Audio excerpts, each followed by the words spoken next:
right, and action. On SmackDown!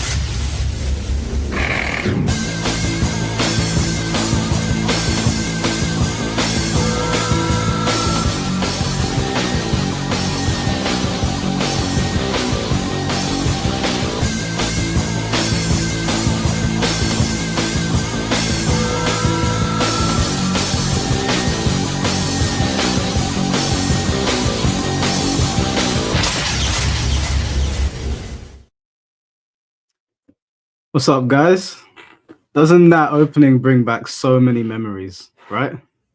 Man, it was such a good time in the Attitude Era. I'd say from 97 to 2002, I think was my favorite span of wrestling.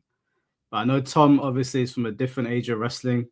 Um, but before we get into the stream, how's everyone doing today? Good to see you all. I have calmed down from my Tekken 8 crash out. Now, for those of you who are asking, why haven't I uploaded a video about Tekken 8 Season 3? Basically, I wanted everyone else to upload their videos first because I know everybody was going to be rushing to it. And I thought, you know what? I'll bring my temperature down a bit because I was obviously very angry. And I will make a video. You'll probably see up tomorrow. I'll probably have a video up tomorrow. But Tekken aside, we're here to talk about wrestling today. Tom is fashionably late, as usual. Before we start going over everything, so I know there's a lot of things that Tom wants to talk about with regards to wrestling. And I think me and him are going to actually disagree on a lot, but I think that's also because we're from different ages of wrestling.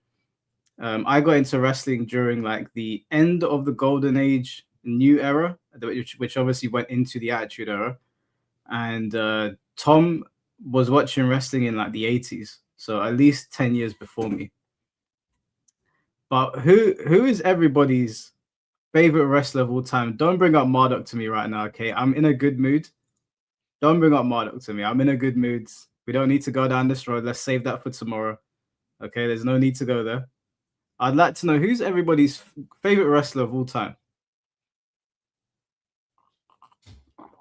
John Cena, okay. Sting, good pick. The Rock, Stone Cold, okay. Dolph Ziggler and Daniel Bryan, okay, that's a bit left field. Dolph Ziggler, didn't see that coming. Captain Charisma, yeah. Captain Charisma, Christian. Goldust. Marduk, I Man Umi, I should ban you for that. Tom, how you doing?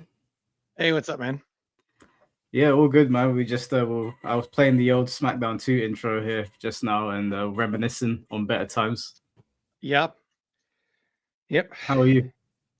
I'm pretty good. You know, I actually did small tournaments for No Mercy, WrestleMania 2000, things like that. Okay. What is your favorite wrestling game then? Oh, so being old, I've been through some stinkers, man. So I remember, and I actually still have the arcade machine, the original WWF Superstars, not WrestleFest. That's because all the wrestling games back then were complete shit. You could play. There was the one for Sega. There was the other one. I forgot the name of it. The one with the bootleg Hulk Hogan, the bootleg Coco Beware. They were based off those characters, but like not the actual larger than life WWF figures. You know what I mean? Mm-hmm. So when that game came out, it was awesome. And we had to play the shitty Nintendo version, multiple shitty Nintendo versions of it, and when you had like Royal Rumble, things like that on the Super Nintendo, those were pretty good. You had the shitty WCW game. They were they were whatever, but they were just to me they weren't like anything like they didn't capture the television what we were watching into the game. Yeah. So when WCW versus the World first came out, that's really when like everything changed. Mm-hmm. Because that reset the standard. It was by THQ, which we know what they went on to do with WCW, NWO, things like that. It was an awesome game, And then they did WCW versus NWO, WCW NWO Revenge, but WWF had contracts with Acclaim, and WWF Raw, whatever it's called, Warzone, whatever, was complete shit next to that game, next to the WCW NWO games. And then they made WWF Attitude, and that game again was complete trash. I played them all. I played WrestleMania, the arcade game. Then I played the in your house ones for the PlayStation that were like I versions of played that. those I ones. played them all. I played them all. And my favorite is No Mercy. Because that was the one that came out after WrestleMania 2000. And I loved the career mode because it took you through the previous year's storyline, and whatever wrestler you picked was the main character, right? But it Yeah. took you through that storyline from, the Royal Rumble or whatever, or from WrestleMania to WrestleMania, and it used that storyline. So it was the real wrestling storyline that we actually saw unfold of the previous year.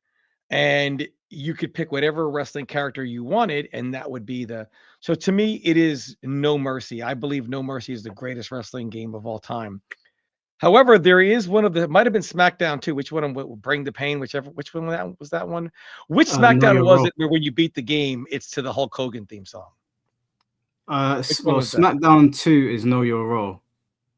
It might SmackDown have 2 been was that Know one Your then. Role, right? I think That it was one Know was Your Role. that one also then reset everything for the SmackDown games, like those like that one, because the SmackDown, the original one, the graphics, the WWE games, the graphics were terrible. The original one for Xbox, garbage, not very good. So wrestling games have come a long way, but I still think No Mercy really kind of reset the standard, and it took them a long time to kind of catch up to that standard. Yeah, so I agree with you. I think No Mercy on N64 was a fantastic game. I think it set the standard. I think SmackDown 2 elevated it, but I Yep. think the actual greatest wrestling game ever made is SmackDown Here Comes the Pain. I feel like they peaked there. I don't know if you ever played that one. It's the one with Brock Lesnar on the front cover. What It year did that was come out? it's from the PS2 era, so I think it was actually developed by a Japanese company. There was Japanese developers, even though I think it says THQ on it. I'll get some I think the gameplay. last one I played was Know Your Role. I think Know Your Role was SmackDown 2. So this is Here Comes the Pain. Let me get a matchup just so you can see what it looked like. So this one to me felt the most like a fighting game as well. Like the impact of the moves were there. They had all the good camera angles. It had an amazing roster. No, I definitely didn't play this one. Yeah, this one had proper mix-ups as well. So you reversed melee attacks with L2 and grapple attacks with R2. So people could mix you up. They could do one melee, one grapple, and then you had to guess constantly. But you could have some really good matches on this. I think this just had, like, when you hit somebody in this game, it felt like you were hitting them in Mortal Kombat. Like you were trying to break their bones. I would recommend, if you never played this wrestling game, this is definitely the one to pick up. It's on PS2. I've been pushing for them to do a remaster for years, but I don't think they'll do it. All right, so that aside, I guess there's quite a lot to talk about today. We could talk about current WWE, previous wrestling promotions, not just WWE, greatest of all time, greatest female wrestler, greatest tag team. But I'll let you choose where you want to start it. I want to start at your heart, man. John Cena. All right, before we start, John Cena, what I'll do is I'll read out super chats periodically as well. So every time we move into a different segment, I'll read out any super chats that come in or any questions. TY Sam, thank you for the $4.99. SmackDown vs. Raw 2006 will always be the best to me. It's literally what got me into pro wrestling. SmackDown vs. Raw 2006, I believe, is the one that had the GM mode. It's either 2006 or 2005, if I'm not mistaken. One of those SmackDown vs. Raw had GM mode, and that is probably the best wrestling mode to play through long term, other than maybe Day of Reckoning when you could like throw people off buildings. But yeah. Anyway, yeah, if you want to start at John Cena, let's start at John Cena. Yeah, I mean, so I feel like John Cena how he's remembered depends on what era you're from. If you're even pre-Attitude Era, like, see, it's so different for me because I grew up in the Hulk Hogan, even pre-Hogan. Like, I remember Hogan when he was in the AWA. I used to watch AWA, WCCW. They would come on ESPN sometimes in the afternoons. In the 90s and even in the 80s, my grandfather was a big wrestling fan, and I don't know how he was able to get his hands on these tapes. So I watched, Hogan when he was under Vern Gagne. I watched the entire Von Erich family, Ric Flair, all that stuff, Handsome Harley Race. So when Hogan, it was a big deal, for even he was a big Bruno Sammartino fan. Mm-hmm. My grandfather was, being from Italy. So he was a big Sammartino fan, big fan of the WWF. And I just noticed it was just so different back then, because back then, besides there was McMahon Sr., who then Vincent Kennedy McMahon had the same philosophy. Everyone else went by the big nasty heel champion and the baby faces chase. And then there was the New York territory where it was the baby face territory, and it was the baby face on top and the nasty heels chase. So my memory of things, having the way I feel having lived through things, is different from how somebody would feel today if they watch that stuff. You know what I mean? Because they didn't live through it. It didn't impact them the same way. Mm-hmm. So anyone from that era, that's where you get the same old shit era from John Cena, right? They don't like John Cena because John Cena is a massive ripoff and they all rip things off a little bit, but they don't literally rip things off, as in when John Cena was going through his thing where every week he would get mopped up by Brock Lesnar. So he says, "Oh, my finishing move now, since I'm taking F5s every week, now my finishing move is to play on the F5, and I'm going to call it the FU." What? Nobody. That's terrible. You It's think so? terrible. I think that That's was terrible. well, why is that terrible? You have no original. You took Brock Lesnar's finisher, modified it a little bit, and said now it's called the FU. John But Cena. don't most wrestlers take from other people's moves and modify them or outright And steal no them? one is a fan of Kevin Owens taking the Stone Cold Stunner. No one is a fan of that. That's terrible. Okay, That's but Kevin terrible. Nash took the powerbomb, right? He turned it into the jackknife powerbomb. Undertaker Yeah, took it but and turned it into the Last Ride. and the main, so John Cena, the main issue I've always had with John Cena is the dude won more than Hulk Hogan. I mean, Yeah. there was one year I think John Cena had like a 97% win rate. I'll never forget in the early 2000s, beat Randy Orton one pay-per-view, beat Randy Orton another pay-per-view. Then the third pay-per-view, me, Jackie Tran, we all went out to Buffalo Wild Wings to watch it. And then he beat him again. I was like, why? Why do they keep doing this? Like John Cena's career is, remembered one way, one night only, same old shit, And then to the younger generation that are now older, he is the Hulk Hogan of their generation. Instead of saying your prayers, believing in yourself, and taking your vitamins, it's hustle, loyalty, and respect, right? The difference is there used to be a saying back in the day, I'm sure you've heard it, quote unquote, buried by Cena, right? They used to say that about Hogan as well, though. Bret Hart said it about him. Yeah, but not in the 80s when Hogan came into power. It was in the 90s, when Hogan was still kind of lingering around. And we'll get to Hogan in a minute. But when did Hogan come out and take over the WrestleMania main event and win the world title? Wasn't that in the So 80s? Hulk Hogan came on when he beat the Iron Sheik. This was the infamous match where Vern Gagne offered to the Sheik money to break Hulk Hogan's leg, because Vern Gagne was not a fan of Hogan, So for Hogan, originally Hogan was casted by Vince McMahon Sr., who was a territory guy. Yeah. And, he gave him the name Hogan because he was going to be an Irishman. He was going to represent McMahon Sr. He had Ivan Putski for the Polish, whatever. So that's how he did it. And then of course we all know the story. He did not want him to do Rocky III. let him go after Rocky 3. And then, of course, McMahon Jr. brought him back in after that.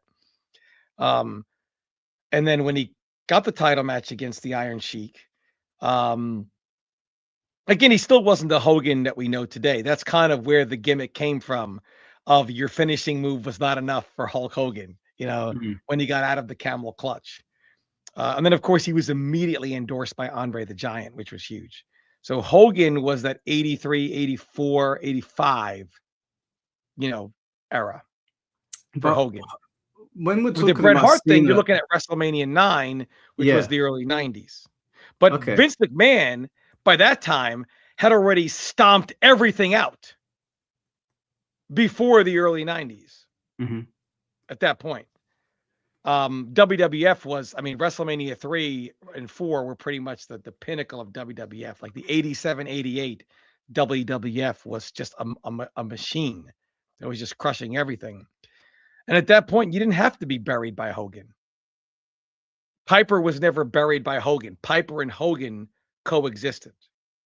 why did they say otherwise? Why do they all say otherwise about Hogan? Because then that's in the 90s with the very famous saying of "that doesn't work for me, brother." Yeah, That's 90s Hogan. but didn't But Ultimate not so much Warrior? in Not the sorry, 80s not because Ultimate people Warrior. wanted him to be on top because Hogan, that was back in the old pay structure, and Hogan was drawing so much money and nobody else could draw like Hogan at that time that Mm. to take away his drawing power was taking away your money. Isn't that the same for Cena? For John Cena, Yeah, well, he was the top merchandise seller.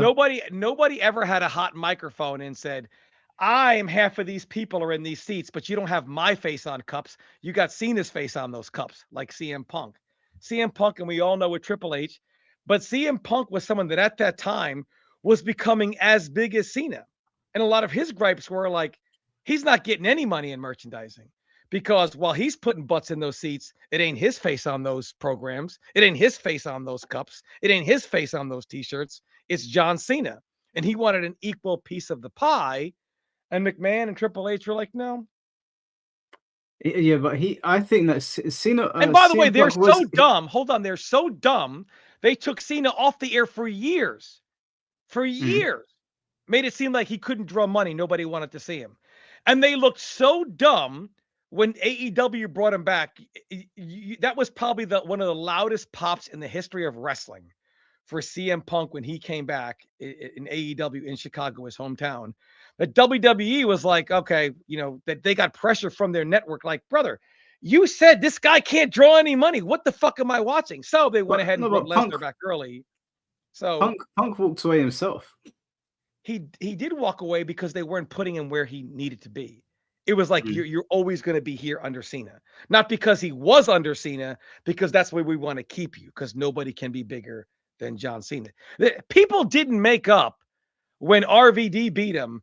Same old shit. They didn't just make that up out of nowhere. Yeah, Cena, they were tired of him winning. Cena had a Hogan-like gimmick, but he wasn't Hulk Hogan. I would argue that John Cena was better than Hulk Hogan. John Cena is not even in the same conversation as Hulk Hogan.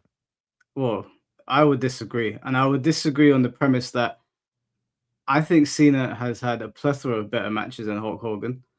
I think Cena, as a representative of the If we're talking company, about who has better matches, then Shawn Michaels and Bret Hart are the two greatest of all time, and there's no yeah, conversation.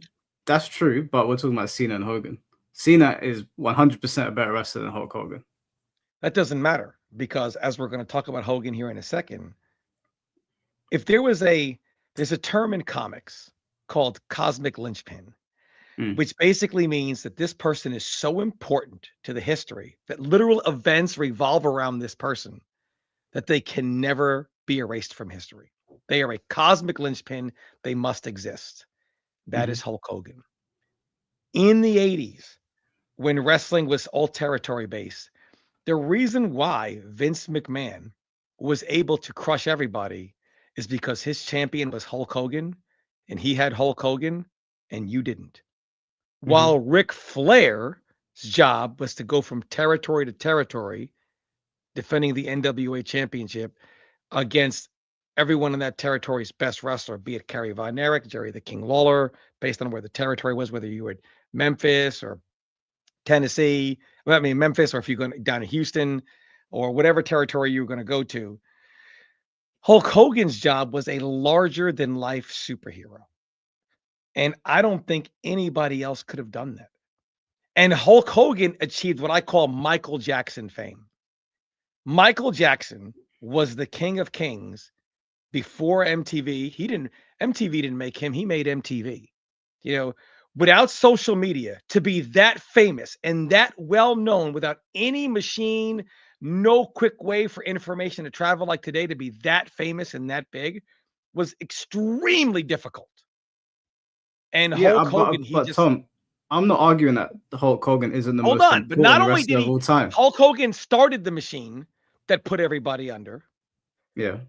Then he left, and in a wrestling down period, both at WWF and WCW, Hulk Hogan made wrestling cool again when he became Hollywood Hogan. So he put wrestling on the map and changed everything about wrestling and made it the mega giant it was. And then when wrestling had gone down, he made it the mega giant again. And then he made it so back then, don't you know, wrestling's fake? You know, he was at the top when everything had to pretend to be real and everything had to keep kayfabe or whatever. And then he made it okay for it to be entertainment. Yeah, we know wrestling's entertainment. We know it's not real. It was cool to like wrestling in high school now. But that's not my argument. That's not my argument, though. I'm not saying that Hulk Hogan's not the most important. Hulk Hogan put wrestling here. Hold on. Hulk Hogan put wrestling here. Then it went down. And then he put wrestling back here again. Yeah. And then when he came back against The Rock, I don't think, again, that the people still loved it. The gimmick of Hulk Hogan hulking up and whatever. They loved every second of it. Nobody was shouting, same old shit in the audience. Hulk Hogan did it in the 80s, the 90s, and the 2000s. And people still, they didn't care, same old shit. They didn't fucking care. It's fucking Hulk Hogan. John Cena, he lived in a world created by the Attitude Era. Mm-hmm. John Cena, not even close to Hulk Hogan. Better wrestler or not, it doesn't matter. Yeah, but I'm not arguing that Hulk Hogan's not the most important wrestler of all time. I'm not saying that. Like we were saying, like if we're weighing up their attributes, yes, as a commodity, Hulk Hogan's the most important of all time. It's one of the biggest draws, if not the biggest. And he was important to wrestling survival in like two to three eras. But all I was saying was that if I was to weigh up who I want to watch wrestle, I would want to watch John Cena. Hulk Hogan, the idea of Hulk Hogan, I get what you're saying. He's the American hero. He's like a superhero. But the actual wrestler himself, Hulk Hogan, does Hulk Hogan have a single match that you would class as 5-star? Hulk Hogan has the most important match in the history of wrestling, and we all know what that match is. But that wasn't my question. Does Hulk Hogan have a single match that you would even say is 4 stars? No, but Juventud Guerrera has some matches that are 4 stars, but who the fuck wants to watch Juventud Guerrera wrestle? I know, but you're putting John Cena down. Billy Kidman, I don't give a shit. Yeah, but you're putting John Cena down, and I'm not saying that he's on Hulk Hogan's level. I'm simply saying he's a better wrestler. And he's a better wrestler, but wrestling isn't about. That's the thing. Bret Hart doesn't get some time, and Bret Hart's my favorite wrestler of all time. But what Bret Hart doesn't get, it's not about your work rate or your wrestling per se. It's about the entertainment factor. And Hulk Hogan, as a larger than life superhero, did his job better than any wrestler has ever done his job ever. You could argue Hulk Hogan is the greatest babyface and heel of all time. You could argue that. I don't know if I would agree with it. I think he's I think he's the most important. The most impactful heel turn of all time was when he turned on Macho Man. Hulk Hogan, right? Yeah, it became NWO. Years later, nobody will give a shit that John Cena kicked Cody Rhodes in the balls. That's because people are still people who weren't even there still know about Hulk Hogan. So, now, keep in mind, Andre the Giant had been slammed a million times. Been slammed by Harley Race and been slammed by Antonio Inoki. But Hulk Hogan slamming Andre the Giant. If you were there, they still talk about it. People that were there for John Cena, I don't give a fuck. No one says, remember when John Cena F you? No, nobody cares. Nobody knows. Nobody cares. You know, But again, John you're Cena, talking about his importance. John Cena is infinitely more forgettable than Hulk Hogan. But everybody is. That's My point is not a slight against John my Cena. point is that's why he's not in the same conversation as Hogan. That was my point. He's not in the same conversation as Hulk Hogan. But who's putting anyone in the same conversation as Hulk Hogan? Realistically. Yeah, nobody. Nobody is in the same conversation as Hulk Hogan. No, not even close. But if we're going to talk about Hulk Hogan, you need to talk about his shortcomings as well. He is one of the reasons that WCW also started to go downhill as well. He took over a lot of the booking. Even in TNA, his booking was not good. Hulk Hogan's got that doesn't work for me, brother. You know, he's got, of course, he's got that. Even in the golden era that you're talking about, a lot of wrestlers complained about him. But the main reason is Eric Bischoff. No, Hulk Hogan was not the boss. It's Eric Bischoff. Hulk Hogan, when push came to shove, couldn't say to Vince McMahon, that doesn't work for me, brother. But he could do it to Bischoff. Nobody tells Vince McMahon how it's going to go. But he could tell Eric Bischoff that. Bret Hart tells a story where he's like, hey, I'm going to do this. The angle with Goldberg spearing him, and he runs it by Goldberg, and he's like, hey, you're going to spear me. I'm going to have the plate on and whatever. And Bill's like, yeah, that's awesome, And then he runs it by Bischoff, and Bischoff goes, well, I don't think Bill will go for it. And he goes, yeah, Bill's okay with it. And he goes, well, run it by Hulk Hogan. See why? You think Vince McMahon ever said that? But that doesn't take that puts responsibility on Eric Bischoff. That's on Eric Bischoff. That is Eric Bischoff. That's still not Hulk having Hogan's the balls brainchild to be the leader. Doesn't matter. It 100% matters because I can still have a stupid idea. You should steer me in the right direction, but I can still have stupid ideas. And Hulk Hogan displayed multiple times that he had some really bad ideas. It's not Hulk Hogan's job to come up with the ideas. Well, apparently in WCW it was. They were running it through him. That's Eric Bischoff's fault because Eric Bischoff's not an idea guy. So he relied on people like Hogan for them. That's the Bischoff thing. I would still argue that Hulk Hogan didn't bring in Vince Russo to give ideas, right?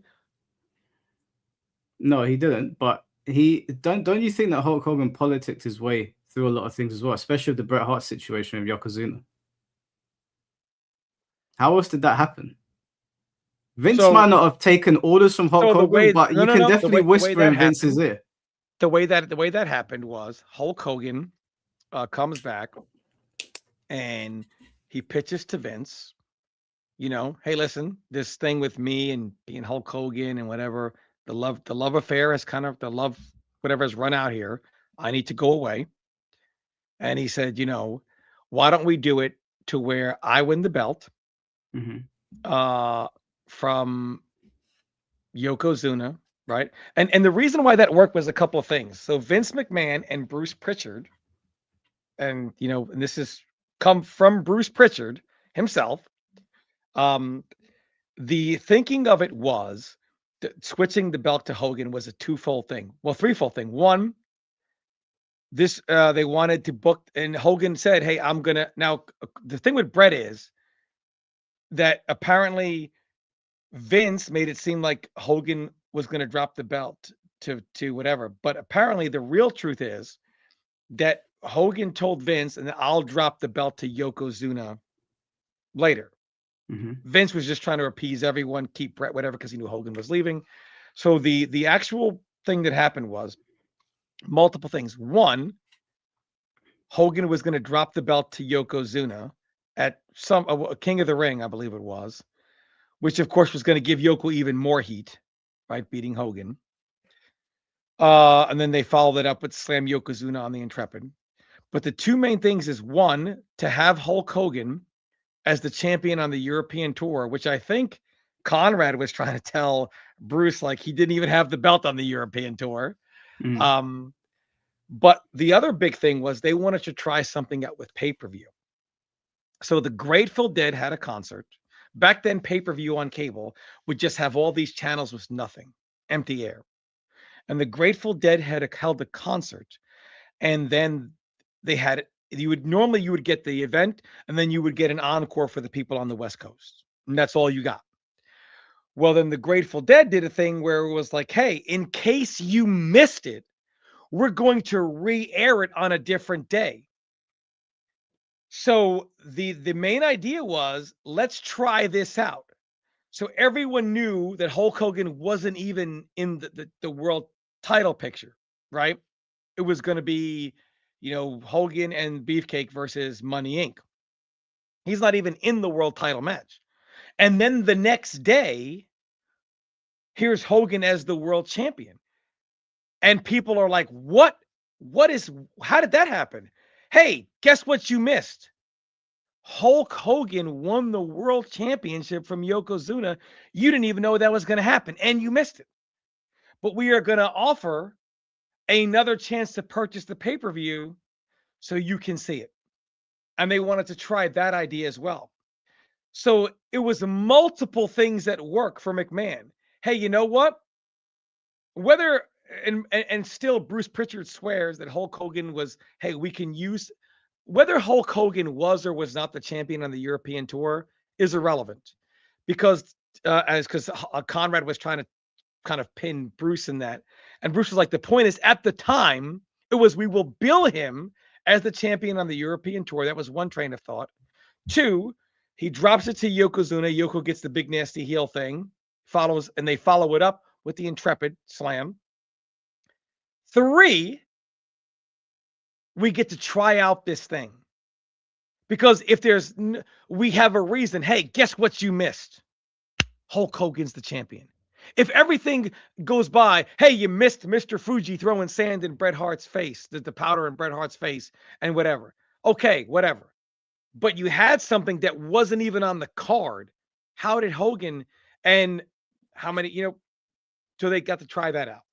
So it was a multiple layer thing. Not so much that doesn't work for me, brother, and him strong-arming Vince McMahon. Big difference in the train of thought there. The Bret Hart situation was Vince McMahon, apparently it was laid out to him that Hulk Hogan say, hey, I won't hesitate to do it for you, blah, blah, blah. That.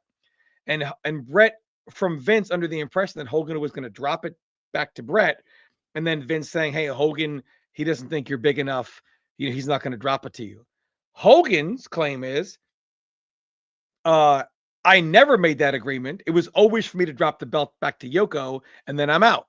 And then Bret put Hogan and Vince in the room, and Hogan did not waver from, this was the plan. And then when Bret says, well, Vince, you said this, and Vince goes, this is from Bret. No, Bret, that's just what you thought you heard. So it wasn't that doesn't work for me, brother, because when all three of them were in the room. I didn't know that. I didn't know it went down like that. But that aside, that still doesn't explain your hate and the slanderous comments of John Cena. John Cena, for a lot of us who lived through the Attitude Era, which I did. I'm new generation. That's why I started, to be clear, like 90, 95, 96. Through the Attitude Era, and we're young enough to be in the Hulk Hogan era. Mm-hmm.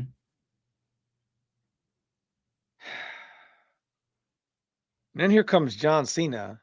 See, it's tough because for me, I remember him as the prototype using the proto bomb. Was it? And then I remember when he did it. And then I remember when he came. Was he in FCW or was it OVW? When he was with Batista, Lesnar, or it was those guys in the developmental or something. Yeah. And then when he came in, he was the rookie John Cena. Of course, none of that was working out. And we all know about Stephanie McMahon, how she hears him, and that kind of saves him. And the Doctor of Thugonomics gimmick was great. And it also made it great that they paired him with Brock Lesnar, So he was automatically, just working against the champion at the time,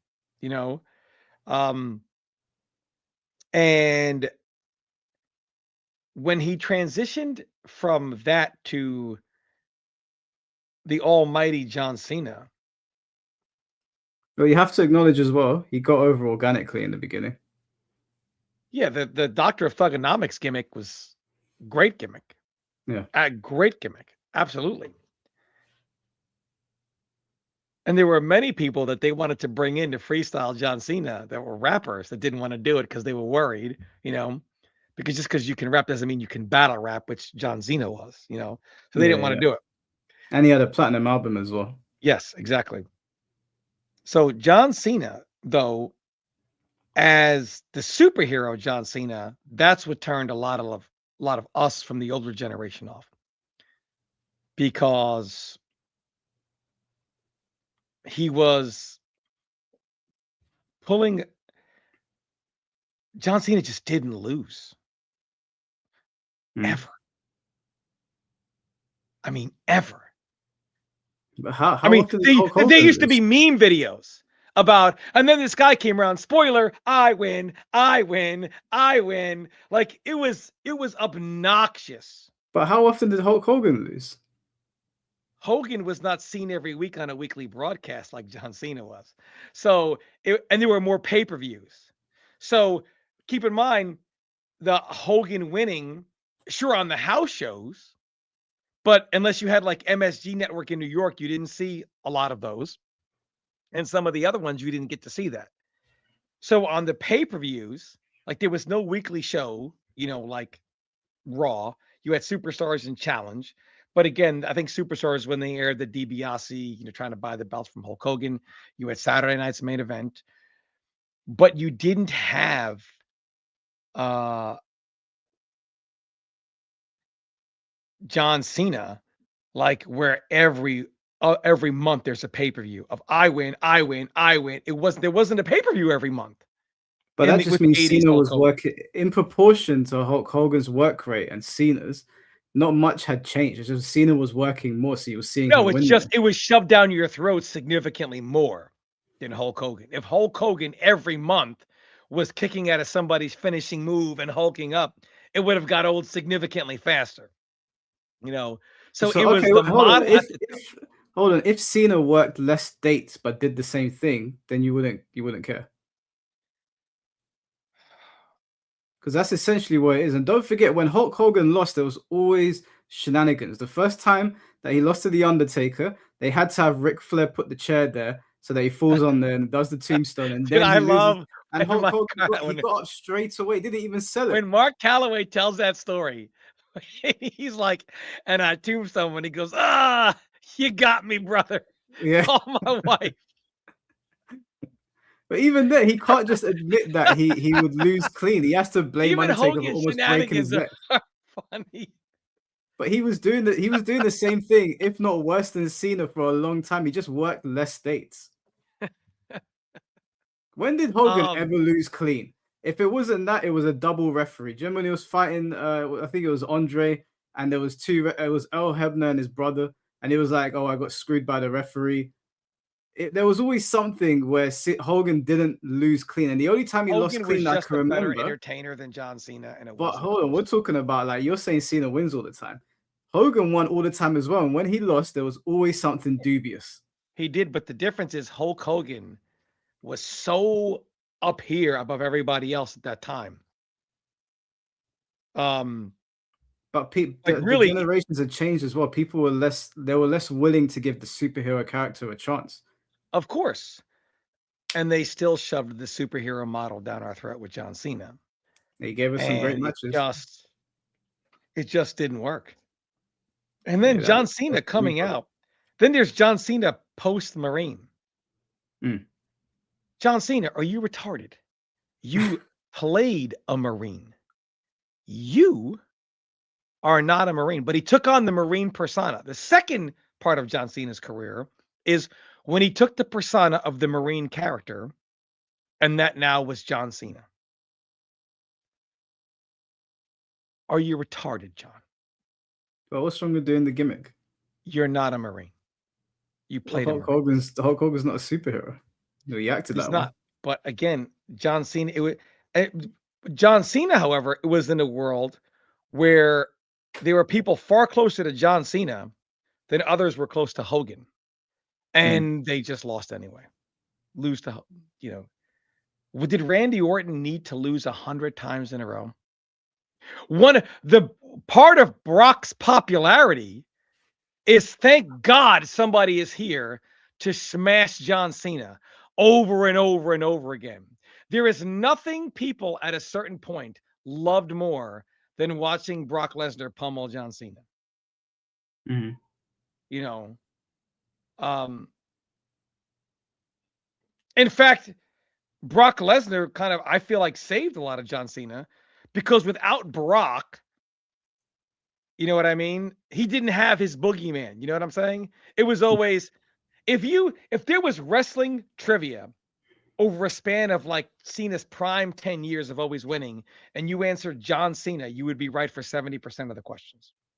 Well, that Like, same could be said about The Undertaker. He's got the best win-loss record in all of professional that's wrestling, true. doesn't he? But again, for John Cena, it was just the same thing over and over and over. And if you didn't, the reason why you didn't have the personalities of the Attitude Era in John Cena's era is because if there were to be you couldn't be Stone Cold Steve Austin in Cena's era, because that was more the PG era, right? That was the Mhm. WWE era, not the WWF, which was still the Attitude Era. However, if anybody were to ever get that big, they would just push him down. Nobody had the chance to escalate, because if anyone even threatened to be as big, it would be pushed down. And that's kind of my problem with Cena. I'm not saying he did that. That was Yeah. a McMahon thing, Mhm. but I really think the Cena character did more harm than good. Well, can we then talk about Hogan returning to the WWE, and there's stories about him screwing over Shawn Michaels at SummerSlam. There was they told a story about how they were meant to go 1-1 and then do a rubber match, and Hulk Hogan once again said, "That's not going to work for me, brother." Did the one match and then said, "I ain't doing it." Things like that. I've not heard of Cena doing those things. I've heard bullying Well, accusations. hold on a minute now. I just listened to Bruce Pritchard on that. I don't want to speak confidently because I need to hear it again.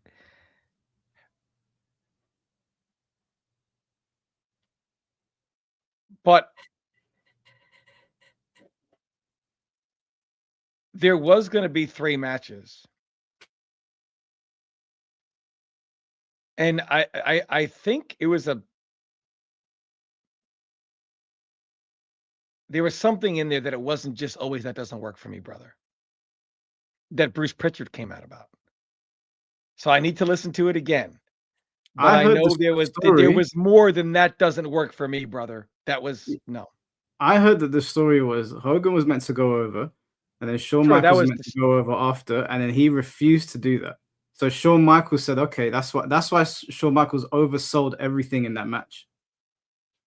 somebody said I need to understand Hulk wasn't that great. Brother, you wow. Well, Okay. I wanna transition to the next part of the conversation, but I'm just gonna read out Look, I got the. no problem with seeing that. Fine, as fine of a wrestler as he is. But Do you acknowledge that Cena was a better wrestler and he was better on the mic than Hogan? he was not better on the mic than Hulk Hogan. Oh, come on, man. Do you think Hulk Hogan couldn't hang with The Rock on the mic? Cena actually beat The Rock. Do you remember when Hogan got into a back and forth with Vince and The Rock? It was horrible.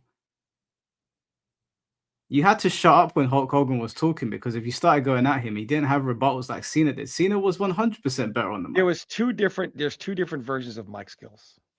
There's the back and forth on the mic, and then there's the kind of mic skills Hulk Hogan had. But he's like, when he's like, look at the referee, brother. He's got $100 bills coming out of his pockets. Hulk Hogan was a much better one to the microphone than John Cena was. Cena was more that kind of confrontational thing. Yeah. And John Cena, because he couldn't do it in the wrestling sense, back and forth, had to bring up the Rock surgery, and then he has his lines on his thing. And that was because John Cena admitted he had sour grapes at the Rock because he didn't think the Rock was yada, yada, yada. And even John Cena said, I was a moron. I took it to real life stuff and not outside of wrestling. And now I realize The Rock paved the way for people like me, and I apologize for being so stupid. So Cena, I don't believe could hang in the wrestling context. You know, I totally disagree. We've watched Cena bury so many people on the mic without getting personal. sure, So many people. but not Look The what he Rock. did to Roman Reigns. He Not The came Rock. back He and he wouldn't have done it buried to Stone Roman. Cold Steve. He wouldn't have done it to Stone Cold Steve Austin. And I honestly, like, man, wrestling has had some of the man. There have been some sick burns in wrestling that I want to talk about. Uh, All right, before we talk about that, yeah, before we transition to that, let me read out the super chats and then we'll go over to that. Duke and Nylon, thank you for the $2. thugonomics. Thugonomics John Cena was peak Cena. Yeah, although I will say Cena's final run, his retirement tour, I don't think he had a bad match apart from against Cody. I mean, again, you Other got to than understand if you're coming from the original era and you see same old shit John Cena, same old shit John Cena by those people is not going to be remembered by people that forget same old shit John Cena and kind of only know the John Cena that the second part of his career. Because the first part of his run as champion, the same old shit John Cena, man, that was terrible. yeah, but that's also down to the bookers as well. You can't put it all on Cena. Like Cena was just doing his Sure, job. I'm not putting it on Cena. That's a Vince McMahon thing. Yeah, I'm not putting that on Cena at all. I'm just saying that for those of us, it skewed our perception of John Cena. Well, I understand what you lot are saying, like 100%. I get that. My only thing is that in that time, Cena had some fantastic matches.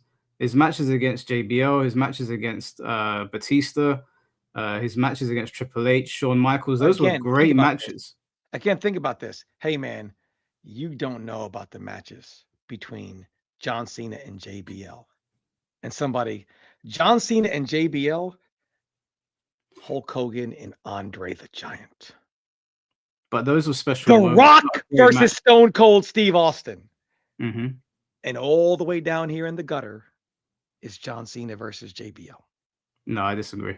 Oh, I my. disagree. It's not I disagree. Come Because on. you're got to be talking, kidding, dude. I'll tell you why. We're talking about two different things. Hogan and Andre, there's a special moment in each of those matches, one that people will remember and it'll be put in the vignettes and whatever. But the actual matches, the matches in their entirety, Cena and JBL was better. Here's the thing. The Rock versus Hulk Hogan. I mean, Hulk Hogan versus Andre the Giant was on the front page of most people's local newspaper. Yes, because of nobody was talking also about because it. of the no. Nobody was talking about John Cena versus JBL. And do you want to know why? Because we already know what's going to happen. I win. We already know what's going to happen. That's not a fair comparison. We already know. I win. It was in the newspaper. It was also down to it being a different time. No, it was down to it being a different time as well. You know what did happen in those matches? I win.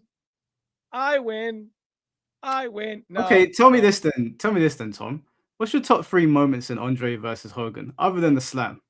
The top 3, other than the slam, from WrestleMania. Well, you can't remove that as a moment. That is. No, I just want to know because we're talking about the wrestling match. We're talking about the wrestling match. What are your top 3 moments other than the slam? Because that's an obvious one. How Hulk Hogan, who many say was not a good wrestler. I don't know that anybody could have made Andre look that good that night like Hulk Hogan did. What did he do to make Andre look good that he wasn't already doing? Because Andre could barely walk. Yeah. To get a match out of Andre, like the magnitude of that match with a guy that could barely walk, you had to have some skills. But that was Andre's reality for years. You know, I mean, you had to have some skill. I would say my top 3 outside of the slam, body slam of Hogan Andre. Okay, so obviously there's the pinfall on Saturday night's main event, where the Earl Hebner, the 2 referees, Dave and Earl. No, I'm talking about the WrestleMania 3 match. Oh, of that? Yeah. So the fakes right off the bat, and this is back in an era where wrestling is being presented and commentated as if it's real. Yeah. Meaning you got, first of all, you have commentators like Jesse the Body Ventura and the great Gorilla Monsoon. I don't think there's been a duo as good since. I don't think there's been a duo as good since. So first of all, the magnitude felt bigger because of who was billing the magnitude. And Jesse the Body even gave you the tail of the tape, you know what I mean, beginning of the fight, you know, which then even prompted like, wow, what's going to happen? Tail of the tape is out there. Who's going to, you know what I mean? It was billed that way. Hogan right away going to slam Andre, and Andre just falling on Hogan. And then the referee, Joey Morella, doing the 1-2 and right around 3. So it looked like it was a 3 count. Everybody thought it was over from the beginning. You know, that was huge for anybody watching it in that moment, because you're like, it's over. Andre fought, and then you thought like, it's over. Anyone watching it live thought it's over. Hogan can't move, because there's a bit of a realism there, especially for me as a 10-year-old kid, that you don't have now as an adult watching it. That ain't gonna work for me, brother. See, I think we're arguing two different things here. I acknowledge that Hogan versus Andre the Giant in WrestleMania 3 might be the most important match of all time. It's the spectacle, right? That one moment is more important than anything that I'm going to bring up. I understand that. I understand what was happening there. But the question was, because we were talking about the wrestling match itself, you were saying that match is better than JBL versus John Cena. Let's say the I Quit match. You think that match is a better watch than JBL versus John Cena I Quit match? Bret Hart and Steve Austin? No, JBL and John Cena I Quit match versus Andre and Hogan as a wrestling match. You're saying Andre and Hogan was better than the JBL Cena I Quit match. Yes, because here's why.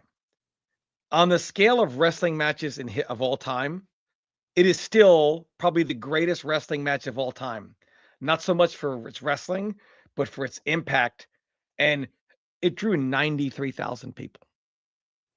I'm not arguing that. John Cena on his best day would never draw 90. John Cena is incapable of getting 93,000 people to even watch his series on you're skirting around the question. No. You're skirting around it. I am not saying that the match is not more important. Hey, but here's why. In wrestling matches, it's up Hogan, Andre's up here. In I Quit matches, John Cena isn't even a top I Quit match ever. So what's the top I Quit match then? Stone Cold Steve Austin, Bret Hart. Then you'd probably go Mankind versus The Rock. It's not even there. It's like the Hell in a Cell when Mick Foley was going to face the Undertaker, and he's like, how am I going to top where, because the Undertaker didn't even know about this, and he gets like, hey, you're going to fight Mankind in Hell in a Cell or whatever, and they were both thinking, how are we going to top that match with Shawn? So of course Mick Foley watches the match with Shawn with Terry Funk, and Terry Funk was like, there's no way to outdo it unless you start on the top of the cage. And then of course they had a Hell in the Cell match, which is even more memorable than the Shawn Michaels Hell in the Cell. John Cena's like, Tom, let me did just not do anything. It's the bottom of the barrel of I Quit matches. I don't know who Robot Batman. I assume he's new around here. Of course, it's the bottom of the barrel. The worst I Quit match of all time might be John Cena and JBL. No, it's not even. No, it's not. It's not even close. That was a great match. I know you don't like John Cena, but that's just a lie. And to answer this question, I win. Yes, I have seen these matches. Of course, I've seen them. Yeah, we got it. Yeah, we got it. Of course, yeah, but that was John Cena's first title run. Like, of course, he was going to win the match and defend it. No, man, it was not. No, it was. He won the world championship. Yeah, I mean, Hogan Undertaker. What was that? 90 or 89? I don't know the exact year. Well, when he slammed him on the chair where Ric Flair put it. Yeah. Might have been. I don't know the exact year. Might have been 90. I think 90. Wait, hold on. Let me continue reading out these super chats. OJ, thank you for the $5. Never getting a remaster of Here Comes the Pain, but you should check out Scott J's channel. He has a revamped mods of the game, adding in cut content and extras. SmackDown versus Raw tour. Okay, I'll check that out. Hogan always won, but you didn't know Hogan was going to win. You didn't know. You didn't know Hogan was going to beat up. At that time, see, it's easy for, hold on. It's easy for you guys now to know what you know, because you guys now have a whole body of work of Hulk Hogan. And knowing Hulk Hogan, it's easy for someone today to say, how could you not have thought Hulk Hogan was going to win, dude? Of course he was going to win. It's different to watch Hogan's matches in hindsight and say, of course he was going to win. Take those vitamins, brother.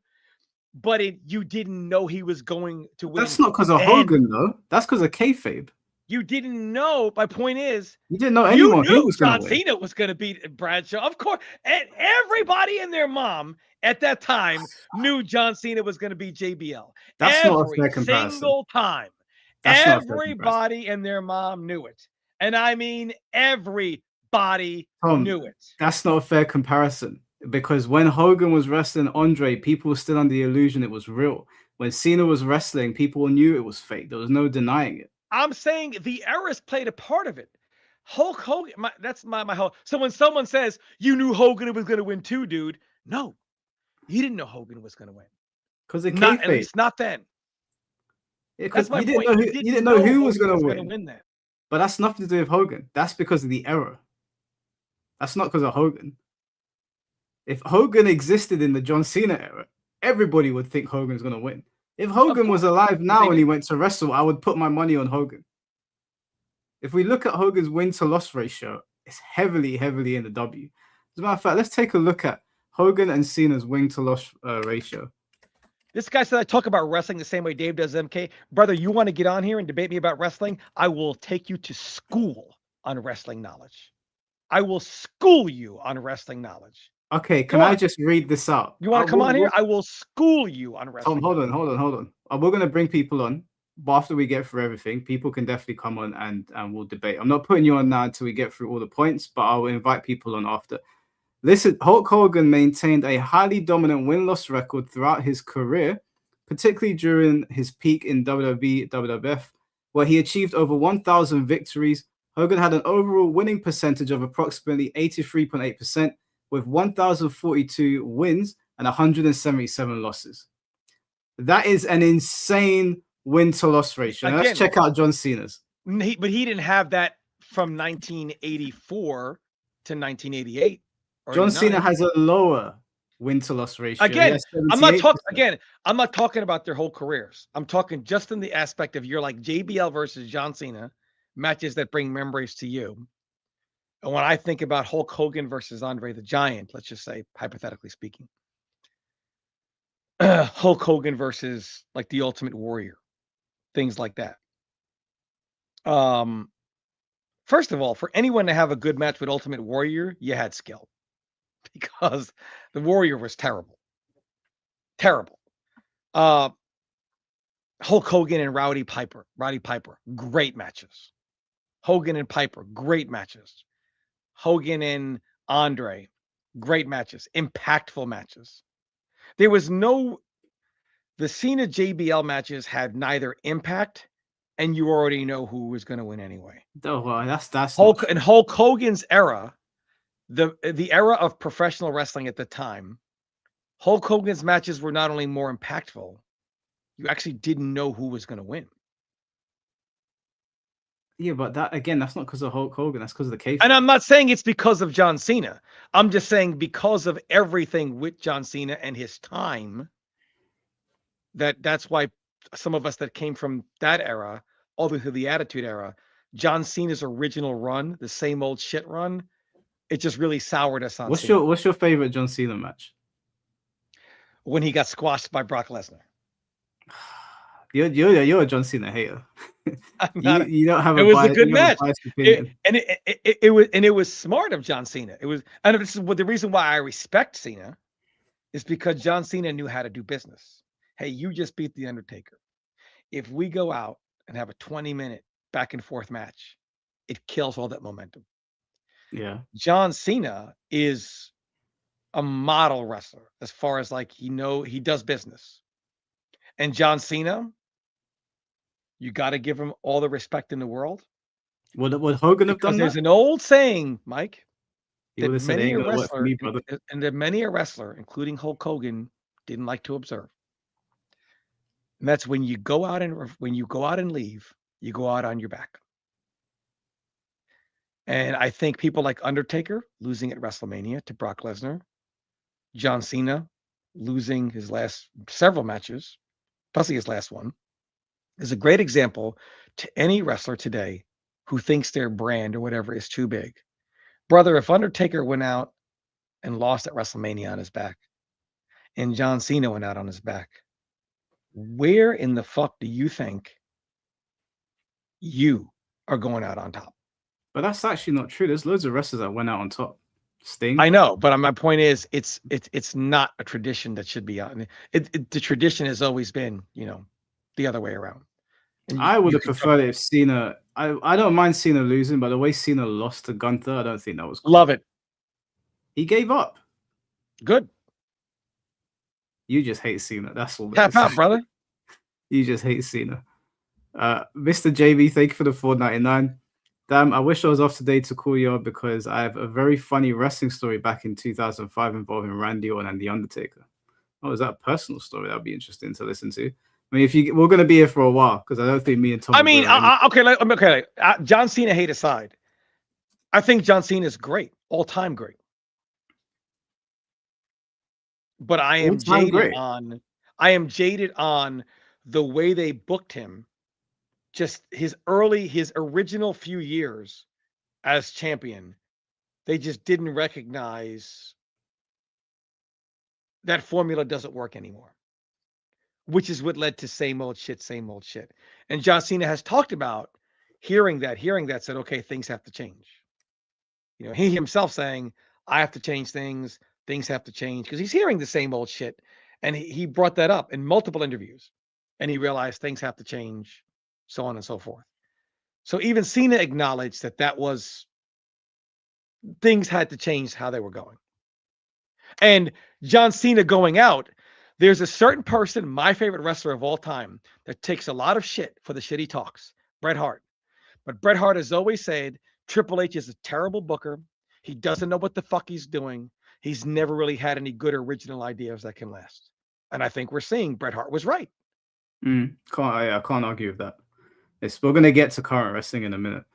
Mike ATL, thank you for the $5. Here for the Hogan appreciation. What you going to do, brother? I don't want anyone to get the wrong idea, okay? I grew up watching Hulk Hogan as well. I understand what he did for wrestling. I understand that he's probably the most important person to ever exist in the wrestling sphere. I'm not taking away from any of his achievements whatsoever. I get his importance. I was simply just arguing who was a better wrestler. Obviously, Hogan is the more important figure in wrestling. I get that.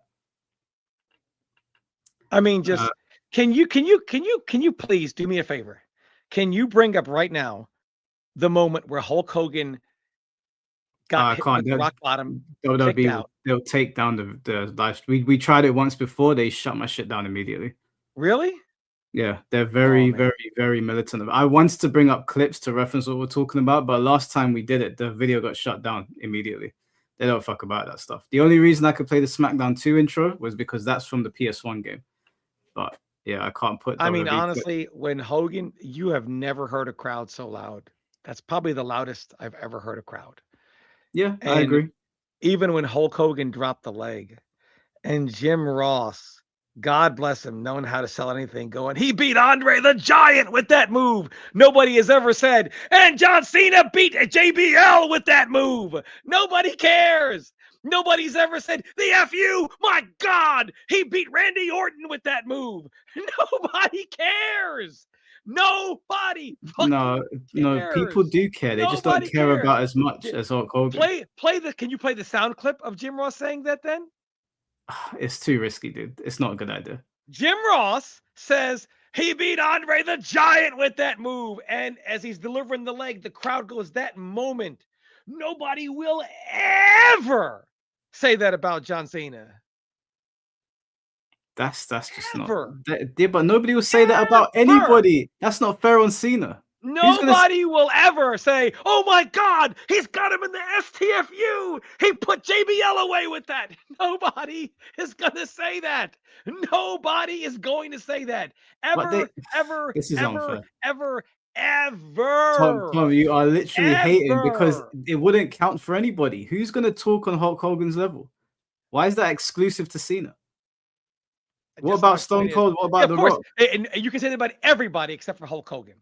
Absolutely. Well, my Then point why is are we? John Cena is put in the same room as Hulk Hogan, but he don't belong there. He belongs on Mount Rushmore. He does not. Of course he does. You said he's an all-time great earlier. But he's not on a Mount Rushmore. I believe he's on Mount Rushmore. No. He's done a monumental job Hulk for the Hogan and Andre the Giant are there before John Cena. And then I'd probably go Stone Cold Steve Austin. And then I would go The Rock. As far as like importance.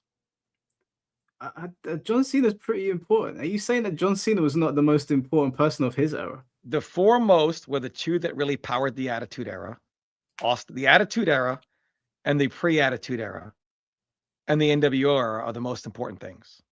The most important parts of wrestling to make it birthed wrestling to what it was. Where wrestling went from being whatever to beating Monday Night Football in the ratings.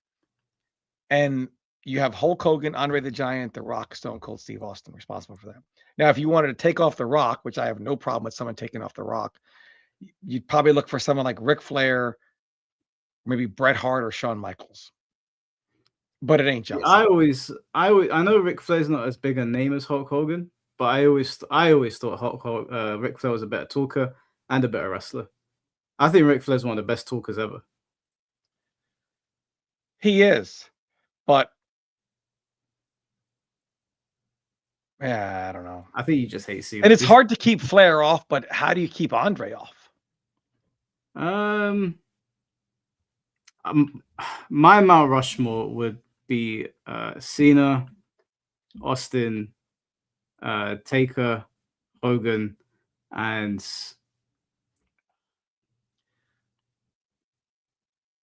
now it's not the Mount. What is it the Mount Rushmore of? Wrestling? I'm doing it as a whole. If it's the Mount Rushmore of wrestling, Undertaker does not get over Andre the Giant. Well, I'm doing it as a whole. I think as a whole, no, I would put Undertaker on there, definitely. Not as a whole, because Andre the Giant was so important, more important than the Undertaker will ever be. Will ever be. We'll get to that in just a second. Bushin Ryukat, thank you for the $2. My 2 cents. Steve Borden, Sting, the greatest wrestler. I think Sting's one of the greatest characters. I don't know if I'd put him as one of the greatest wrestlers though. So Sting,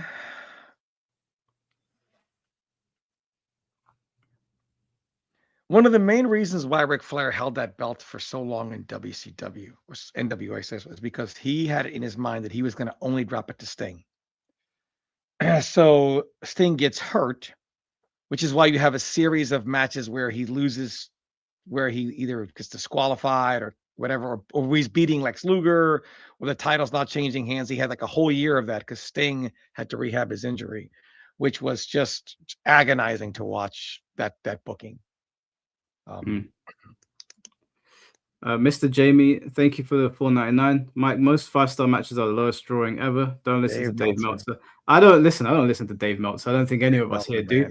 Dave Meltzer, in my opinion, is an AEW shill.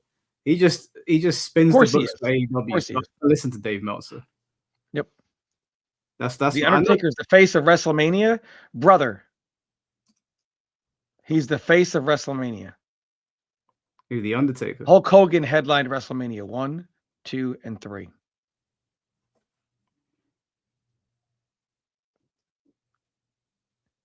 I don't see again. You weren't there in the times. Hulk Hogan and Andre the Giant is the most important match in the history of wrestling. But does Guess that make what? Guess WrestleMania. what? Guess what? The Undertaker in his best day, put him in the Pontiac Silverdome with 93,000 seats and see how empty that stadium is. Empty. When you got 93,000 seats, It wasn't Undertaker ain't filling. 93,000. He ain't even half filling that stadium. It inflated that there. It was more like 70,000, wasn't it? 75. 93,000. I don't think it was 93,000. I think they lied about it. Let's do Howard Finkel. I'm gonna go by the Howard Finkel. Yeah, I think Undertaker ain't putting 75,000 people in the seats. maybe not, but it's not going to be empty. I think you're underselling the importance of the Undertaker. It's gonna look empty because he might put maybe 25,000 in the seats, 40,000. He ain't putting. Joel, thank you for the $2. Hogan got stalled after 92. He was getting booed. Oh, stale after 92. He goes, oh, yeah, I remember Hogan getting booed. He was, but then when he came back as Hollywood Hogan, whatever, and then when he came back against The Rock, ain't nobody booing Hulk then. Joel, thank you for the $2. RVD was the man who could have taken over Cena. Do you know what? I should have asked RVD to be You know here. what? This guy, I'm a nostalgia merchant. Give me one Roman Reigns match that was more important than Hulk Hogan, Andre the Giant. Give me one. There's no match that's more important. Give me one than match. That match. One. That's not fair. That's not fair. That's not a fair question. That's the most important match in like wrestling history. Roman Reigns versus Cody Rhodes was a pretty big deal. Let's be honest. Did you watch the whole Bloodline storyline? I did. And I actually agreed with Bischoff when he came back and lost because people wanted to see him get it right away. And Bischoff was right. Let him beg. Let him ache for the belt to get put on Cody, right? Let him have a whole year of anticipation for that. And they did. And they played that very well. Yeah. But Roman Reigns matches, he's had good matches as well. No one's going to have a match as important as Hogan and Andre. So it's not a fair comparison. There's not a single match in existence that is more important than that match. I'm not going to put that match on like every year to watch. It's a great match because they had a great moment. But the actual wrestling match, all it was Hogan falling over and Andre falling on top of him.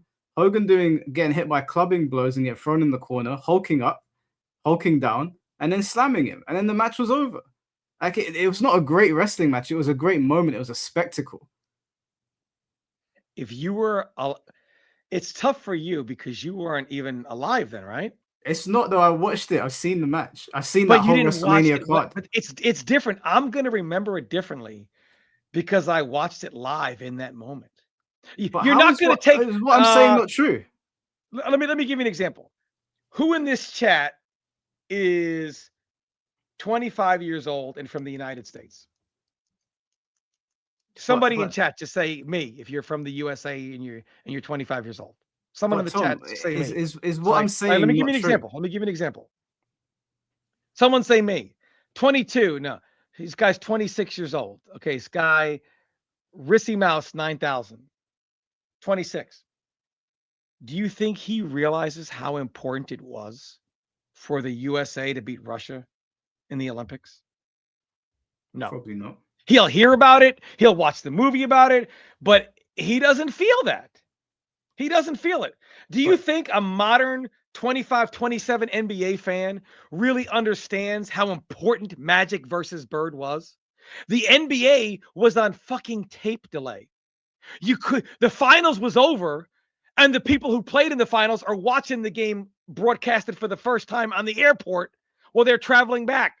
But it was on tape delay. The NBA was in the gutter. Hold on. It was in the gutter. Magic Bird and Larry Bird and Magic Johnson was bigger and more important than Michael Jordan because there would be no Michael Jordan. But I agree. The NBA would still be on. Hold on. The NBA would still be on goddamn tape delay. And Michael Jordan by himself would not be enough because there wasn't that other guy. It was the the eras matter because Magic Bird came around right in the middle of Boston and LA, which had been established for years, right? Before them. So one, it was East and West. And then it preyed on a lot of the racial things, black and white. So it had the racial tension, the East and West tension, and it had the Lakers and the Celtics. And it grabbed everybody. and it put the NBA on prime time television for the first time. Michael Jordan could not have done that because it was a different era and none of those things existed at that time. So they were at the right place at the right time, and they are more important than Michael Jordan. Michael Jordan is Tom, I'm godly agreeing with important. you. Stop. Hold on. I'm agreeing with you. I said it's more important. I said it was a spectacle. I said it Michael Jordan matters took it more. worldwide, but he would not have taken it worldwide if the NBA was still on tape delay. I think He we're would not arguing have two had different things. the eyeballs on him. And that's the thing with Hogan and Andre the Giant. None of that would be possible. The territories don't get conquered like they were. Like wrestling doesn't become larger than life without Hogan and Andre the Giant. Okay, Tom, can I ask you a question? What did I say that was wrong? Nothing you said that was wrong, but you cannot remember it the way it was remembered by people that were there. I agree because I was too young. That's my at point. that So to point. I you, went back and you're watched it. judging it. You cannot measure the impactfulness of it because you weren't there to feel that. So you're only looking at the wrestling. No, I said to you that it's the most important match of all time. So I understand You know that, but you weren't there to feel it. But it doesn't matter if I acknowledge it. I acknowledge that it's the most I important. understand that. I'm just saying. I don't know, man. All I was saying was that I would rather put on like a match with. I'd rather put on 3 Stages of Hell with Triple H and Austin than watch that over and over again because even though it was a Put it this spectacle way. and it was important, it's not Hogan it's versus not an Andre amazing the match. Giant is a match you watch one time and you don't watch it ever again. Yeah, Outside of exactly. the That's highlights. what I was saying. That's what I was saying. However, so it's not a match you'll go back and rewatch for the wrestling. However, and actually the only thing it's ever played is the body slam and the leg drop. Yeah. However, okay, we're on the same page. However, the impact of that moment. I agree with you. I think the impact is you can't even compare it to anything. I agree. Joel, thank you for the $2. Cena couldn't hang on the mic with 1988 Hogan. Sorry. Yeah, I just disagree with that. I think Cena would easily bury Hogan on the mic in any era. I don't think there's ever been a time where Hulk Hogan's ever performed on the mic where I've been like, damn, no one could match him on the mic and he couldn't go bar for bar with somebody. Hogan was always entertaining, always got the crowd riled up, but if he went on the mic against Cena, Cena would have killed him. Easily. Not even Jerry close. the King Lawler, while Hogan is hulking up against The Rock, goes, "What you gonna do, brother?" No one has ever, and people still remember that. What you gonna do? No one will ever say, "Oh my, it's John Cena, he's coming back." Hustle, loyalty, respect. Nobody fucking cares about anything John Cena has ever said. Nobody cares. He's remembered more for the things he said as the doctor of thugonomics. Brock, to have a concussion, you actually have to have a brain. Nobody remembers any fucking thing. Nobody cares. Bushin Ryukat, I know Tom is right. I literally just said 10 times I agree with him. I don't know if I'm speaking English or Swahili here. I understand the significance and importance of Hulk Hogan and the match with Andre. I get that. I get Hogan's entire run. It might be the most important run in wrestling. That's I've made exactly that true. super clear. Hogan didn't necessarily need the mic. His character itself would bury Cena. Well, that's different entirely. I could agree to that, but we're talking about mic skills. Joe, thank you for the $2.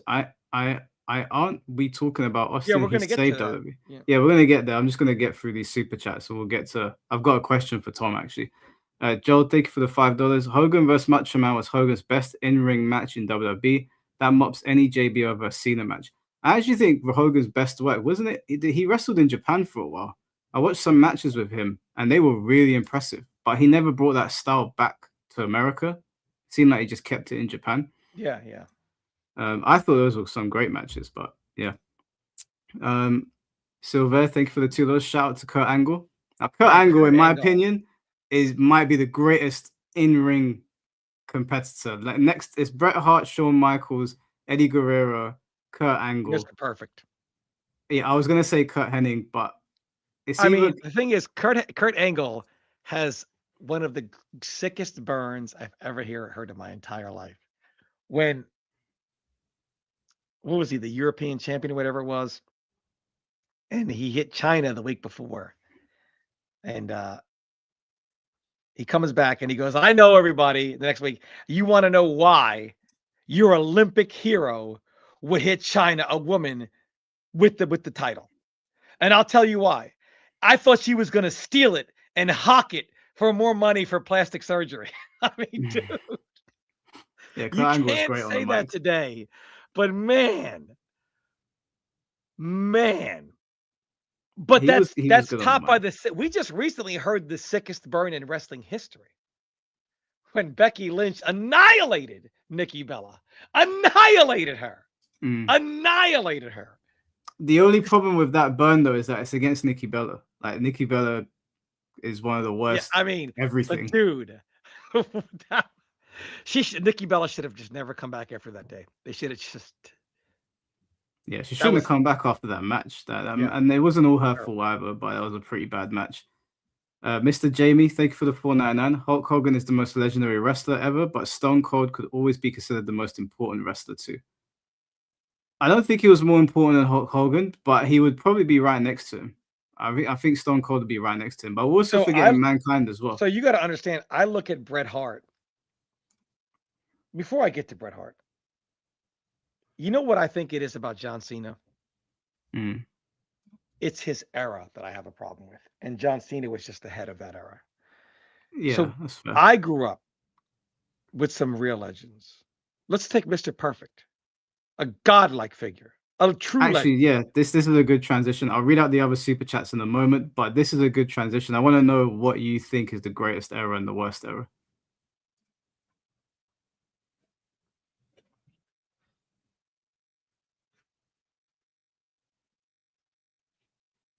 So we got what? Golden Age, we got New Generation, Attitude Era, Ruthless Aggression, PG era, and then I don't know, Triple H has created like 10 different eras in the past couple of weeks, so whatever you want to call those, the Renaissance era, even though it feels like we're in the gutter right now.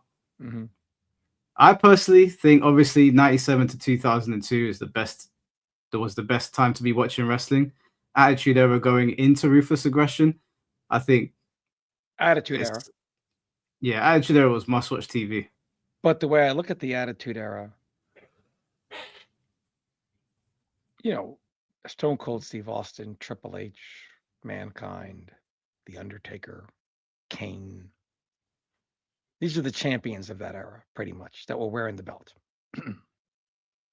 Chris Jericho, people like that, you know. And when the pre-Attitude Era, you had, you know, Shawn Michaels, Bret Hart, Hulk Hogan, people like that, Psycho Sid, whatever. And then there's John Cena's era. Well, hold on, John, what is John Cena's era? What year are we talking about? Because he was a big part of Ruthless Aggression. Ruthless Aggression was a good era. That was great. We don't like Ruthless Aggression now. What?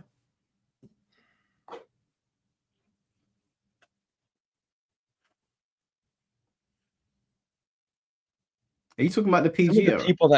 Some of the people that wore that belt after the Attitude Era are a disgrace that they ever got to wear it. Because you think of some of the legends who never wore it. Mr. Perfect, for example, Ravishing Rick Rude, etc. What the fuck does Kofi Kingston get to wear that goddamn belt for? I don't think that was John Cena's era. To be fair. It was John Cena era. I don't think that was. John Cena was winding down at that point. Ah, man, no, man. That was more like the Shield, like Wyatt family sort of times, wasn't it? Dude. I don't think that was Cena's era. I mean, dude, but there are just some people that have no business wearing that belt. I agree. I agree. Jinder Mahal, I don't think should have won the belt. Wow. But that's not Cena's era. I just think John Cena's era was not a good era. So you did wait. Okay, so he ushered in Ruthless Aggression, right? He said it's a Kurt Angle, and I would say Ruthless Aggression ended around like 2008. So from 2002 to 2008, you think that era was pretty bad?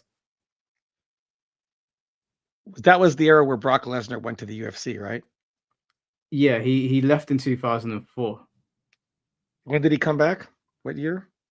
like 2013. Okay. By the way, for years, I always said Lesnar was going to be the one to beat The Undertaker. Anyone in the MK community, in the MK, I was like, it's always going to be. I always said, I was like, because who else could do it and make it believable but Brock Lesnar? I said it for years, and then when it happened, I was like, oh my God, it actually was Brock Lesnar. Oh wait, No, hold on, Tom. Hold on. Who is this way? Where's that comment going? Mike isn't even at the age to discuss wrestling with Tom. How, son of, how old do you think I am?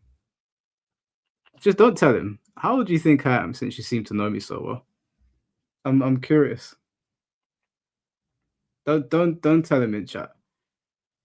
But anyway, okay. So wait, you didn't like those 6 years?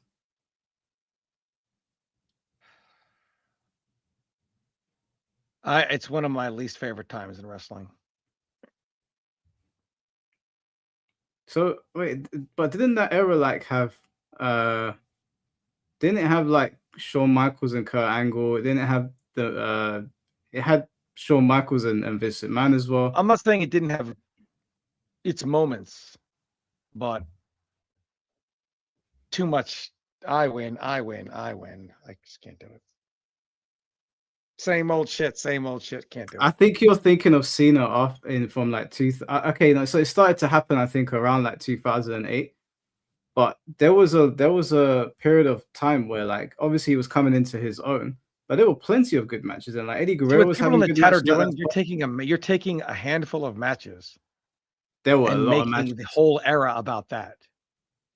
The Dude, Attitude Era was not about The Rock versus Stone Cold Steve Austin. I can't say, what about these two Austin Rock matches at WrestleMania? You know, so. But that's the PG era. That's not Ruthless Aggression.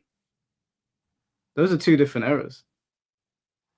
Were like you it had, actively it watching had at great that matches. point? Like I was a huge fan of Randy Orton, loved a lot of Randy Orton's matches at that time, except for the matches against John Cena, because the result was always the same.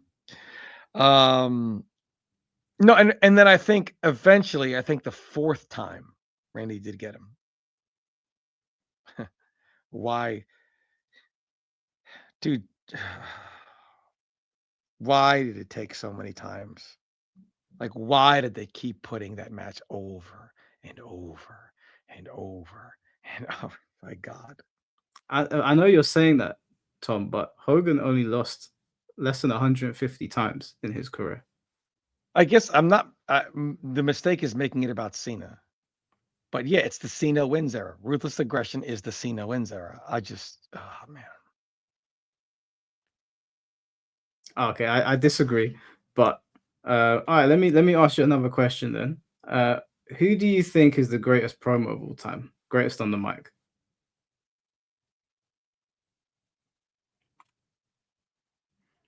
Tom, you frozen? Greatest promo on the mic? The greatest promo of all time on the mic? Yeah. Oh.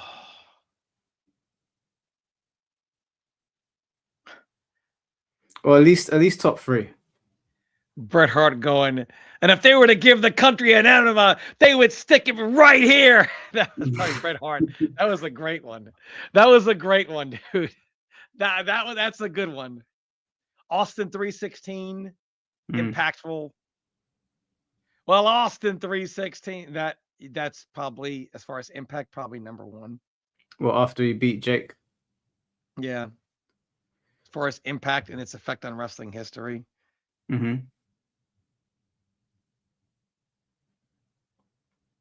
What about Ric Flair's old promos? You know, as much as, I hate hearing about what you gonna do, brother. Ric Flair's "to be the man, you got to beat the man" was probably one of the greatest one-liner ever. Yeah. Ric Flair's up there, man. There's a video actually that was put. I don't know if this will get me in trouble because it's not directly Like, from. I gotta take this. Yeah, it's not directly from the WWE. I might be able to play it, but I'm risking the stream here. But it's a great remix of Hulk of a Ric Flair promo if I can find it. I think personally, chat in my personal opinion, Ric Flair's he might be number one potentially. Let me see if I could find it. The auto tune, yes, you know which one it is. I think I can play that on stream. I don't think I'll get in trouble for that. Let's see, where did I put it? Whilst I'm looking for that, here we go. Dude, this is the funniest shit I've ever seen in my life. Also, yeah, for those of you that are messaging me on Discord, I will let people on. But we're gonna get through these questions first. I was born with a golden spoon. I inherited the ability. I inherited the money. I inherited the God-given best looks in the world today. And with this, I dress myself in cashmere. I dress myself in $100 pleated slacks. I dress myself in alligator shoes. I wear a $15,000 Rolex. I got Mercedes Benz. Yeah, I'll stop it there just in case. But dude, the Ric Flair auto tunes, they're the greatest things I've ever seen. You could release a whole rap album around Ric Flair. Yeah. Let me see. Where was I? Cena's largest pop was losing to RVD in 2006. That's not true. That's not true. I think Cena's largest pop was at the Royal Rumble. I think when he came back. And he went on to win. I think he beat Triple H. I think that was his loudest pop. And obviously, most recently, when he's come back, he's been getting pretty big pops. Nero Cade Gaming, thank you for the 199. What about Cena double stack FU? Yeah, that was impressive. You saw that, right? When he stacked Big Show and Edge. Mm-hmm. And Edge, yeah. Yeah, that was you can't. I mean, honestly, I'm not the biggest fan of Edge either. So really, wait, why don't you like Edge? I'm not the biggest fan of Edge, man. It's tough to get the Brood version of Edge out of my head and then look at Edge as a major player. Oh, come on. He definitely overcame that. And the Brood was cool as well. It's a cool, like, upper mid gimmick. But come on, Rated R Superstar was a very, very cool gimmick. I was skeptical as well when he won the Money in the Bank, but I think he did a great job. His feud with Cena was awesome. The live sex show was obviously pushing it, but there's a lot of memorable moments of Edge. Even before he became a main eventer, the TLC match was memorable. I guess what gets me is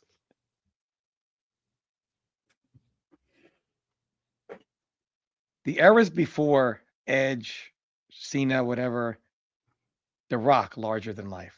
Austin, larger than life. Right? Hogan, not larger than life.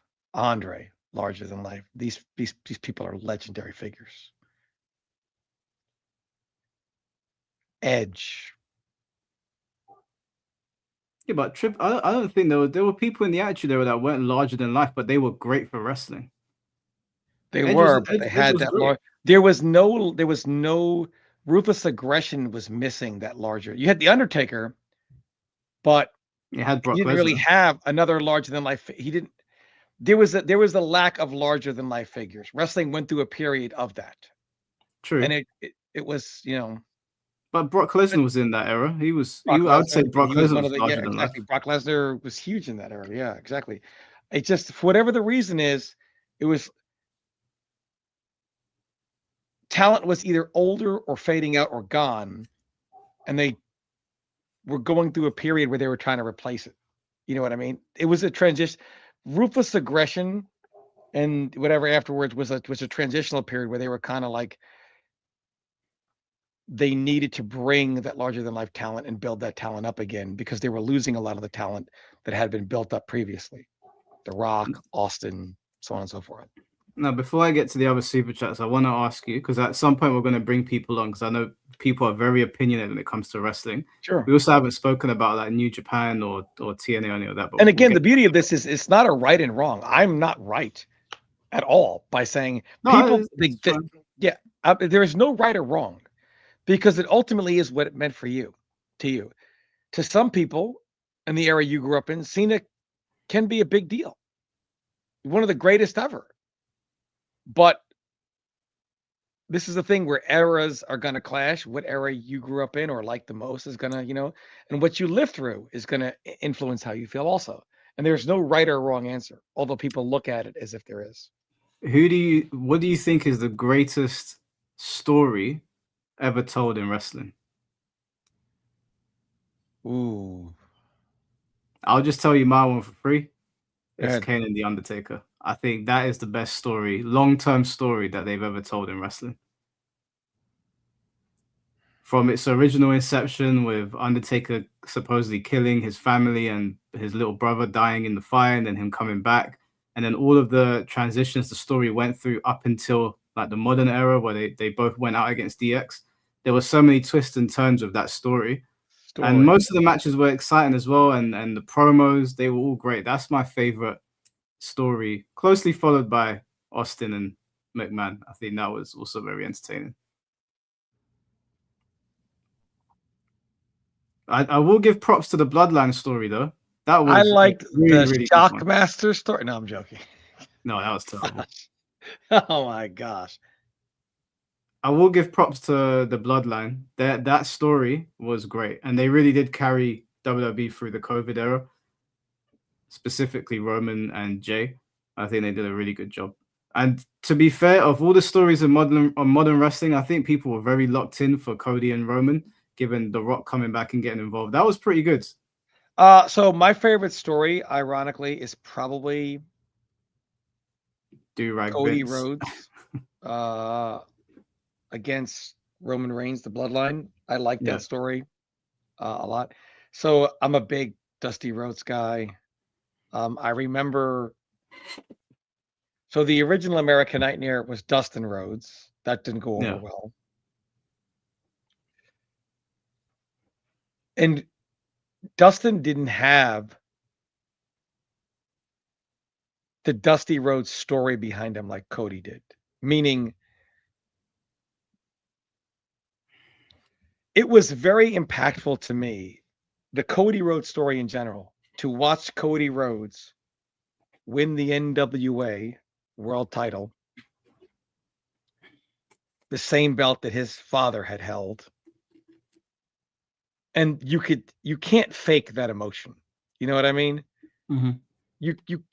The guy came from Stardust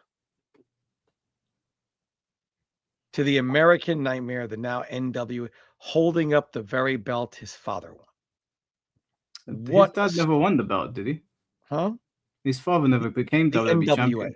The NWA. Yeah. The NWA World Championship. Yeah. Not the W. Well, he actually did win the WWE. They took it from him, yeah.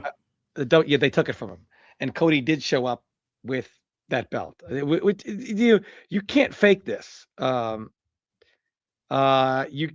can't fake this. Yes, Dusty Rhodes was an NWA champion.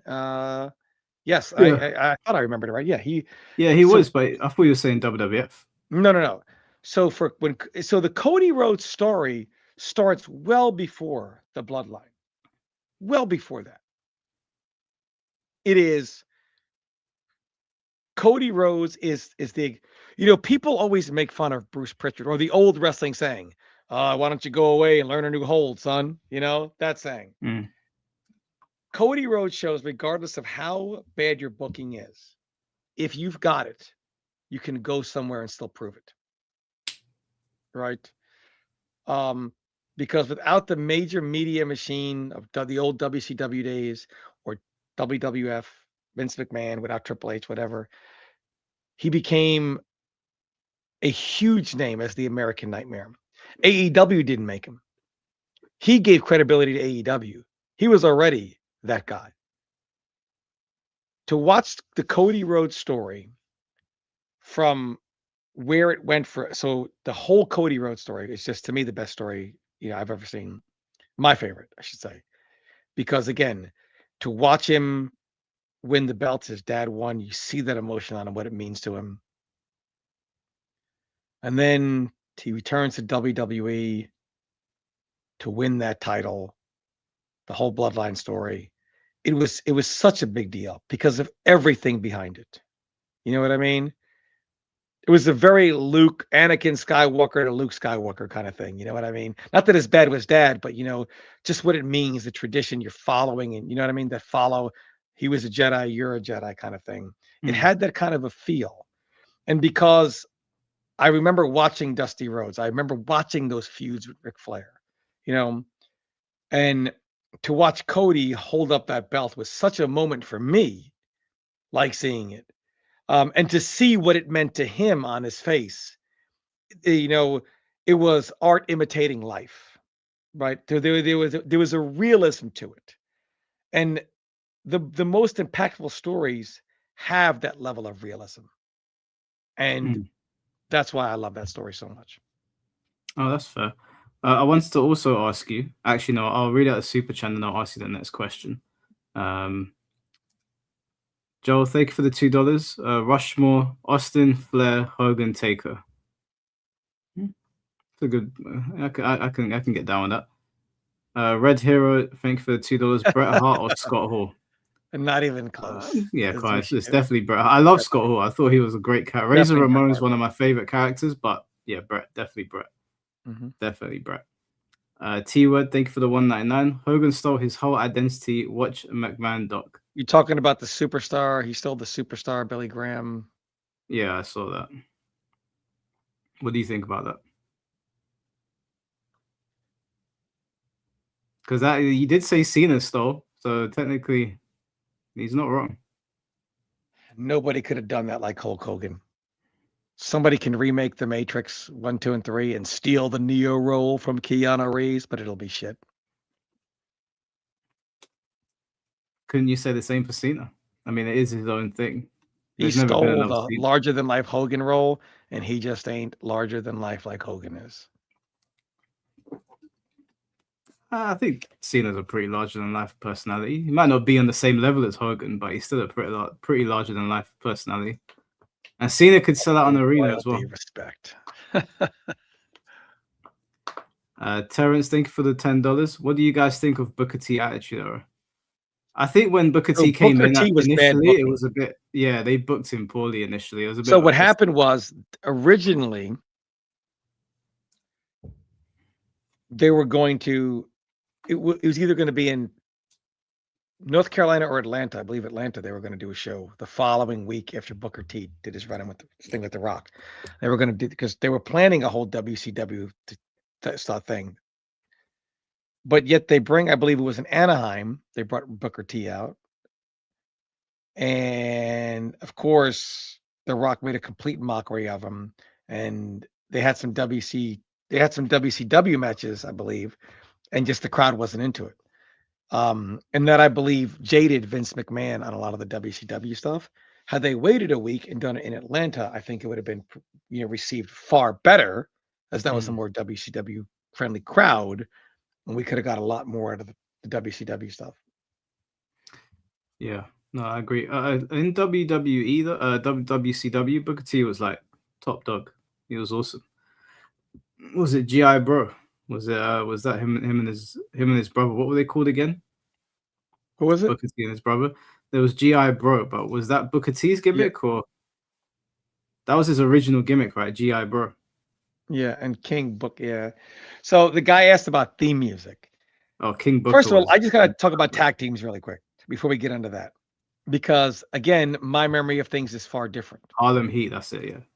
Well, Mike, who is the greatest tag team of all time? The Brothers of Destruction. Easy. That was my favorite team to watch. Easily. I know you're gonna say something like the Road Warriors or Marty Jannetty and HBK or someone like that, but my favorite tag team of all time is Brothers of Destruction.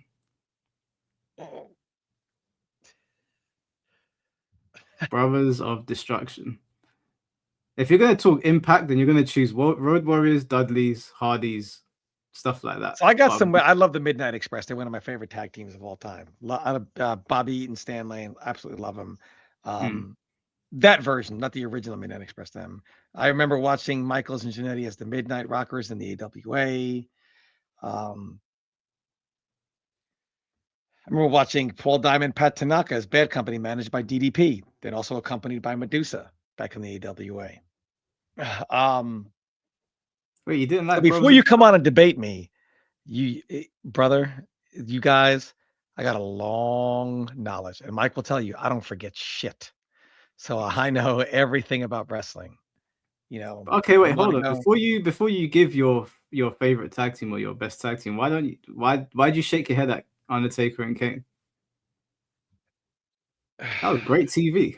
Because that was not in an era in which people were actually tag teams. That was an era where they would just take two singles wrestlers, put them together. Now they had some funny things, like when Kane accidentally messed up the last ride, and Undertaker used that as like, no, Kane, it's like this. Yeah. They had some good stuff, but no. They definitely had tag teams in that era, though. There were plenty of them. But the Kane and Undertaker are known more as single wrestlers than a tag team. Is what I mean to say. So, in my opinion, they're going to put the Brothers of Destruction in the Hall of Fame as a tag team? No. You don't think so? I bet you any money in the next 10 years they'll be in the Hall of Fame. Now, I'll say this: the Road Warriors, you have to have lived through that era again. The Road Warriors were drawing money everywhere. They were such an attraction, drawing money everywhere. And back then, you could only read about them on like PWI, things like that. Back then, the dirt sheets were a huge deal, because you didn't have the internet like today, and you couldn't get a lot of the stuff on TV, like today. So you're reading about the Road Warriors. They're literally the best tag team, God knows how many years. McMahon made a play at them. They didn't do it. So that's just so they brought in Demolition. Today, if most people look at Demolition from a today standpoint, if you didn't live through it, you might look at them knowing about the Road Warriors and say, oh, that was the Road Warrior knockoffs, right? Ironically, though, depending on if you were a fan of NWA or wherever, those territories, or WWF, you didn't look as a WWF guy as a Demolition as Road Warrior knockoffs. Because Bill Eadie and Barry Darsow they took the gimmick and they didn't come off as Road Warrior knockoffs. They made it into something else. To me, the Road Warriors with Precious Paul Ellering, greatest tag team of all time. And number 2 is Demolition. Mm-hmm. And there's no number 3 that's close. You can talk about, Ricky and Robert with the Rock and Roll Express. No. You can talk about, the New Age Outlaws, which shouldn't even be discussed as a tag team at all. They're not even close to a discussion of one of the greatest of all time. You can go Heart Foundation, maybe. Some people go the Bulldogs, but Demolition and the Legion of Doom, the Road Warriors, those are. The Steiners are not a Demolition or a Road Warrior kind of thing. For Demolition to get over, like, to me, you'd have the greatest tag teams ever. You look at Road Warriors, Demolition, you have the Steiners. You've got what are you Harlem basing Heat. I got to put Harlem Heat in there. You got to put Doom in there. Doom is, people forget about Doom. Doom, they were a great tag team. Yeah, well, if someone said 4 Horsemen, that's a stable. That's not a tag team. Yeah, that's a faction. Outsiders, that's a different conversation. They were a copycat LOD. How old are you, Joe? Joe's a big man. How old are you, Joe? I think Joe's 40. Who do you think is the greatest faction of all time, Tom? The Four Horsemen, bar none. Four Horsemen over Evolution, yeah? 40. Okay, so Joe's 40. So when I'm watching Demolition, what year was WrestleMania 4? I don't know. Forget the year. WrestleMania 4. 1988. Yeah. I was 11 years old, which means Joe was 3. So how could Joe possibly remember at the age of 1, 2, and 3 how Demolition was perceived when they came on?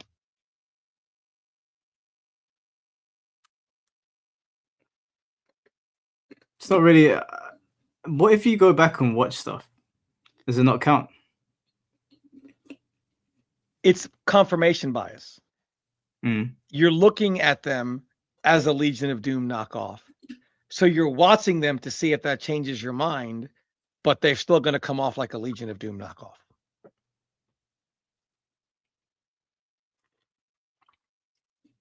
I'm gonna let people on once we finish. Once I finish questioning Tom, I'll let people on. Theme music, by the way, you got to go. I would go in no order. You got Hulk Hogan, which was huge by Rick Derringer. Demolition, Ultimate Warrior. You know, that's pretty up there with theme music. The LOD, the original, the Road Warriors used to come down to Iron Man by Black Sabbath.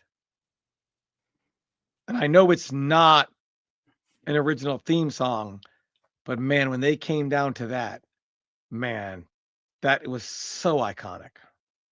So wait, what's your top 5 theme songs? Theme songs?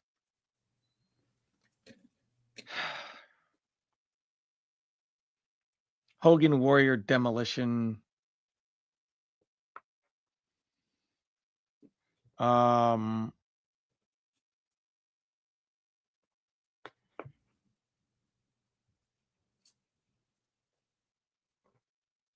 do like Brock Lesnar theme song.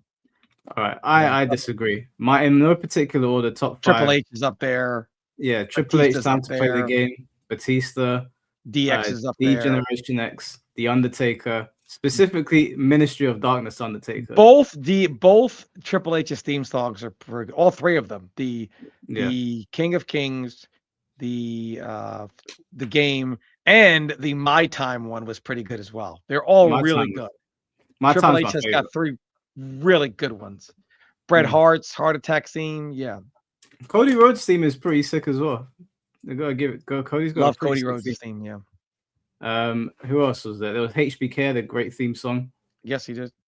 I like the one with Sherry better. That was Sherry Martel was just so good. Sherry was so good. I want to ask you, moving the conversation slightly. Best female wrestler of all time. You gonna ask me that? No, but you can answer that if you want. I remember it differently, you know. Fabulous Moolah's up there to me, man. I know she was a horrible person, but man, the Fabulous Moolah. Again, do you understand how hard it was to be a name that's known today because you made your name back then in women's wrestling, in an era where it was made to be a joke, when they had gorgeous ladies of wrestling and the farmer's daughter and the blah, blah, blah. To be that type of a figure in that era, very difficult. Very difficult. Do you think she's the greatest female wrestler of all time? I think she had it the hardest of any female wrestler to make a name for herself. Okay, but that's not the question, though. I don't think any female wrestler today could have done it back then what Moolah did. Maybe that's true, but does that mean that she's the greatest female wrestler of all time? So, by the way, for those who don't like my take on John Cena, isn't that the gripe people have with Charlotte Flair? Okay, I so win, I win, I win, I win, I win. Well, we can't think of anybody else who should win, so Charlotte would win, right? John Cena has a lot of, we can't think of anyone else to put in this spot, so it'll be John Cena. No, I disagree. So my problem with Charlotte, because I also don't like watching Charlotte win all the time, is that other than when she first won the world title, I couldn't tell you a good Charlotte feud. I don't know if anyone else could tell me, but I can't remember a time where I actually enjoyed watching Charlotte feuds. No matter what you say about John Cena, he had some great rivalries. But Hogan didn't have the rep at that time when Hogan became a name. John Cena had that rep in his time, in his prime. So that's kind of the difference. Yeah, but And just to also, compare again, John Charlotte Cena Flair and matches. John Cena. When you look at, give me the best John Cena match ever. John Cena versus AJ Styles. I believe it was at the Royal Rumble. That was a fantastic match. Well, I love AJ Styles, the phenomenal AJ Styles. I love AJ. John Cena, AJ Styles. That's a great match. Let's do the test of time. Yeah, Cena versus HBK. Fantastic. Hogan, Andre. The Rock, Stone Cold. Cena and AJ Styles. Which of these matches in order, 1, 2, or 3, in the test of time test? Well, that's because the star power in those other matches was much higher. The actual wrestling match between AJ and Cena was great. If you want to go that, then you got to go Bret Hart, Shawn Michaels. I wouldn't disagree Iron with that. Man match. I would not that is disagree the with greatest wrestling match of all time, because Iron Man matches don't do well. It was an Iron Man match, and nobody cared. Nobody cared that there were no falls. Nobody even got bored. And even Shawn said, I couldn't do that with anybody other than Bret. Yeah, but I don't disagree with that. But we're not going Shawn off and of Bret like are the two audience greatest retention. wrestlers of all time. It's not even close. I would slightly disagree with that. I actually think Eddie Guerrero is the best wrestler of all time. Eddie Guerrero does not belong in the same conversation as Bret Hart. Are you serious? No. And let me just talk about this. Bret Hart is more important than people realize. Yeah, okay, I agree to that. Hold on. What saved the WWF from Eric Bischoff? What saved the WWF from Eric Bischoff? Vince. What saved it was Stone Cold Steve Austin and the Mr. McMahon character. Yeah. What ushered in the Attitude Era? Bret not listening to Vince. That's what ushered in the Mr. McMahon character, right? He didn't want to drop the belt. Could we not also talk about Shawn Michaels was very unprofessional? Because they all were. Bret was like, hey, look, I'll lose the belt to you. I got no problem. And Shawn just had to be Shawn and say, well, I wouldn't do that for you. You know, like he just had. I mean, if Shawn would just shut the fuck up sometimes back then. Tom, you would do the same thing. You would say the same thing to someone you don't like. Me? Yeah, they didn't like each other. HBK trolled him. I wouldn't say that. I would do business. No, Bret always did business. I would do business, but I'd troll you.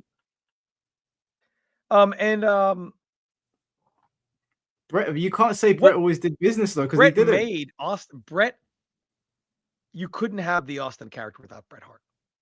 I know, I agree with that, but you're skirting around. Bret didn't always do business because he refused to drop the belt after that. He went out there and said to Vince, I'm not dropping the belt. He did, but that's only because he was going to drop it, and then Shawn did what Shawn did. So Bret's like, well, I'm not going to do business for somebody who would never do business for me. But that shouldn't matter because the business goes and Bret even said, look, Shawn Michaels. We all know what happened. Shawn was supposed to lose to Bret, but he lost his smile. Everyone knows that story. And actually, Yeah, he was okay. supposed to come out and say he can't wrestle. He has this injury. And instead he come out and said he lost his smile. And then he does a moonsaw when supposedly couldn't wrestle for a knee injury. That was intentionally to take a shot at Brett. You know, Yeah, but he does. that's all true. But Brett still didn't want to So do. If you're gonna do business, he do didn't want to business. do business because Sean didn't want to do business first. So Brett returned the favor. But Sean always did business. Like we watched Sean. Right, he was Losing your annoying. smile as opposed to doing business is not doing business. Yeah, but obviously it spiraled after that. But what I'm saying is that in that moment, you're saying where was the Attitude Era born? It was born because Brett decided I'm I'm not not dropping the disagreeing that he title. didn't do it, but hold on. He wasn't going to do business there. He did say, I'll drop the belt to The Undertaker the next night or something like that. He didn't say, I'm going to leave on top. It was agreed upon that it was going to be a run in. And then he agreed, look, I'll drop the belt the next night. I'll drop it to The Undertaker. I don't, he agreed to drop it. Just, hey, look, if this guy's Not going to to be a Sean. dick, I'll drop it to someone that's not going to be a dick. Someone that would do the honors for me. I'll do it for them. Yeah, but Brett's not in charge. Vince is, and Vince said drop it to Sean. Well, Vince should have said, hey, Sean, don't lose your smile. He told Sean, go out and talk about your leg injury. Don't do a moonsaw flip and then say you lost your smile. And Vince was pissed about that, losing the smile thing, because that's not what was supposed to happen. I'm not defending what HBK did. I'm just saying that they both got petty and that it resulted in the Mr. McMahon character with him backstage going, Brett screwed Brett. Right? Yeah, but again, he didn't want to drop it to Vader. That's true. You could not have. I'm not saying that Sean always wants to do business. I'm saying up until that point, things got murky, but they were doing business, right? Because they hated each other. No, and I'm not disagreeing with that Brett didn't want to do business. Sean didn't want to do business, so Brett returned the favor of not doing business, basically. Okay, so they both I'm not disagreeing with that. However, it took Brett to make the Stone Cold character, because even after Austin 316, you needed someone like Brett to really take it over the top. Brett Austin really took that over the top. Yeah, but I wouldn't put that all on Brett. I'd say Austin. The Survivor Series, no, because Austin was part of it, of course. Yeah, of course. But Austin needed the right dance partner. Yeah, that's true. And if you want to say Austin was leading the charge on that, we all know who was Brett. It was more Brett than Austin. Yeah, as far as the matches, the wrestling. The actual. Now, Brett has given Steve high praise on his wrestling. So Steve was a great wrestler. Yeah. And Jim Cornette always speaks about, we all made fun of Brett for taking things too seriously. And I regret ever saying that, because I wish they took it seriously enough now. So it's kind of like we got the alternative to Brett, and I'd much rather like it was when Brett was around, when people did take it too seriously. I can see people wanting to call in. So I'm going to ask Tom one more question, and then I'll let people call in, and you guys can ask questions. Joel Familia, thank you for the $2. Ruthless ended in 2007 after Benoit's. Oh, yeah. Well, no, I think it ended in 2008, right? Maybe you're right. Maybe it was 2007.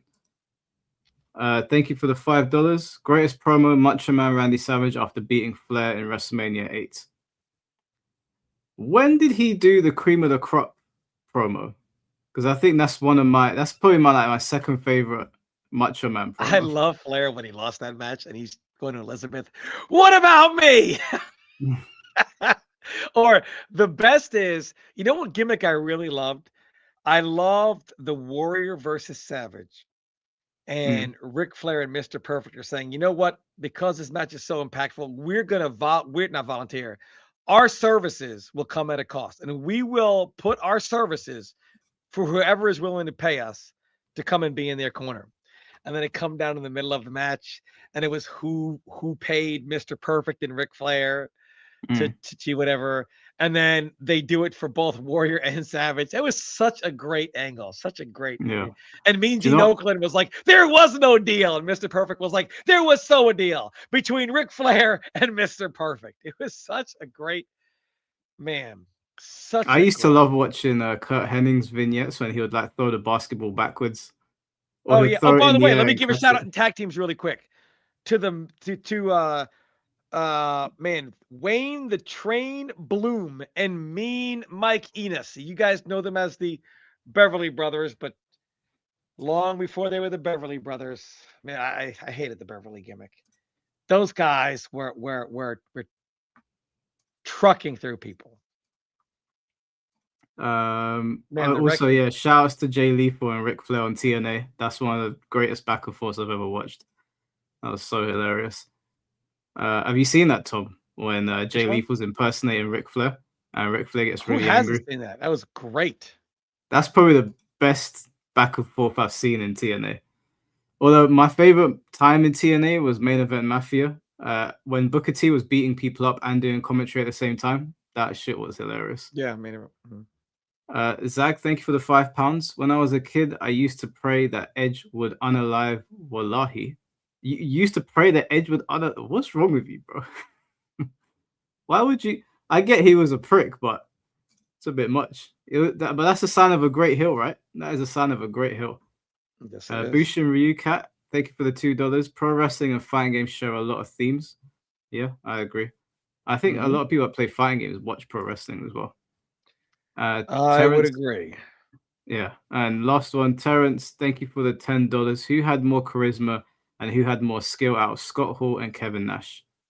Oh, Scott Hall. Scott Hall easily. Not Scott Hall. Yeah, Kevin Nash. There were moments where Kevin Nash was really funny on the mic, but overall, charisma, like, come on, man. Razor Ramon, it's Scott Hall easy. On Kevin 1000%. Nash's tombstone, I will always read. Look at the adjective. Play. Right, I want to ask you a question, yeah, just before we Yeah. bring people on. Sure. What is your opinion on the current product and Vince's booking versus Triple H's booking? And are there any standout characters for you right now?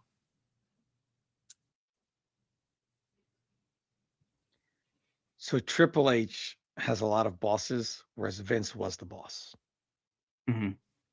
Because now we're in multiple people own the WWE, right? So you have The Rock, who's an owner. A lot of people own WWE. A lot of very powerful people who have ideas. So I don't know how much control Paul Levesque actually has, right? Whereas Vince McMahon was the judge, jury, and executioner. I don't know if Triple H has that type of power. Yeah. But I think Triple H is what Bret Hart says. Doesn't know what the fuck he's doing.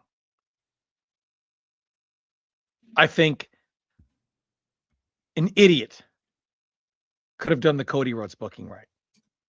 It's almost impossible to fuck that up, which they almost did, by the way. Which they almost did. With The Rock coming back at first.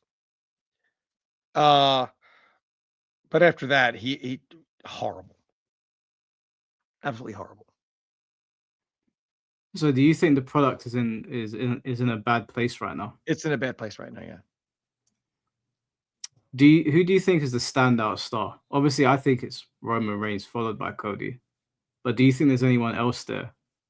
Like Drew McIntyre, for example? Or anyone that you could see really picking up the mantle? I think they're going through a transition again now, which does happen every few eras, where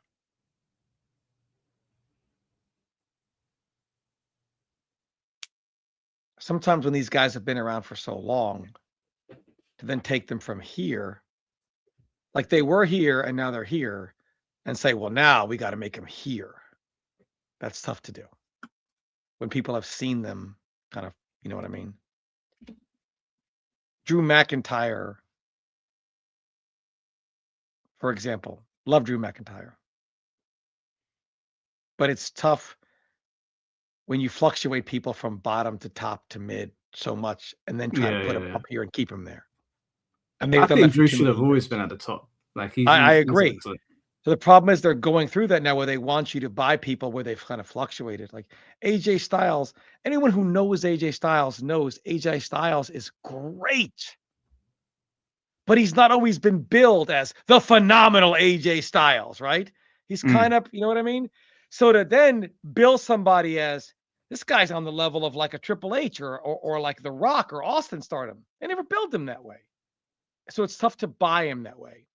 You got to be a real AJ Styles guy or a real historian of wrestling. The average fan just flipping through channels is not going to buy AJ Styles in that light. You, me, and everyone who knows wrestling knows this guy's one of the greatest. Yeah. Bar none. The average fan doesn't. So they need to build those larger than life people again. And the average fan isn't going to see, like Brock, everyone sees Brock that way because he's always been billed that way, right? That's kind of the problem. They He need also to looks bring that way. people in, you know, and not Cody Rhodes. They get behind because people understand the story. The guy who worked himself up from the bottom up, right? They get behind that. The hero's journey. That's Cody Rhodes. Even your average fan can understand the hero's journey. But they don't bill a Drew McIntyre as the hero's journey. And they don't bill him from now he's at the top, starting at the top. This is a guy. The old days, the vignettes, Razor Ramon came in as a top guy. The vignettes let you know this guy was a top guy when he comes in. And he was, look at how Skinner, the alligator man, comes in, his vignettes, and then how he's booked versus how Razor Ramon is booked when he comes in, right? He comes in as a top guy, not as a jobber working his way up to a top guy, or not a jobber, but a mid-level guy. Now, all of a sudden, he's not mid-level anymore. You can't go from mid-level to top without that hero's journey. Edge kind of has that. From Edge and the Brood to Edge and Christian. Edge was a top guy with Edge and Christian. So when he became a singles guy, he still carried that top guy cachet. And Christian was always seen as the little brother of Edge, quote unquote, right? So when they went singles, one was an IC guy, one was in the world title. And unless you were a wrestling guy and knew him as Christian Cage, you didn't really see him in that light if you were the average day fan. So how they book people and bring them in, you got to understand that we're now you got to push these guys to the moon, but it's tough to do that because of how they were. You know what I'm saying? What did you think of Hulk Hogan, Tom, from Terrence? Thank you for the $10. Of the difference. Hollywood Hulk Hogan. What I think of the Hollywood Hogan gimmick? Yeah. Second greatest gimmick in all of wrestling, second only to Hulk Hogan. Yeah. Which Hollywood theme did you prefer? The like guitar solo one or the original NWO? Give me the Jimi Hendrix, brother. All right, let's bring on the first guest. I was going to ask you about LA Knight, but I'll do that afterwards. Ray, how you doing, bro? That's another one. What's going on, dudes? Y'all can hear me? Yeah. What's up, brother? How you doing, man? Perfect. Hey, I'm doing all right, Tom. Thanks for asking, bro. Man, I'm so glad I get to talk about this because I feel like I have these arguments with myself because I don't really talk to people who know wrestling shit. Sure. First thing I want to really make clear is I don't think you can really compare Bret and Eddie here. I think Eddie Guerrero and Bret Hart are both like the great representatives of what they are, right? You got Bret Hart holding down the North End with Stampede, and then Eddie Guerrero. Think about what the Guerreros did with lucha wrestling in general, right? Absolutely. Both have brought up such a style of wrestling, not even just good wrestlers. They exemplified a style. And so to say one would be better than the other, it's hard because I think that's just it's two different animals at that point, if that makes sense. Mm-hmm. I would agree. And as far as greatest matches of all time, it kind of disappoints me that nobody mentioned any Steamboat matches. Steamboat Macho Man or Steamboat Flair. Wrestling, I got that right under Bret and Sean. Yeah, I tried to, but we moved on too quickly. Yeah. As far as wrestling matches, WrestleMania 3, Ricky the Dragon, Steamboat, and Macho Man, that might be the second. No, that is the second greatest wrestling match of all time. And let's look, I get Hulk Hogan, I get it, but how much of that was fabricated? Like, let's take WrestleMania 3, for example, right? That's where he slammed Andre the Giant.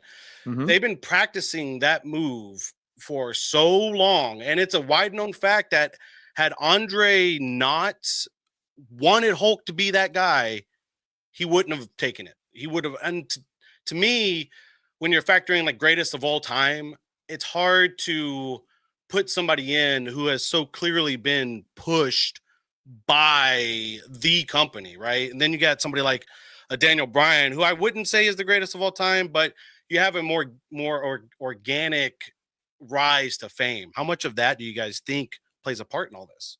Because there's the greatest of all time according to Vince and WWE, and then there's the greatest of all time, bar none, circling everything, right? Is that, are those two different conversations at that point?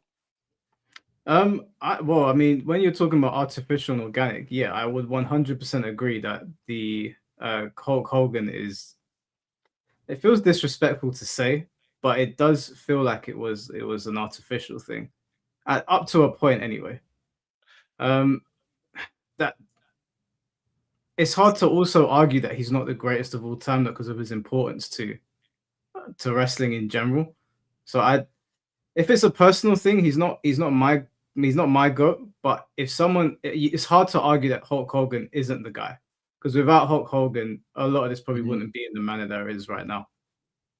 So See, I think he exists on all the spectrums, to be honest. Hulk Hogan was so big because it was the perfect combination of being pushed and it being organic at the same time.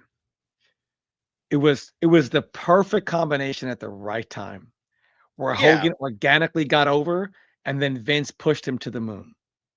But I feel like this is perfect time. Yes. Then we should say, I look at The Rock. They tried to push Rocky Maivia, right? Nobody cared. No, they did not care. But no, I don't think they didn't care. I think they saw through the bullshit.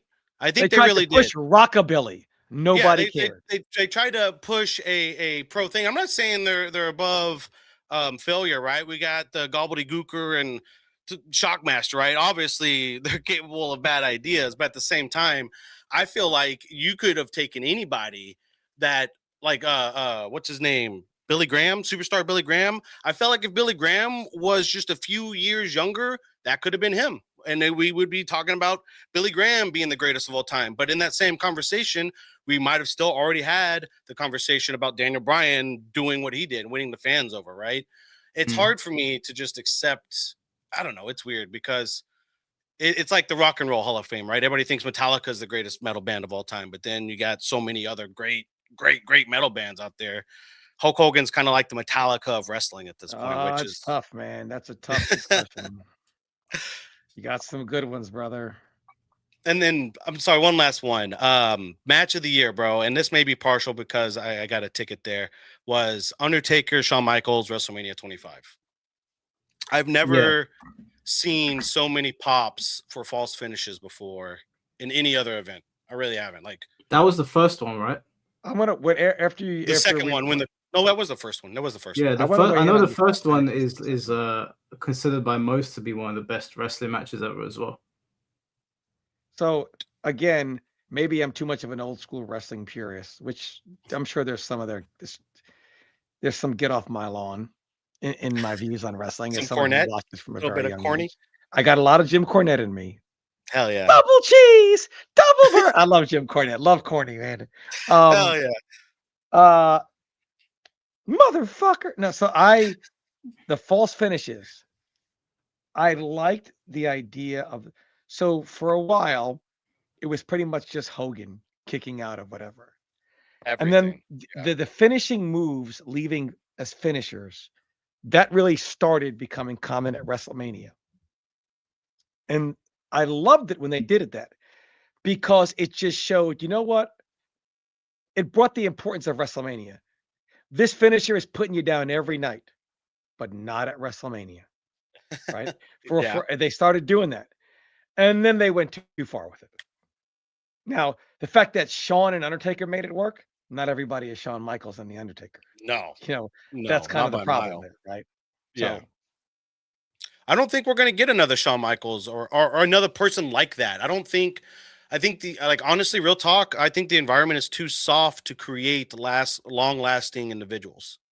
I think what created Stone Cold was necessity. The Monday Night Wars. What created Hulk Hogan was necessity to go global, right? There is no longer a necessity for anything. It's all just homogenized crap now. So I feel like, I mean, we can look at the Royal Rumble for a perfect example of where wrestling is now. Like, that was god awful. I was shocked at how bad the Royal Rumble was. Dude, it was so hard to watch. Yeah, I couldn't believe that. There was no. I don't mind there not being surprises because I don't mind them putting the spotlight on the current roster, but there was nothing. And I as a joke said, "Oh, Roman's probably gonna win," but in my mind I was like, "He's not gonna win. He's too over all the Who time. else was it gonna be? Honestly, when Gunther came out, I was like, "Do you eliminate Gunther now because?" He's just retired AJ Styles. Do you want to keep that momentum going and have him win the Rumble again? And then he's got like nuclear heat on him. So that was where my mind went. But then when I saw Roman like dashing everyone over the top rope, I was like, damn, Roman's about to win. I feel like they're scared. I feel like they're making the safe bet with Roman. I think with how much money they sold for, right, with ESPN and Riyadh, and how much money they're not making. I feel like this is a Hail Mary at this point. I think we're going to get a lot of homogenized wrestling in the future because I don't think people are willing to take risks anymore. AJ's gone. All these wrestlers are retiring. And now what do we do, right? No, I agree. Well, like Tom said, we're in a limbo stage. That's what I think it is. One thing, what I'm going to do actually, just so everyone in the back that is listening, that is queuing up to jump on, I'm going to do 10 minutes per person. So just so we don't keep everyone waiting. Yeah. The one thing I will say, maybe I can get your take on this as like a final question, but in my opinion, wrestling is very hard to watch today because it feels like everything has to be a high spot. It's like we have to hit this high spot, so everyone has to get in position. And I know wrestling is not real, but they used to sell it to us, and now it just looks like gymnastics all the time. And it feels like a bit of the AEW effect is like pouring into WWE, where everything is a high spot, everything is a false finish. Like it doesn't feel like a fight anymore. Do you ever feel like that when you're watching it? Yeah, I mean, like the way I think of wrestling, the way I've always watched wrestling was as a reflection of modern society. Wrestling is best when it takes art imitates life. Yep. Modern issues and amplifies it. Stone Cold, Vince McMahon, all that stuff, right? It was perfect. But now we don't got storytellers that write like that anymore. In my opinion, I've always said this, that we've gotten the CW rejects, bro. We got the people that couldn't write for Arrow or Superman or Gilmore Girls or any of that bullshit. And we're taking that and they're taking their terrible stories and they're forcing it down our throats because everything's so shallow. You see through all the writing. And so now that the writing's bad, what do? You put on high spots, you bleed, you take all these big bumps, you do all this because you have an imbalance. You beef up the writing, you tell good stories, and then like Jake the Snake, you can sell a DDT as a finisher at that point. I think Natalya is really close to being that. I think if they treat Natalya right, I think she can. Brad the Wizard, do you know what DDT stands for? Oh my God. Top of your head. No. Mike, do you know? What stands for? DDT. No, I don't know what it is. I feel like when you say it, I'm going to know. Dangerous drop takedown. I didn't know that. No, I didn't know takedown part. So all you guys in chat that want to test my wrestling knowledge, man, I hope you come ready. We're going to have to. I would have to go one-on-one against you on that at some point. By the way, guess what? The mandible claw. Does anyone know the real story of the mandible claw? Okay, maybe I don't challenge you to this. Does anybody know? I don't know the rules. I feel like you're going to tell us that. So, and it's a lot. So the mandible claw, it's fascinating. The mandible claw was created by Dr. Sam Shepard. He's a neurosurgeon, professional wrestler. Competed in the late 90s. Hold on. Created the mandible claw, which Vince. I'm not reading. Because what you don't know is that Vince McMahon, yeah, I'm reading. Bitch, come on here. I'm reading. You think I randomly said, let me look up the mandible claw and ask Mike whatever? Why would I, of all people, are you stupid? Come on here, brother. Come on here, test your luck. Work himself into a shoot. Yeah. So the mandible claw, because originally Vince McMahon was like, "What the fuck is this move?" And Mick had to explain it because Vince is like, "You just putting your hand in his mouth," and Mick Foley had to explain, "No, it's a nerve hold." Dr. Sam Shepard is also he went to prison, and he was wrongfully accused, was later released. He is the person that the fugitive was made after, was Dr. Sam Shepard. Oh, I didn't know that. I had no idea. And that is where the mandible claw came from. Your mind is the mandible claw of information, dude. I can't help but respect that. That's crazy how much you retain. Well, Ray, do you have any final thoughts before we get the next person on? As far as wrestling's concerned, I really think the way forward right now is just to pay attention to the women's division. I think if there's any division out there that's hungry enough to put on good shows, it's the women's division. And I don't know, bro. I had to stop watching. I can't sit there and support something this terrible. I really can't.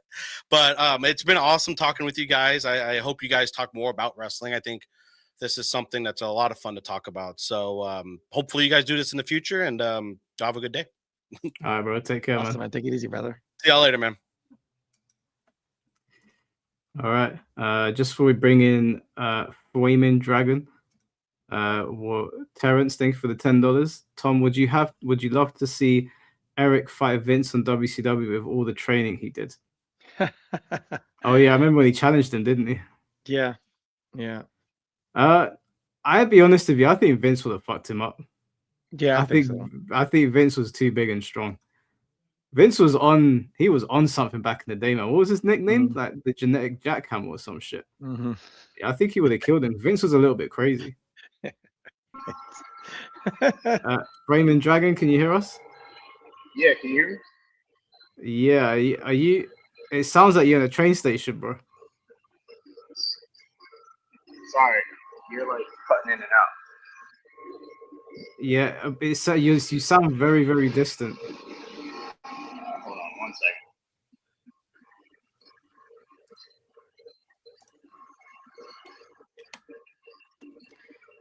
Hey, Mr. Jamie, could you stop calling me on Discord, please? If you want to join the call, accept the link that I sent you. Guys, please don't call me on Discord. It's very annoying in my ears. Is that better? No, bro. You sound very distant and you sound like you're outside.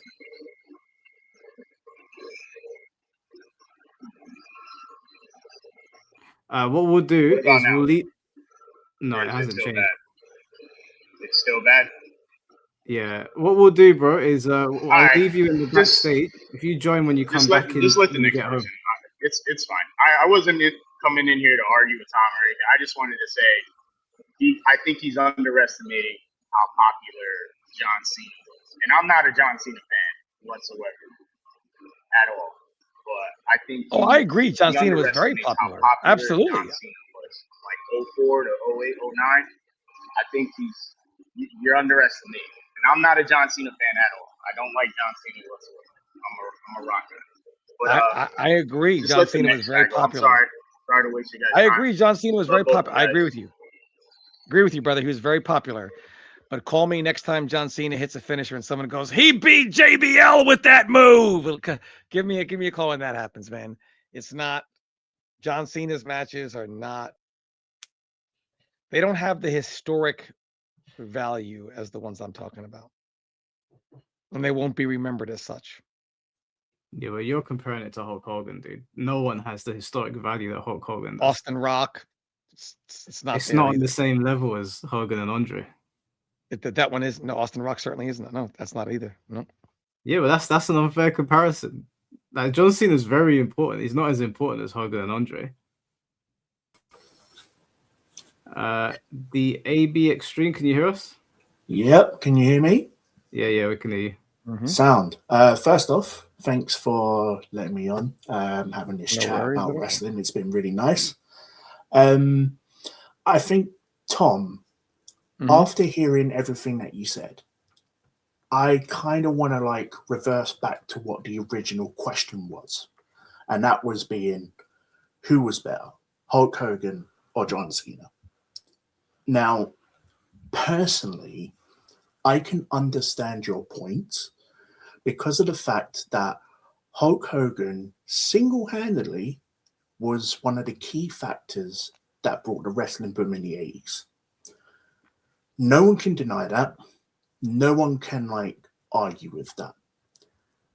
But what Hogan has done since then has been a wave of just really incredible highs and really incredible lows. I personally think, in my opinion, he killed WCW and he almost killed TNA. And the way that is just that of his own stature and the way that he is, Hogan couldn't take no for an answer. Now, if you compared that to Cena, the thing with Cena was the fact that he was literally Vince's golden goose, especially during the time that we refer to as the Super Cena era, the PG era. He was his number one guy.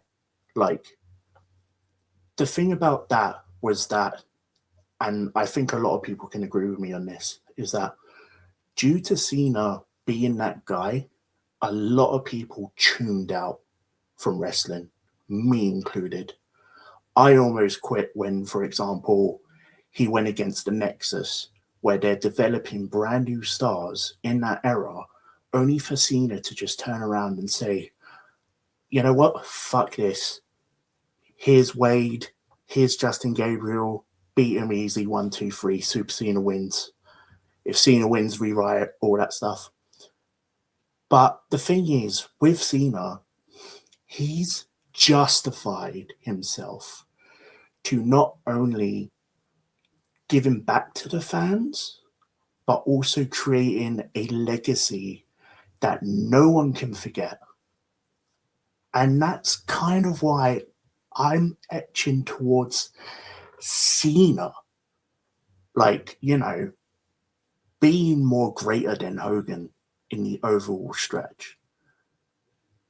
That's kind of the way that I'm seeing it. There are points in Cena's career where there have been lows, but they haven't been terrible lows that Hogan went through. But the thing is, you have made some good points. So it's this is the kind of way that I'm trying to explain. So a couple of things. One, on Hogan killing WCW. Was it Hulk Hogan's idea to keep Sting in the rafters for way too long? That was not. That was bad booking on Eric Bischoff. Was it Hogan's idea to bring in Bret Hart and wait God knows how long to use him, and then use him in that terrible fashion with that was a fast count and what? No, terrible. Should have brought him in, booked him in the world title picture right away. The same way when Bischoff brought in Hogan, he put him right away. His first match was against Ric Flair. That is still the highest WCW pay-per-view of all time. So I can't fault Hogan for those decisions, which had a massive impact in killing WCW. Wouldn't you think during that time as well, especially when you mention Bischoff a lot, I think one key name that you forget to mention is Vince Russo. But Vince Russo wasn't around for Sting in the rafters. He came around in the powers that be era. And also, Vince McMahon and Eric Bischoff, you say Hogan couldn't, whatever, no. Eric Bischoff didn't know how to say no. The problem is not Hogan in that instance, as even Jim Cornette will tell you, Bischoff is a TV guy. He's not a wrestling guy. So Bischoff is terrible when it comes to finishes. And if you're going to rely on Hogan for the finishes, of course he's going to say, well, that doesn't work for me, brother. That was a Bischoff thing, not so much Hogan. And Bischoff should have put someone in place that could be that guy, so he wouldn't need to go to Hogan. That was whose idea was it to do the finger poke of doom? Who greenlit that? Yeah, who greenlit that? That's Eric Bischoff. Whose idea was it? I think I'm it not was saying Eric it wasn't Bischoff's, Hogan's but was idea. It was Hogan's idea. Yeah, because obviously Hogan was literally just like, I don't want to like win. Well, I want to win strap and Now, everything like that. I want to address the impact because you said John Cena's, whatever. Hulk Hogan and Andre the Giant is 1987. 39 years ago. We ain't talking about John Cena matches 39 years from today. I don't know about that. That's not true. Don't know about that. 39 years for today. No one's talking about that sick I Quit match of him versus JBL. I think. Okay, we're not talking about that. No one's talking about John Cena versus the Nexus. There's a lot more better matches than that. Like we got like John Cena against Shawn Michaels, for example. Like that is like one of the best. One of the last. Before we get to that, we're going to talk about Bret and Shawn, Undertaker, Shawn, and way at the bottom. No, you're moving the goalpost now. You said no one will talk about it in 39 years, and I wager they will talk about it if the discussion is long enough till we can finally get to Cena and Shawn. The ladder match with Razor Ramon. We got to talk about the Hell in a Cell with the Undertaker. Got to talk about the Iron Man match with Bret Hart, and eventually, way at the bottom, we'll come to Cena versus Shawn Michaels. Okay. If that's the case, then. And there's a reason why there's a reason why we talk about Cena versus Shawn when it applies to John Cena, but we do not talk about Cena versus Shawn when it comes to Shawn. We bring that up right away with Cena. When it comes to Shawn, we bring up the Iron Man match, Undertaker, ladder match. We don't even mention Shawn and Cena. But that's because Shawn's always been a good worker. He's always been a good worker. It's not even that. It's that Shawn has had like more closely knit rivals, main one being Bret Hart. And John Cena's had different rivals as well. Like if you're talking about John Cena, you're probably going to talk about Randy Orton and Batista. Randy Orton, yes. If you're going to tell me Cena and Randy Orton is as memorable as Hulk Hogan and Andre the Giant. I'm not saying that. No. You're moving the goalpost. Yeah, we're not comparing like one of the most important matches in WWE history compared to what Cena has done. So I think what I'm trying to... Would it be fair to say that Hulk Hogan is probably the greatest face of all time when it comes to impact? Because he was able to do it without social media, without anything, and he was just a huge impact, right? I'd say social media hurt it, to be honest with you, because they thought Hogan was really a superhero back then. I remember when the Undertaker debuted, people thought he was an actual thought he was zombie. dead. No, exactly. Yeah. So he had the illusion of having people believe that he was a larger than life actual superhero. But Hogan people believed he was a superhero. But in the 80s, and then nobody could take out Vince.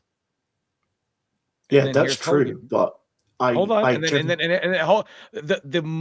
the best fight Vince ever had came because of the Hogan heel turn, correct? He crushed everybody. And then it was the Hogan heel turn. You could argue Hogan as the greatest face of all time, the most important one of all time. And you can argue him as the most important and greatest heel of all time. Okay. If that's the case, let me ask you this. I'd argue that's Mr. McMahon. If Hulk Hogan was... There would be no Mr. McMahon without Hulk Hogan turning heel to create that fight. No. I get that, but what I'm trying to say is just that in the multiple like errors in the landscape, say for instance that Hogan stayed in the WWE after like the Ruthless Aggression era and everything like that, how would you feel the people would see him as personally? Old. It's different. You're talking about an old Hulk Hogan who was older, and how many years is Hulk Hogan going to be able to stay? No one is at that point. No, he was just too old. Yeah. There's that, but there was also points during that run as well where he came out with stupid shit like Mr. America. Like people were not having it. They needed someone new. Like, that was funny. When he took the lie detector test, McMahon asked him if he was Hulk Hogan, and he said, "No, brother." That was... But do you not remember the promo? Do you not remember the promo the night before he became Mr. America that he cut on Vince, and Vince is on the Titantron, and Hogan can't get his words out? He kept he stumbled his words for 2 minutes. I got secondhand embarrassment watching that shit. He was old. He wasn't that old, bro. Come on, man. He's been with a bunch of gay guys. He's he's talking about gay sex and stuff. I was like, what the hell is this guy on about? Capacity. But I think the thing is just that, like, I can understand your point on why you think Hogan's the greatest, but we are talking about it in eras. And I personally think that Cena's legacy has gone through more eras than Hogan has, in my honest opinion. I don't know how long Hogan has fully wrestled, like, in his career. But if we're talking in the terms of, like, WWE... Let me ask you a question. Was Hulk Hogan a top guy in 1984 and 1985? Yep. Yeah. Okay. Was Hulk Hogan a top guy in 1996? NWO, so yeah. In 1997, there was a 2-year run where Hogan was... So let's say even 98. So let's realistically say Hogan had a run from 1984, let's say, to like 1998. Super That Hogan, is 14 years. When did the John Cena era start? So you can really... And it was on and off. It was on and off. Well, you started off as him coming in ruthless aggression, but then if you're really talking about when his sort of era started, then you're talking about his win against JBL. And Hulk Hogan held up 2 federations. He did what he did in the WWE, then he left, and Bischoff says, I had to bring in Hogan because the name that we look at, Ric Flair, more people will say Sting now is kind of like the face of WCW than Ric Flair, but Ric Flair was that NWA to WCW guy. He wasn't enough. I had to bring in Hogan to keep it afloat. Yeah. So Hogan... I agree. So Hogan is the only cosmic linchpin of both federations. Yeah, I don't think you can argue Hulk Hogan's importance. I wouldn't put John Cena's era dominance over Hogan's. I wouldn't do that. I don't think that would be a winning argument. But was there anything else you wanted to ask Tom, just because we need to get on to the next person soon? No, that's not. I mean, all I can really say is just that, you know, everyone has their own, like, eras. That's the beauty of it, man. You know, everyone remembers their own things. Everyone has their different ages. Like, I'm in my mid-30s and everything, and I thought Attitude Era was, like, the shit.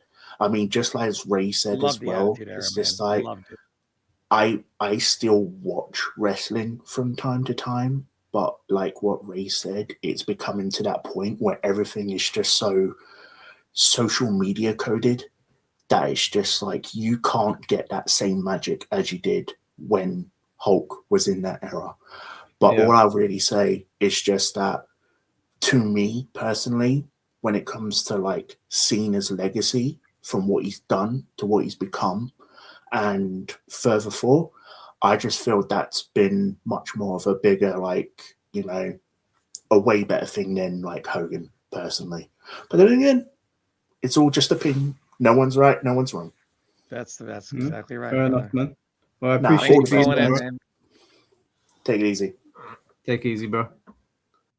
I just want to say, just on what he just said now about social media, I completely agree with him. And I want to say that WWE Unreal on Netflix might be one of the biggest mistakes I have ever seen in wrestling ever. I can't tell you how much I hate this show. I hate it with a passion. I understand a long time ago when the Clique were breaking up and Kevin Nash and Scott Hall will go into WCW that they pulled the curtain back, but they didn't need to go this far. Like there's fun in just not having the magic spoiled for us all the time.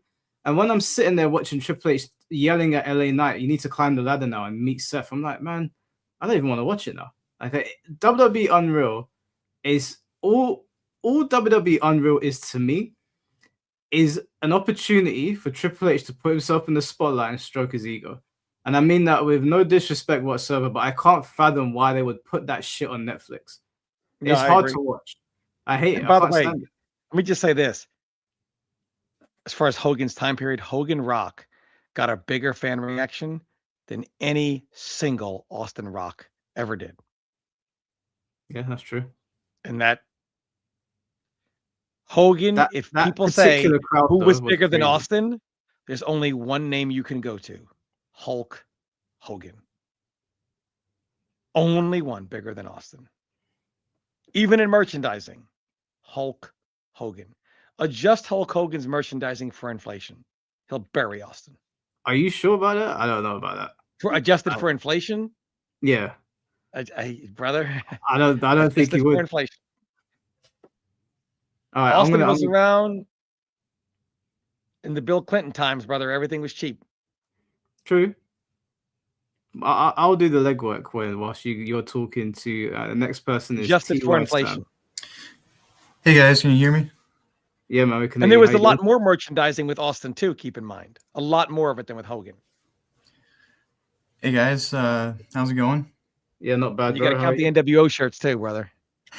We'll do it after. What's up, man? Hey, sorry, I actually haven't been on the camera on the computer screen in a while, so sorry if I'm a little awkward, but no worries. I was writing down some stuff during the stream that I was going to ask, but I think I'm going to ask this question just because we've been kind of coming back to it. So I was wanting to ask you guys, what makes a great wrestling match? Because you guys are talking about how Hogan and Andre is the greatest match of all time. Story. Okay. The people have to be invested in it. But that's it. Yeah. Logan Paul. Nobody fucking cares. There's no investment. There's no story. Logan Paul. Right? No, I definitely agree. But just the story, not the in-ring or the story and the stakes, which doesn't have to be a belt. I think that you need a good story because the story sells you on watching it in the first place. But the story can't do all the heavy lifting because they had a story with Lesnar and Goldberg, and that match was horrible. Like you couldn't pay me to turn that match back on. I mean, that's but then you look at this. Goldberg. Yeah, you look at the story between Undertaker and Triple H, end of an era, Hell in a Cell at WrestleMania. That match was great, but the story was also very, very. The stakes with Shawn Michaels Ric Flair putting his career on the line against Shawn Michaels made the match much better. So you need all three. I don't think you can have one. I would prioritize the story and the stakes first, and then the match obviously has to be good. Well, the match is the payoff, so you've got to prioritize the story and the stakes. But you don't always have to have a story and stakes because I know Kurt Angle and Chris Benoit went out and had like one of the best matches ever. Yes, and there wasn't really much of a story going on there. They were just wrestling. So Kurt Angle it depends on the talent as well. He can't, because that was that was his best matches, and he has to like ignore that they ever happened. Yeah, Yeah, but you don't always have to. You can. I don't think you can sell a wrestling match on stories and stakes without the wrestling. But I do think they're very important for high profile matches. But I do think you can have a great wrestling match just as a wrestling match without the story and stakes. But it might be hard to do that over a prolonged period of time. Yeah, see, I agree more. Yeah, I agree more with, to me. Yeah, it's gotta be both the story and the matches. Always my favorite matches are ones that combine both. But I feel like it's kind of hard to have like a great show. I feel like you need a nice balance of like there'll be certain matches that are more story heavy, and then there'll be other matches that are more in ring heavy. Yeah. To me, I think that's what makes a great wrestling show, which sadly doesn't seem like we have right now with. Do you know what you can do is when you've got a great story and high stakes, you don't really need like high level wrestling. You can just have two guys throwing hands like the way Austin and Rock used to. Like if you watch Cody and Roman, the stakes were so unbelievably high, but it felt like you're watching a movie more than a wrestling match. So I didn't need him to do like loads of different wrestling holds or whatever. I just need to see a fight. But when there's no story, I think you need to have a good wrestling match, because then I'm like, why are you two going so hard at each other? There's no story here to even support this. Not that I can't watch that, but I think depending on how you go into it, you can use both. Yeah, I was just curious because like I'm wearing, like, I got this Shawn Michaels hat on, but then I also have the Saya Kamatani shirt, and it's just like I like both. Like I like to have the story of the match, but I can also enjoy just a solid wrestling match. Like, I understand, obviously, we need to prioritize the storytelling, but I was just curious because when we're debating like what are the greatest matches of all time, I was just curious if it was just based off the story or all. Because to me, when I think of like my favorite matches, it has both the in-ring and the story. Like, to me, like Hogan Andre again. The story was very impactful, and there's a lot of people that played into that. You had, look at the players, Hulk Hogan. It got started on Piper's Pit, the Roddy Piper, Andre the Giant, and the story of him going to Bobby the Brain Heenan, how he felt disrespected by Hogan, never got a shot. This great friendship of Hogan and Andre, now gone. This undefeated for the last 15 years, Andre the Giant. There was so much going into it that it was almost impossible for the wrestling to ruin the match. And the wrestling wasn't great. It wasn't even good, but it was good enough because of the magnitude of it. Think of the names: Hulk Hogan, Andre the Giant, Bobby the Brain Heenan, and put together starting on Piper's Pit, commentated by Gorilla Monsoon and Jesse Ventura. It is very hard to have something that, like, we just don't have enough star power today with enough people that have the magnitude to make something like that happen again. See, and I personally would blame the booking for that. Like, that's my biggest problem with wrestling right now. Is just the booking is just so unbelievably bad. Like, the Royal Rumble was the prime example of this. You look at the Royal Rumble match. You know, I was pretty big in the NXT for a while, and I mean, they're supposed to be building up Trick Williams as like this huge star, and was even in the match for like 3 minutes. Like, they just tossed him out like there's nothing.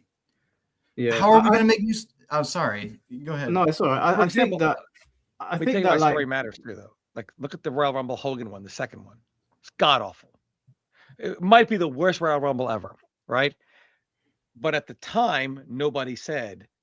When you look at it now, you're like, it was the drizzling shits, Bruce Pritchard. But at the time, why were people on their feet at the end? Hogan won, and what was the story? They're building toward, he's going after the Iraqi sympathizer, Sergeant Slaughter, which, if that happened today, he would be shot before he left the building. It would never work today. But that storyline, the match was shit. The Royal Rumble was shit. Their WrestleMania match was shit. But the story, and and General Adnan was real school best friends with Saddam Hussein.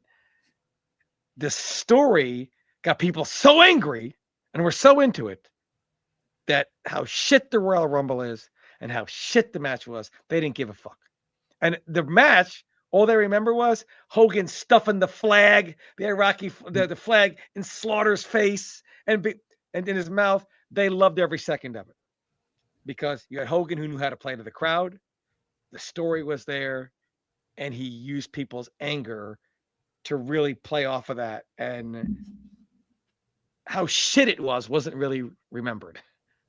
Do you know what? Another thing that people overlook, because the story was they overlook this all the time, is entrance music. Like, Hogan's entrance music is legendary. And I was talking to Kit Wilson the other day, and I was saying to him that, like, it's really cool how you've gone over, because I went to dinner with him before he went out to the States, and we were talking like what he plans on doing. And I messaged him and I said to him, bro, like, you're so over right now. Everyone loves you. And he was like, yeah, man, this theme song is just like changed it up. And he was talking to me about like what his plans were and that. And I think just Joe Hendry is another one, the theme song. Yeah, Joe Hendry as well is another one. I think having a good theme song, and Kit Wilson's a prime example of this, like, that shit could put you over. You could have a shit match, but you got a banging theme song. some people look that shit over. I remember a couple of matches with who was it? Batista, where like they weren't great, but when Batista used to come out and do the pyro and that, I was really locked in. He could have wrestled a broom. I was locked in as soon as he did that. So I think that people forget that WWE right now, I don't know who's doing the entrance music, but they're doing a fucking awful job. I think Def Rebel, right? Def Rebel, that's it. They are doing a fucking abysmal job. I don't know what they're smoking over there. And what kills me even more is that you had Jim Johnston for so long, and you saw how people would like put the theme tune Jimmy on Hart. Spotify's. Yeah, and Jimmy Hart. But it's like, and Triple H is steering the ship, and he knows the power of a good theme song because all of his theme songs are good, and no one's getting Drew McIntyre comes out, and when I look at Drew McIntyre, I'm like, he looks like a superhero. Like, he looks the part. He can talk. He's a great wrestler, but his theme tune fucking sucks. Like, it's when he's walking to the ring, I'm on my phone. Batista comes out and he's walking to the ring, or Kane used to come out and walk to the ring, and the Slow Chemical used to play. I was glued to the screen, or watching the Undertaker come out to like the Ministry theme. I was glued to the screen, but now people come out. You're just like, oh, man, I'll just get to the ring, or I'll skip it. If I'm watching the next day, I'll skip it. You'll never catch me skipping like John Cena coming out, Dr. Thugonomics, The Rock, Brock Lesnar. Those are all themes that have aura, and I think that takes away from the match as well. I skipped the theme. I don't know if I really want to watch your match. I'll be honest with you. I agree. Like, you're not going to beat I'm a Real American. Like, you hear that and you're invested immediately. It's tough to beat that one, man. Yeah, it's iconic. Yeah, I was just curious, just based off you guys talking, like comparing the. I also thought, like, it's kind of hard to compare like Hogan and Andre against Cena and JBL in the I Quit match because they're two completely different matches.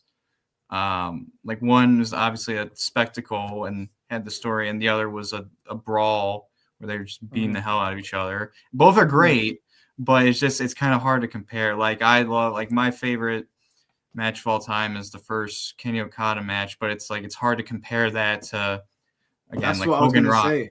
I was going to say that Kenny Omega versus Okada is one of those matches where I know that there was history there, but if I just put that match on for someone to watch, they would say that was amazing. Like, put on another one. And look, anything's better than the worst booking of bringing in Medusa as the London Blaze and only having her fight Bull Nakano every fucking time. Come on, Vince. What are you doing, man? Vince had some stinkers. Sam, was there? Did you want to ask anything else before we get the next person on? No, I'll head out. Just get other people on. I really appreciate you guys having me on. No worries, man. Appreciate it, man. I always kind of want to join during the fighting game streams, but I don't have even though I've been playing since I was a kid, I just don't have the knowledge. You guys talk about who are these single player modes for? It's for me. I still play Treasure Battle on Tekken 7, so bro, people like you are important because we have a tendency to talk in a bubble because we're both used to be competitive players, so sometimes we can forget that there's people that play Treasure Battle and that. So if you have something to say, then just, if I'm letting people on, then just jump on and say your piece. You don't need to be a super hardcore player because it's not all about us, right? And we can get caught up in our own bullshit. So if you have something to say, then yeah, jump on. All right, cool. Yeah, thanks for having me, man. I always love the channel. Watch both of you guys' channels. I really enjoy the podcast, and thank you for having me on. I really appreciate it. Hope to join again and do another wrestling show. Yeah, definitely, man. 100%. All right, thanks. Take care, guys. Take care, bro. Right. God damn, there's a lot of people in this queue. All right, next person is Spriggs. Yo. What's going on, bro? Go on. Tom, you're muted. So let's just do one question and move on because one question. 8 o'clock. All right. One question each, guys, and then we'll wrap it up because I know Tom's got stuff to do. All right, good enough. See if I can case this. Since Tom is of the old school of the cornet, mind brain in a sense, in terms of kind of the good stuff was good. bad stuff's bad, whatever. I'm curious on I'm curious on his view on women's wrestling. I think one of the previous callers was talking about it. Back when Tom, when you were really dialed in to watching old school WWF, WCW. I don't know how much Impact you watched. Impact you had a back when it was on Spike TV. That was probably his best height. I'm curious on who did you think during those times of the women that were wrestling, however much wrestling they were allowed to do, how much of them did you think had potential and could be put in today's climate? Because I think today women's wrestling has a lot, they got a lot more freedom to do promos and to actually get trained and be better. Who of that old era, we'll say, from the 80s to we'll say up to 2000s at this point, could be, if they would have gotten the modern, like what we have now back then, who do you think would have succeeded? So a couple examples I would give was Daphne back in WCW, the Scream Queen. Unfortunately, because she was there to wrestle, right? And to be character. Unlike with Stacy Keibler, who was there to look good. No knock on Stacy Keibler because she's from Baltimore, which I'm from. It's all good. So stuff like that. I thought Trish had a good shot back, for the wrestling she did. She actually was pretty good. Her and Lita specifically. And what was it for Impact? Let me think. Gail Kim was pretty good. Awesome Kong. I think those two specifically had a program around that time, like that really, I think, kickstarted the actual quote unquote women's revolution. The WWE wants to title that they started. They didn't actually start. I think it was TNA that started it. So anyway, yeah. So of the women during that time, who did you think could have really succeeded? What was it? Fabulous Moolah and all that withstand. I'm gonna say Jackie as number 2. My number 2. Miss Jackie, yeah. I've got 2 of them. Jackie, and number 1 is someone that they should have done something with because there's a great story there. Lacey Von Erich. You are the daughter of the great Kerry Von Erich. What are you doing jobbing her out to Victoria?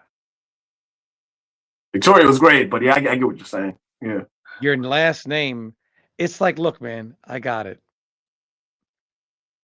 Like, I hated what they did. What's his name? They gave his name McGillicuddy. You're a Henning. What are you doing? What are you doing? Wasted talent. The story there. Yeah. What are you doing? You got Lacey Von Erich, and you ignore the Von Erich name as if it, just another Rudy Poo candy ass on the corner of Know Your Old Boulevard and Jabroni Drive. No, what are you doing? What are you doing? What about China? No one's mentioned China. China got her shine. China got more shine than girls do today. No, you're saying would she be able to survive in this era? Yeah, today, yeah. No. Because China was about a Wonder Woman personality. I'll crush anybody. Honestly, there's some truth to what he's saying. China could not do it in a women's division. Because her gimmick had to be, I'm unstoppable, blah, blah, blah, blah, blah. I'm so bored with these women, I gotta wrestle the men. But you got Rhea Ripley now. Exactly. So I don't know how that would go because China was automatically, she never had to be anything other than China. She didn't need a lot of the things that Rhea Ripley has to succeed because Rhea Ripley's doing it in a far more competitive time. He's right. China in the girls division, guaranteed number 1. You'll squash any woman and then move on. She didn't have to have any real skills. It was an automatic squash and she moves on. Yeah. Rhea Ripley is able to I'm not saying China doesn't, but I don't know that. Rhea Ripley is demonstrating real skill. She gets over with the fans. China got over because no one saw anything like China before. They had to bring in Nicole Bass to be like, whatever. Rhea Ripley got over because of her talent and her everything. She doesn't naturally you know what I'm saying? So it's just different. I would say Jackie and Lacey Von Erich. I think those are the 2.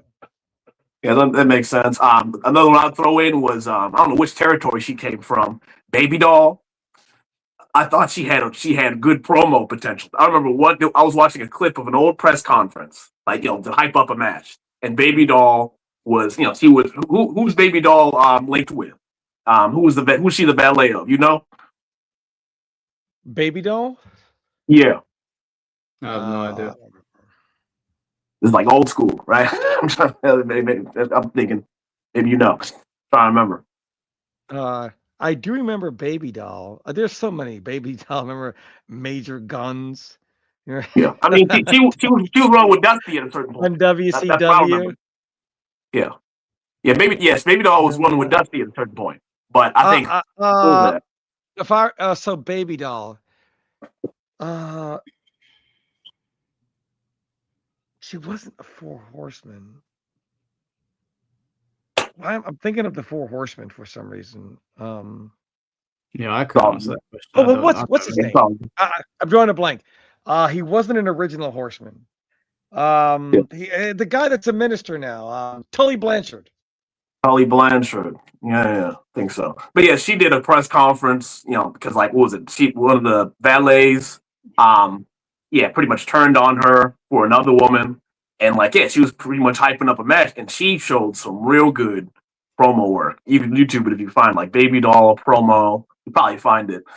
And I was like, if he was put in here today, because like the Lost Art is a good promo, honestly, in today's modern age. They just come in, here's the script, here's what you got, here's what we want you to say.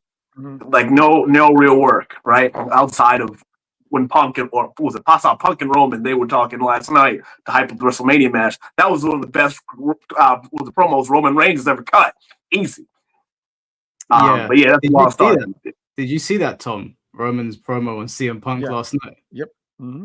That was solid, but that was personal as well. They weren't in character there. Yeah, that was personal.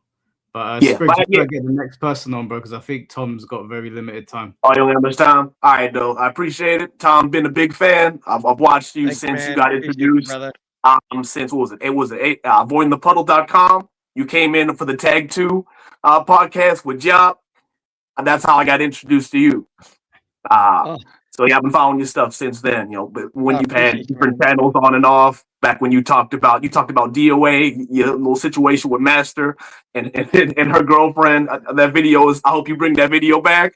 That was gold. Oh man, I crushed Vanessa. Oh yeah, man, I crushed Vanessa. I crushed her. I said, if you actually want to watch an attractive woman who is actually good at video games, watch Kayane. You don't got to watch Vanessa, who only knows how to say, do you want fries with that? Oh, man, I crushed Vanessa. You know why I crushed her so hard? It's because during DOA 4, when I was still a top player, they used their power to try to silence me. And they were like, what's Tom going to do? He can't do. We run everything. The only hope he has is if Mortal Kombat comes back and is really big. Like, that's going to happen. Well, as fate had it, bad news. And when WB announced MK9, everyone in the DOA community was like, he's going to murder Master. He's going to murder Master. He's going to murder Vanessa. And they all came to me and they said, free us. Free us. And DOA Master, if you're listening, I remember what I did to you, brother. Real life, internet somebody, real life nobody. And you'll always be that. And I dare you to come on here and face me. I dare you to come on here and face me because I'll bury you. Got me started. I'm sorry, Mike. Hey, man, put me back in DOA, man. I'll bring you guys back up. You guys want to be at Evo? Tom Lee, bring me in there. I'll have DOA back at Evo real quick. Real quick. Who wouldn't want to see Lopido versus Rakudo or someone like that on the main stage of Evo Top 8? Bring me in, brother, and have Rabies commentate it. I got you. Sorry, Mike. I love DOA. I'm gonna get next person. I think you caused enough. Sorry, Mike. Yeah, he's gonna shoot. He got him shoot. I love DOA. Hey, brother, when I flew to Japan to play DOA 2, it's because I earned it, not because somebody, pushed me in that position. Don't get me started, man. Don't get me started. I love me some DOA. You want DOA back? Bring me in. Mari, how you doing? Hey, Ed, you want Mortal Kombat back to prominence? Bring me in. I don't give a fuck about playing. Bring me in. I'll tell you the truth. Bring me in, Ed.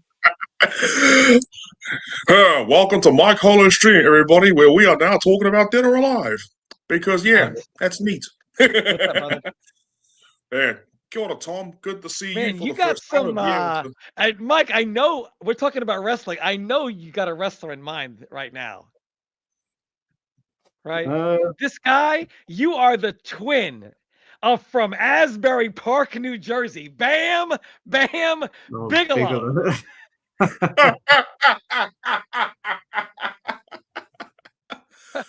It's funny that you awesome. say that, Tom.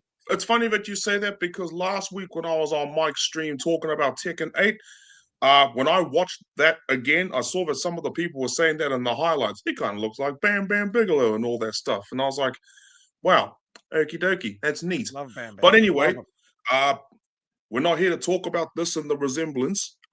Since you've got a limited time, I just want to be.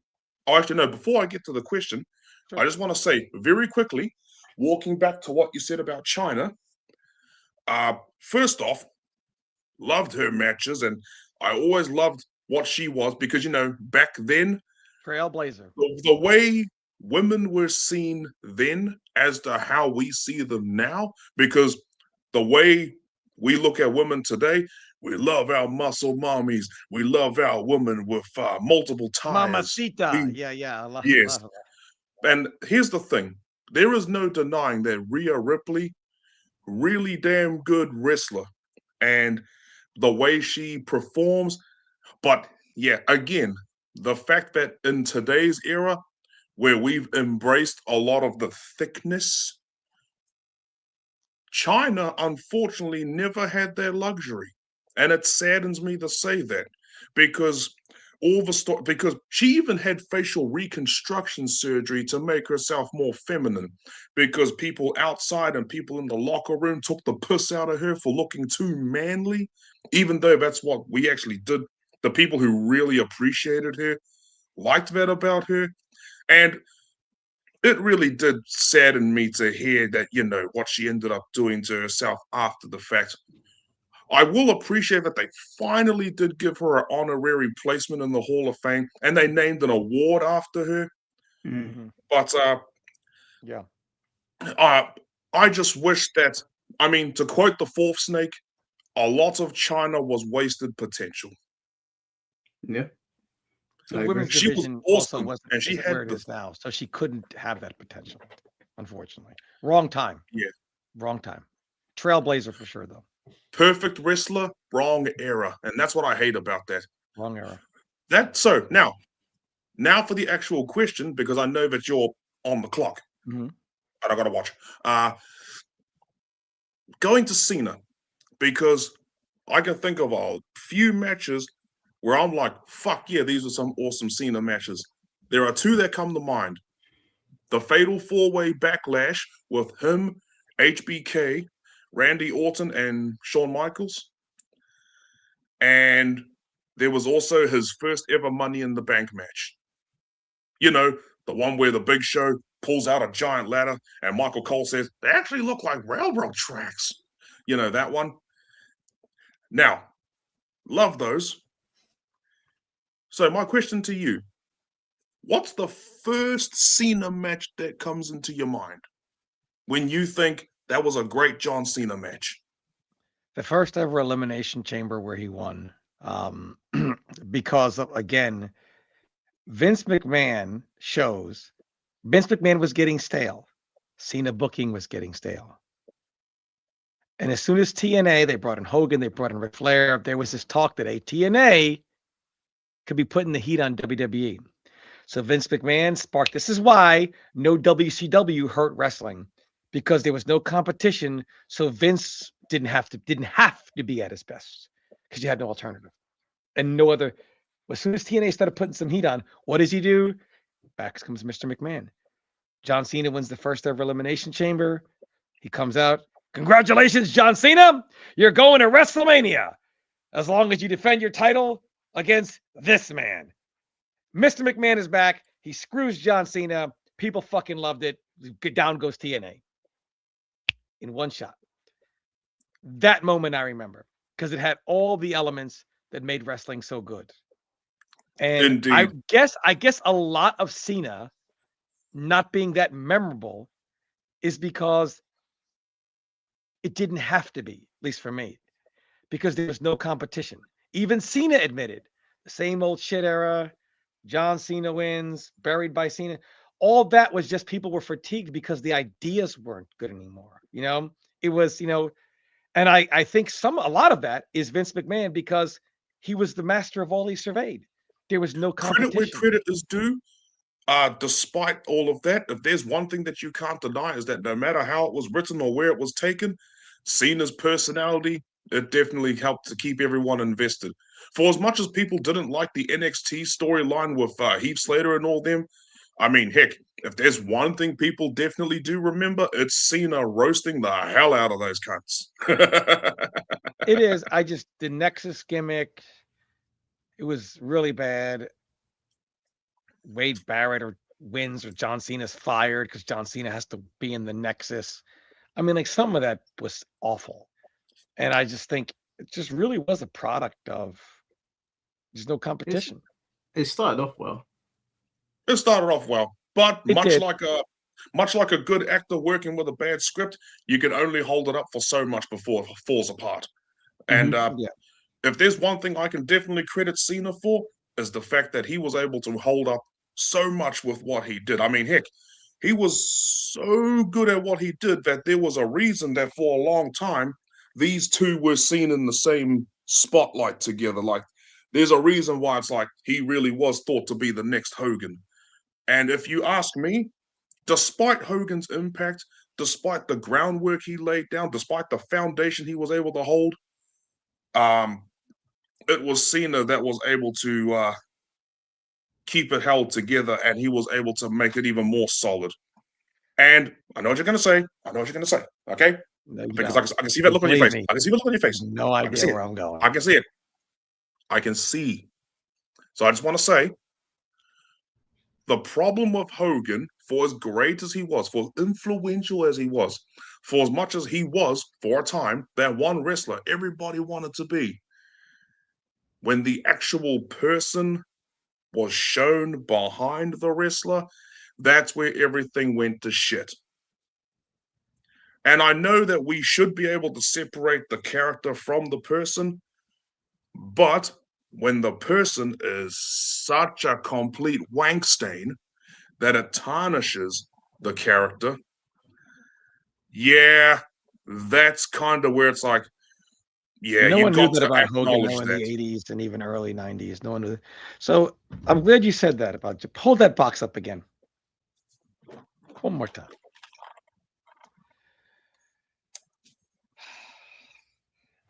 I don't mean to be offensive when I compare John Cena to the Red Rooster, but let me give you this. John Cena's thing was the recreation of the larger-than-life superhero, which is why he's compared to Hogan. Right? John Cena, of his era, he brought back the larger-than-life superhero, John Cena, right? Not as far as John Cena wanted to be Hulk Hogan, but his gimmick wanted to be Hulk Hogan. Let's talk about the Red Rooster right there. Here's why. Bruce Prichard said this the best. When people give him shit about Terry Taylor and the Red Rooster. By the way, Terry Taylor, who says he was almost Mr. Perfect, that's a lie. Mr. Perfect wasn't a gimmick. It was something that was tailor-made for Kurt Hennig. Yeah, Mr. Perfect wasn't a gimmick. Mr. Perfect was Mr. Perfect. It was handmade for him. It wasn't a box. It wasn't in the box of gimmicks. He said Terry Taylor just wanted to be Ric Flair, right? He wanted to be like Rick, whatever like Rick. There's only one Ric Flair. And no matter what you do, you're always going to be compared to Ric Flair. And there's only one Ric Flair. And even if you did it better, you're still going to be compared to the original. John Cena is a knockoff of Hulk Hogan. Maybe not his fault. That's how he was booked. That's how his gimmick is. He's a larger-than-life superhero. He's compared to Hulk Hogan because of that. John Cena and the larger-than-life superhero is compared to Hulk Hogan. For a reason, When I think about nobody's finish is going to keep you down, I go to Hulk Hogan and then I go to John Cena. That's what I do. Now you're right about him being compared to him in that sense. We can also say though that That's while he Cena's was problem. compared that way, while he Not that was he compared always that wanted to way, be Hulk Hogan, but his gimmick is Hulk Hogan, just not Hulk Hogan. The reason why the Doctor of Thugonomics is more fondly remembered by a lot of people is because that was John Cena being John Cena. He wasn't the Marine, the larger than life superhero with hustle, loyalty, respect. We love the Doctor of Thugonomics because that's John Cena. That's who he is. He wasn't pretending to be the Marine, larger than life superhero. That's Hulk Hogan. You know, people love that because that's John Cena. When he became the larger than life superhero, he became compared to Hulk Hogan. And if you compare the larger than life John Cena superhero to the larger than life Hulk Hogan superheroes, John Cena But doesn't come. Tom, that's a bit unfair because like you're making out like Hogan wasn't putting on an act. It would behind the scenes, Hogan was a different guy. He wasn't eating I'm his not saying vitamins and behind saying the his scenes. prayers. He was I'm just taking saying that steroids. John Cena's larger than life, when he went the route of the larger than life superhero, he was never compared to Hogan as the Doctor of Thugonomics. I don't see the Doctor of Thugonomics on that cover. I see John Cena, hustle, loyalty, respect on there. John Cena, his final gimmick was the larger than life superhero. That is directly going to get compared to Hulk Hogan. Who did I go to? I went to Hogan and Cena. Why? Everyone does well, that. I mean, heck, can I put this down now? Yeah, go ahead. That's Thank why. you. I John feel like I've Cena, got to hold up something else now because I held that one up for I'm so not long. saying it in Cena's accomplishments, brother, they tell you who you win and lose to. Now, his accomplishment of getting over was great, but he didn't get over as the larger than life superhero. He got over as the Doctor of Thugonomics. I would argue That's that how he he got actually over. managed to successfully get over as both of those. I He mean, did. don't get me wrong. The Doctor of Thugonomics, that is always going to be his best one. But the hustle, loyalty, and respect, that wasn't just a thing he was doing. You could see in his mannerisms, behind the curtain, everything he was doing, that was something that he lived and breathed. And I would argue that was so much better than Hulkamania. I will die on that hill. Yeah, And the hustle, reason why I loyalty, will die respect on was that, saying your prayers, believing in yourself, taking your vitamins, brother. That's what, of course, that's what it was. Yes. yep. And I will argue it actually worked significantly better. Do I wish the era of wrestling would accommodated more? I actually do. But Mike, I wish you again, could play that sound clip, again, man. being able to separate Mike, can you play a 5 second? It's a 5 second clip, man. It really I is. can't. I can't unless it's like got some like remix over it or something.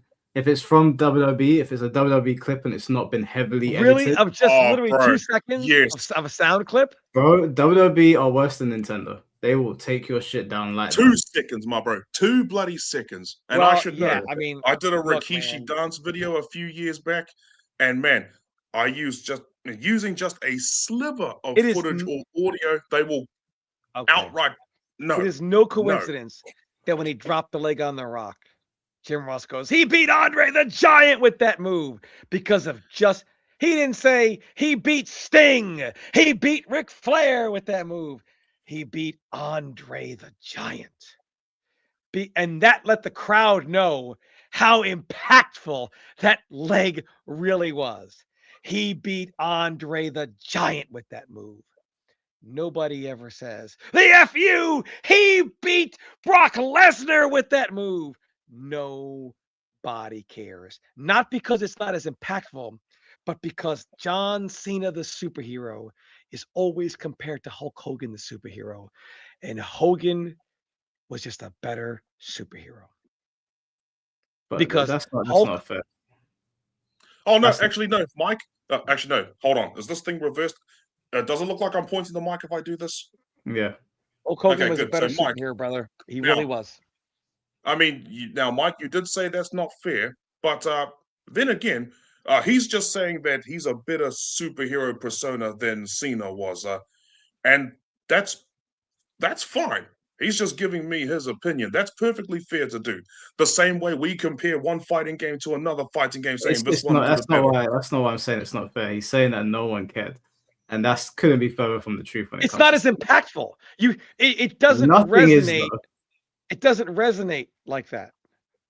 There's a reason why. Why did Jim Ross go to Hogan and Andre? Why? No, but Tom, I'm not disagreeing with you. I'm saying because he knew with Hogan. Because look at that WWF crowd. They were ravenous for their Hulk Hogan. It's not a knock on Cena. He's hulking up, right? And they such an old gimmick. They were a ravenous crowd, yes. Okay, can I ask, let me ask you a question. John Cena, Hogan Rock was what year? Hogan Rock was what was it? Was it 2018? I don't remember. Surely it wasn't that year, was it?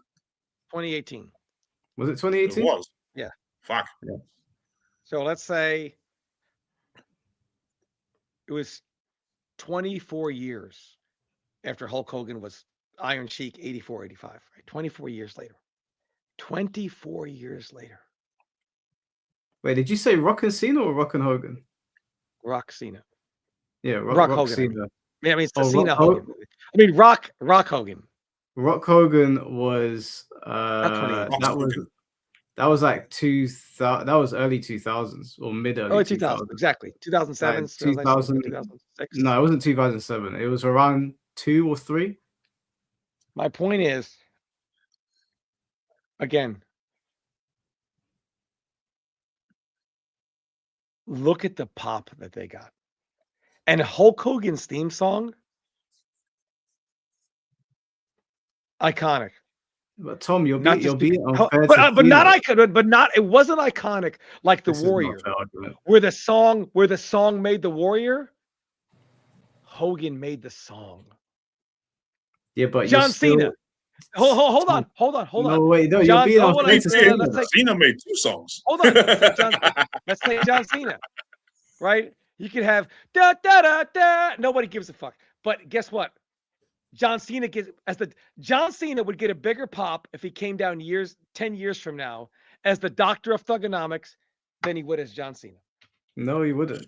Well, actually, he did at one point. I mean, heck, remember when they did that special episode where John Cena actually did bring back the Doctor? Yeah, it was a one-off. You can't keep on using that. The iconic Cena theme is his current one. My point is, I'm not saying it's not iconic, but the Doctor. Now, to be fair, it's personal taste. It's personal taste. There's a reason why we like the Doctor of Thugonomics theme more. It's because we're a bunch of old cunts. Of course, we're gonna John Cena compared to Hogan? They don't compare The Rock to Hogan. Austin was way bigger than Cena. They don't compare Austin to Hogan. They don't compare Bill Goldberg to Hogan. They don't compare Brock Lesnar to Hogan. Why John Cena? Because John Cena. Well, you said it yourself. They were both built as the American heroes. Yeah, the idealized hero, and it worked. It works for both of them. He's always going to be compared to Hogan because he had the Hogan gimmick. He just wasn't as good as Hogan. Now, to be fair, Hogan made the gimmick popular, but it wasn't exactly a Hogan gimmick.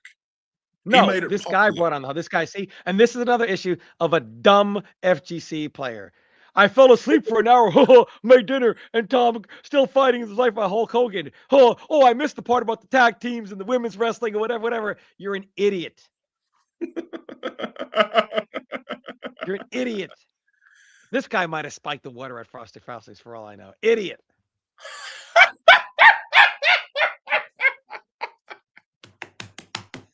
Oh, I love how unfiltered you are, Tom. I love how unfiltered you are. Oh, I fell asleep for 2 hours. Tom's still going on. No, Tom wasn't going on. You're a moron, and you fell asleep through most of it.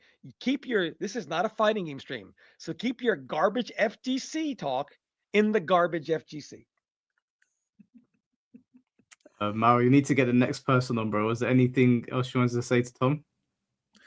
No, man. Good talking to you, brother. I already said my question to Tom. He answered it. That's all good. Hey, good talking to you, Tom. Good having a talk with the both of you. Thank you for that. No worries, man. Take care of yourself. We'll see you soon. Aye. Ka kite. Take care, bro. All right, there's only 3 people left, Tom. Guys, keep it to one question only, because I know Tom will have to dip in a bit. Mr. Jamie, thank you for the 199. I'll tell that story another time, Mike. Sorry, no problem, bro. It's all good. Just remember, don't anyone that's entering the studio now, I won't be able to add you on. I can only have the 3 people that were in here. Tekken is my world. Thank you for the 499. My personal Mount Rushmore is Rock, Stone Cold, Hogan, and Flair. Female are Trish, Lita, Chyna, and Rhea Ripley. Undertaker and Paige are my honorable mentions. And Paige. That's a interesting one.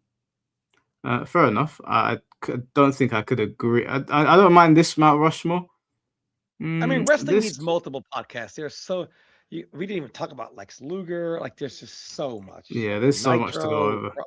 Wrestling has got too much.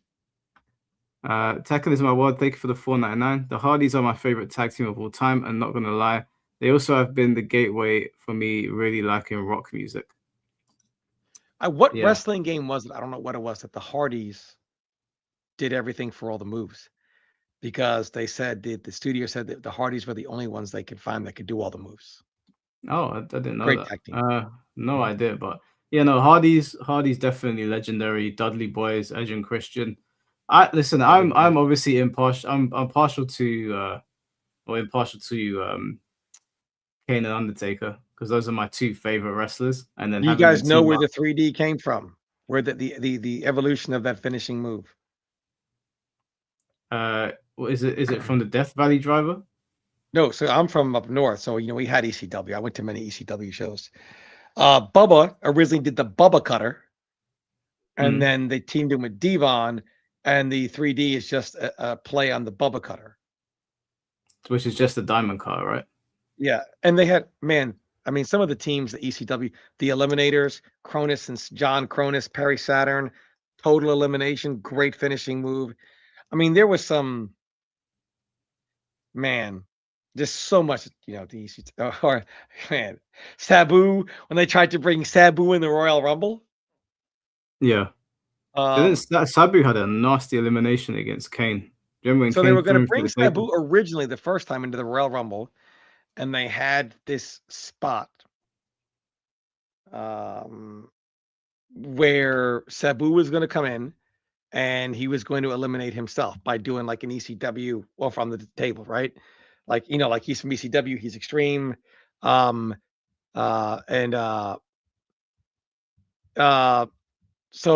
they pitched the idea to Sabu, and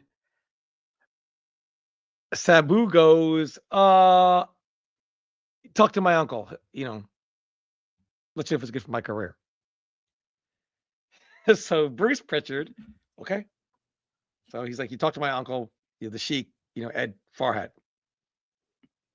So he calls him, and he goes, hey, Mr. Farhat, this is Bruce Pritchard with WWE, or WF at the time. I'm interested in bringing in Sabu. And he said, I need to call you to see, it's okay. And he goes, who is this? And he's like, it's this Bruce Pritchard from WWE. I'd like to speak to Mr. Farhat. And he goes, Mr. Farhat, this is the Sheik. And Bruce is like, okay, Mr. Sheik. I want to bring in Sabu. He's not going to win. However, good spot. We protect him. And, and he's going to have a good showing at the Royal Rumble. Good high spot. Nah, it's not good for his career. Click. And that's why Sabu never got that moment. Sabotaged it. All right, let's bring in the next person. Joel, can you hear us? Hey, Mike. Hey, Tom. How you guys doing? Hey, how you doing, brother? Not too bad, man. Doing good, man. Doing good. Hey, in regards to the Cena and Hogan argument, I'm not even gonna go there because Hogan, he's the cream of the crop. Even though I'm a Hogan hater, I'm a Savage guy. Randy Savage is my favorite of all time. Right. Like, to me, I think he's Savage. I mean, that deserves a whole podcast for itself, really. Yeah, man. He's the blue. To me, he's like the first. You know how guys, they get gimmick matches and they go for the IC belt and they get their title push. Like, his blueprint was like what Vince started using after all the other guys, especially for the workers, the working Another wrestlers. example of the wrestler making the song. That song is more famous for Randy Savage than Graduation. Ah, shit, yeah. Does anyone know what the name of the? Does anyone know what the title of the song actually is? Isn't it Pomp? Something Pomp? Pomp and Circumstance. Pomp and Circus. I know, man. I know. Pomp and So, Circumstance. yep. Okay, Pomp. All right. Yeah. So, but I wanted to come on here. I really, like I had my with Randy. Randy. He's like, I think to me, I don't think. Love Yeah, Randy. I think there's a lot of imitators when it comes to him, man. That's the way I see him. But Tom, I got to go back to what we were discussing, is especially for tag teams. I want to get your point on why you put Demolition over the Steiner brothers.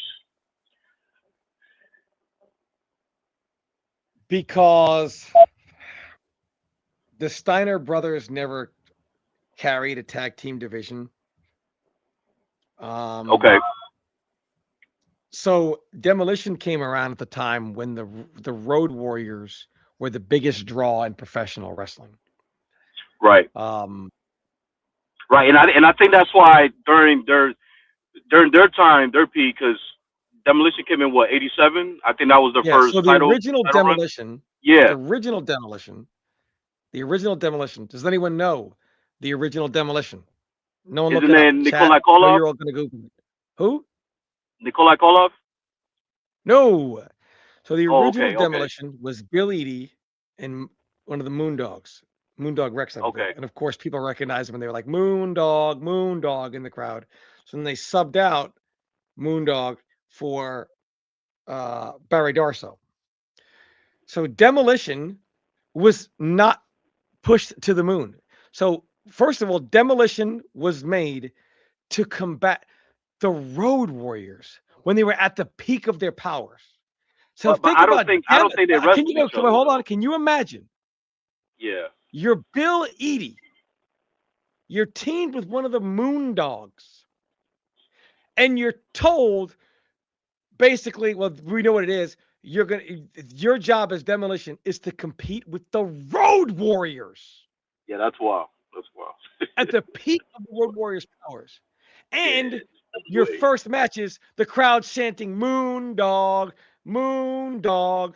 They were snake bit. They were as snake bit as the Shockmaster starting out. So Demolition going against the Road Warriors and snake bit from the beginning. That's worse than being Road Warrior knockoffs. They're like, man, that's one of the Moondogs. Yeah. I mean, Demolition, right? Right. Yep. And then they plug in Barry Darso. And they brought that gimmick to life in a way that they were not seen as Road Warrior knockoffs, overcame that Moondog, and became the guys. And WWF, right. And seen not on par with the Road Warriors, but right below them. Right. Nobody wanted to see the Road Warriors against Steiner Brothers in WWF. Nobody even cared about that in WCW. The bigger draw was the Steiners in Doom, because you had, we know Benoit's wife, who was the manager of. At first, she was doing a thing with Rick Steiner in the gimmick, and then she betrays the Steiner brothers to go with Doom, but she was woman at the time. Mm-hmm. Yep. That was the bigger thing. Steiner's in Doom, and then the Steiner's Harlem Heat. They were never in the Road Warriors thing. Demolition and the Road Warriors. And not because Road Warrior again, if you look at Demolition now, they'll say, I want those Road Warrior knockoffs. But at the time, they were not seen that way. But the thing is that Demolition never got to wrestle the Road Warrior when they were LOD in the WWF. They were already because they really couldn't do anything with it, because Big Bill Eadie had that problem with the shellfish allergy, and he wasn't really healthy. So at that time, they would have had to go and smash and crush, and that just wasn't Demolition. Yeah, right now. And the WWF crowd, they didn't embrace that as Demolition. Right. Yeah. And then they turned one of them to the Repo Man. Yeah, Barry Darso. Yeah. Yeah, Barry Darso got but I think to me the Steiners, maybe because of the names they wrestled, I think that I got them over, and they also, I mean, they were multi-champions. They weren't just WWF tag team champions. They also they were NWA. They went to Japan. You know what I'm saying? And you know, I got them over Demolition, of course, is because of wrestling ability. Like Scott Steiner, even during 91, 92, he was considered. People saw him as the best wrestler in the world. That's how crazy he was. You know, Who? he was doing backflip suplexes. Like that's like he's the original Suplex City, pretty much. Who was? Scott Steiner. He was doing like, you know, when you get somebody on the Samoan, like a Samoan drop position. He was doing backflips off of that. The original suplex master. Yeah, well, right, the belly, right, but you watch some of his matches overseas. If you watch his overseas matches. Yeah, but if you look at like Scott Steiner's, like his plethora of suplexes were out of this world at that time, before he started going crazy with the steroids, of course. But he was going in Japan, he was going everywhere, and I think the Steiners, to me, I think they caught fire was when Scott was hot. Like, I think they were already trying to push him as, you know, he even got singles matches with Sting and I think Sting and Luger in WCW. Before that, he was in the AWA. Yeah, AWA for Ronnie Garvin and things like that. He was driving for Ronnie Garvin back then on that circuit, and he was billed as this is Rick Steiner's, you know, brother. You know, right? Yeah, Steiners. Yeah, and then yeah. Maybe in WCW they were the Steiners. Yeah. Yeah, but yeah, no, I just wanted to get a little bit of debate on there. You know, Demolition's fun. Demolition because the Golden Era is my favorite era, like in wrestling. You know, I came in, my first pay-per-view I ever saw was SummerSlam '91, the marriage, the Heaven versus Hell with Match Made in Heaven, Match Made in Hell. Yep, that was the first one. That was my first one. So I came on the peak of it all, you know, when the WWF had probably the craziest roster ever. Like, that roster was insane at the time, you know. And then that was when they were hyping up Ric Flair to come in as well. Like, it was nuts, man. It was nuts. Good times. All right, man. Well, I appreciate you being on, bro. Yeah, man. Anytime, man. Yeah, I appreciate the call, Tom. Nice talking to you, man. Mike, thanks a lot, man. Nice talking to you, brother. Yep. Take care, bro. All righty.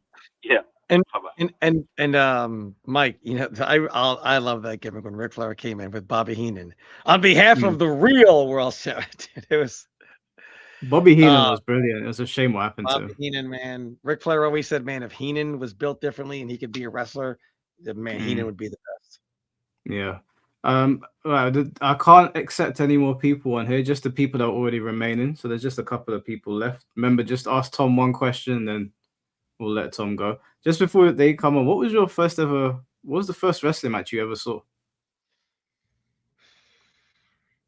My grandfather showed me a tape. It was Gorilla Monsoon versus Bruno Sammartino. Oh, damn. I don't know. It wasn't on tape. It was on something else because you didn't really have tapes. I don't know how I saw it. My grandfather was huge into wrestling. And got into it. I remember being 3 years old watching it on his lap, you know, and this is looking 1981. And I remember just one of my earliest memories is 3 watching wrestling on his lap. And my grandfather treated it like it was real. Like, he would yell at the TV set, you know, like you know what I mean? So for me, the realism was there, you know what I mean? So my memory of wrestling is I was one of the lucky ones who actually got to watch it in an era in which the realism was portrayed. I think my first ever wrestling match, or at least the one that this is my oldest memory, was The Undertaker versus The Undertaker. Do you remember when there was a Paul Brian Bearer Lee, Undertaker versus Undertaker, and that came about because they wanted to bring Undertaker back, but they didn't, like, who could bring the Undertaker back? Who could he fight coming back? And it was, well, why not the Undertaker? Because people would confuse Brian Lee for Mark Calloway a lot of times. So that's where they got that idea for the Undertaker versus the Underfaker. Yeah, I was very confused as a kid watching that. All right, OJ, can you hear us? Gorilla Monsoon, he calls himself the Gorilla, but he hauls like a jackass. Let me tell you something, brother. Gino Morella was a bad motherfucker. OJ, can you hear us? Yeah. Can you guys hear me? Yeah, we can hear you, Yeah. bro. All right. Hey, Mike. Hey, Tom. I didn't want to be in here for too long. I already know. No, you It's kind of late and whatnot. Um, my question really is just about like more so the community because I haven't really heard anybody talk about the community too much. Um, Can we just talk about like the cognitive dissonance and like what we're supposed to believe that like wrestling is supposed to be in today's like day and age? Because it's just like a lot of people hold on to the old core values, which I'm more partial to, even as like a younger fan of wrestling. But there's a lot of people that are really into like fast paced, indie style and whatnot. And I think there's room for both, but I just think that it's like very weird that we always have to have like this weird divide in between core values and then like just high action or high spots and stuff. no. What you're mistaking is ring psychology is now going out the window for cheap pops. True. Like you bring in someone like an old story is DDP goes to Jake Roberts. Jake was going to help him out, and he was super excited. Couldn't wait to get in the ring with Jake. And Jake was like, "I don't need to get in the ring with you." And he's like, "What are you talking about? I thought we were going to go over moves and holds." He goes, "No, you can do all the moves." He said, "You can do all the moves, but you don't know when to do them or why you're doing them." That's wrestling now. Doing high spots just to do them for a high spot. Yeah. There's no I psychology. completely agree. I feel like AEW has really made that situation 10 times worse as well. You ever watched the Darby Allin match? Yes, Darby. That shit looks like a car crash every second. Like I'm actually fearful for his life most of the time when he walks out. And for one sure. thing I don't like about AEW is that, like, I know in WWE you have near finishes and no sells every now and then, it's mainly maybe from Brock Lesnar, but in AEW it feels like you power drive somebody, they pop right up. Power drive is meant to be a move that like kills you. Like people like Randy Orton sold it like he broke his neck, right? Owen Hart actually did break Stone Cold's neck. Like power drive is meant to be a scary move, but when you watch AEW, you're like, nothing hurts these guys. They're just bouncing around. I was watching the Willow Spray match. He was getting kicked in the head. He was just hulking up. I was like, yeah, it's not really for me. And then you watch Darby Allin and you're like, bro, are you trying to kill yourself? It's hard to watch sometimes. Like I saw him get thrown at the stairs and I was like, this isn't wrestling. Even when I watch a John Moxley match, I'm like, he seems more, I don't mean this in a disrespectful way at all because I like John Moxley, but sometimes it feels like he's more interested in just blading than wrestling. Do you ever get that when you're watching it? Oh yeah, for sure. Like I like John Moxley too. Not as much as like Darby and Will Ospreay because I do like them, but too much is too much, and I don't think that we at least like. I feel like most fans see when it's too much and they'll acknowledge, okay, this is too much. But a lot of people will just be like, you're just complaining to complain and whatnot. And I'm just like, there's a reason why, Punk said what he said, where, AEW was clearly not trying to draw money. No, I agree. Yeah, I can't watch it anymore. I watched the first year or two of AEW. It became so painful that I was like, and Tom was right, like storytelling is really important. The only character in AEW that I was really invested in was Toni Storm. I thought her work in AEW was fantastic. But Mina Shirakawa is cool as well, and Kenny Omega. But most of them, like, I can't watch an Orange Cassidy match, man. Like him putting his hands in his pockets and doing the little shin kicks. Like if someone walks in when I'm watching that and they're like, "Are you watching wrestling?" I'm like, "No, I don't know what this is."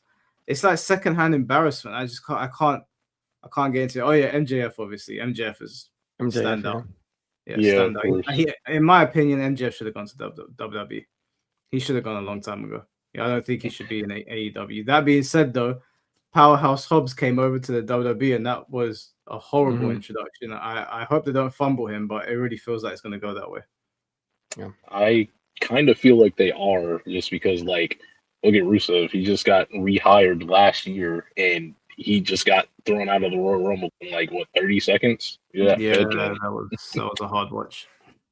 Yeah, that was just kind of insane to me. Same with Matt Cardona, too. That's just kind of crazy. You kind of expect it from him. I know he became the indie god, and he kind of changed his gimmick up, but the WWE crowd just sees him as Zack Ryder.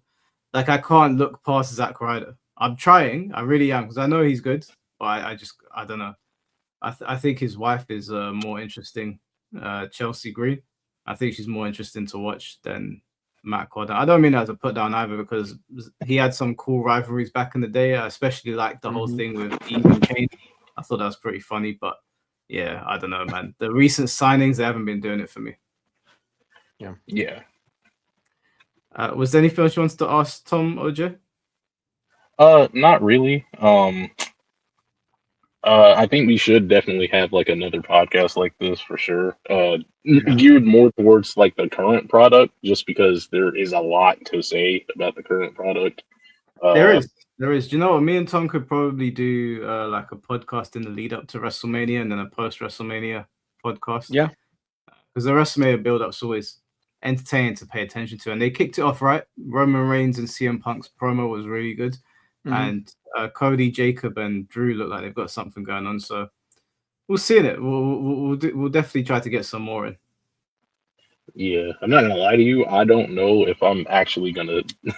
This might be the first WrestleMania that I skip, because like two like decently shaped main events is cool, but like what about the rest of the show? You know?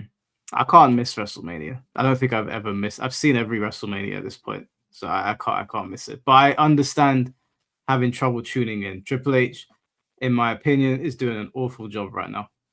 And him going into the press conference after every event and going, it's the dawn of a new era, is like, he must be memeing at this point. It's so irritating. Yeah. I have no. All right, bro. Well, I'm going to get the next person in here, but I appreciate you being on. All right. Thanks, guys. All right, man. Take care.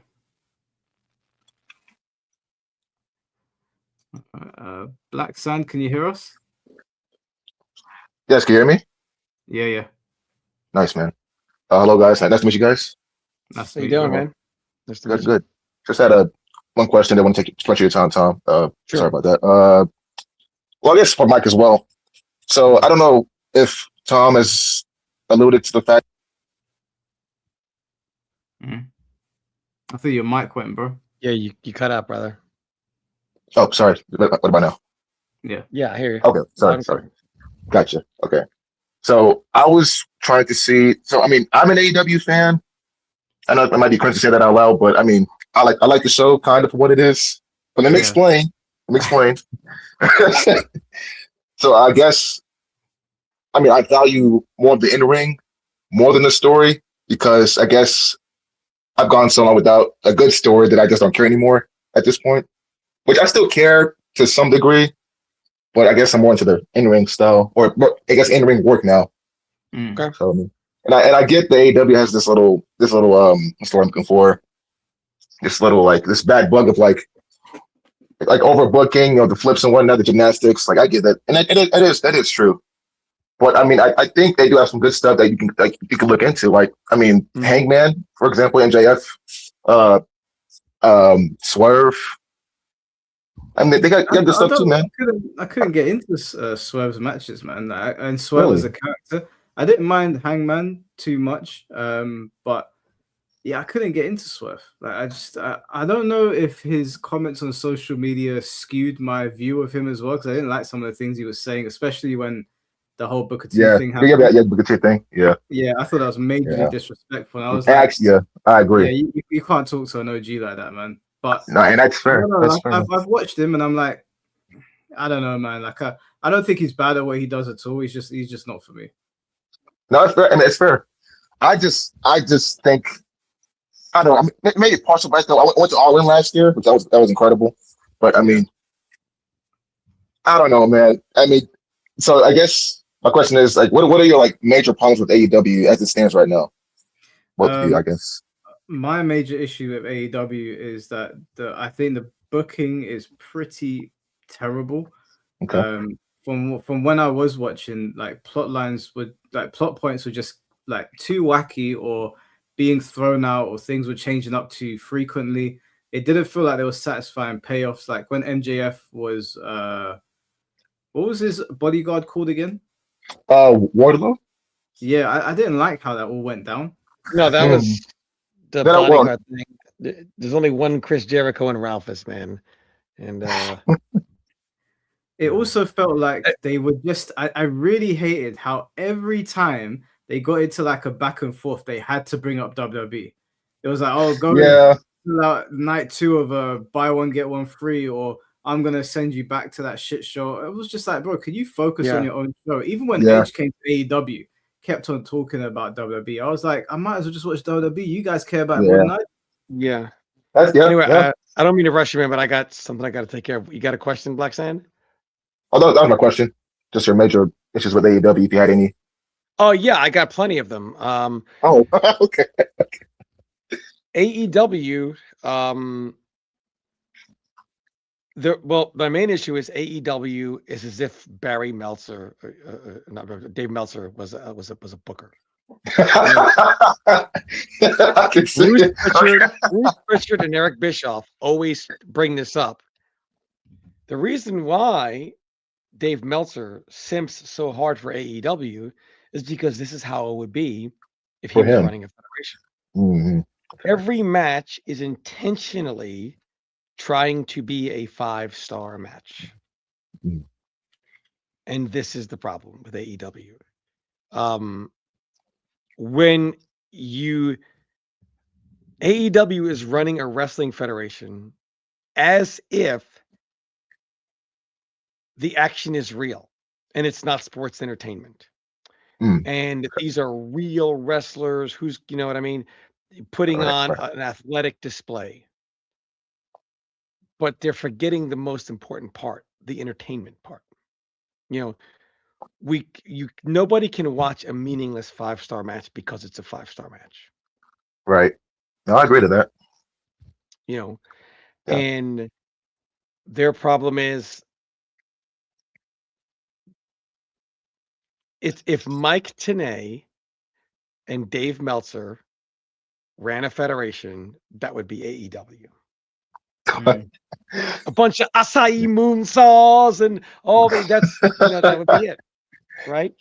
Inseguris and Huracan Ranas. That's AEW right now. The love child on if you took Dave Meltzer and Mike Tenay, put them together, that's AEW. Yeah, and that's the problem. Gotcha. Yeah. I gotcha. Just remember the time when AEW was most relevant was when they played a clip of a WWE wrestler assaulting one of their wrestlers backstage. Right. Like, do you understand how dumb you have to be? No, man. Twins again? Those two. Was that the twins? Yeah, Nick and Matt Jackson. Yeah. What's their team called again?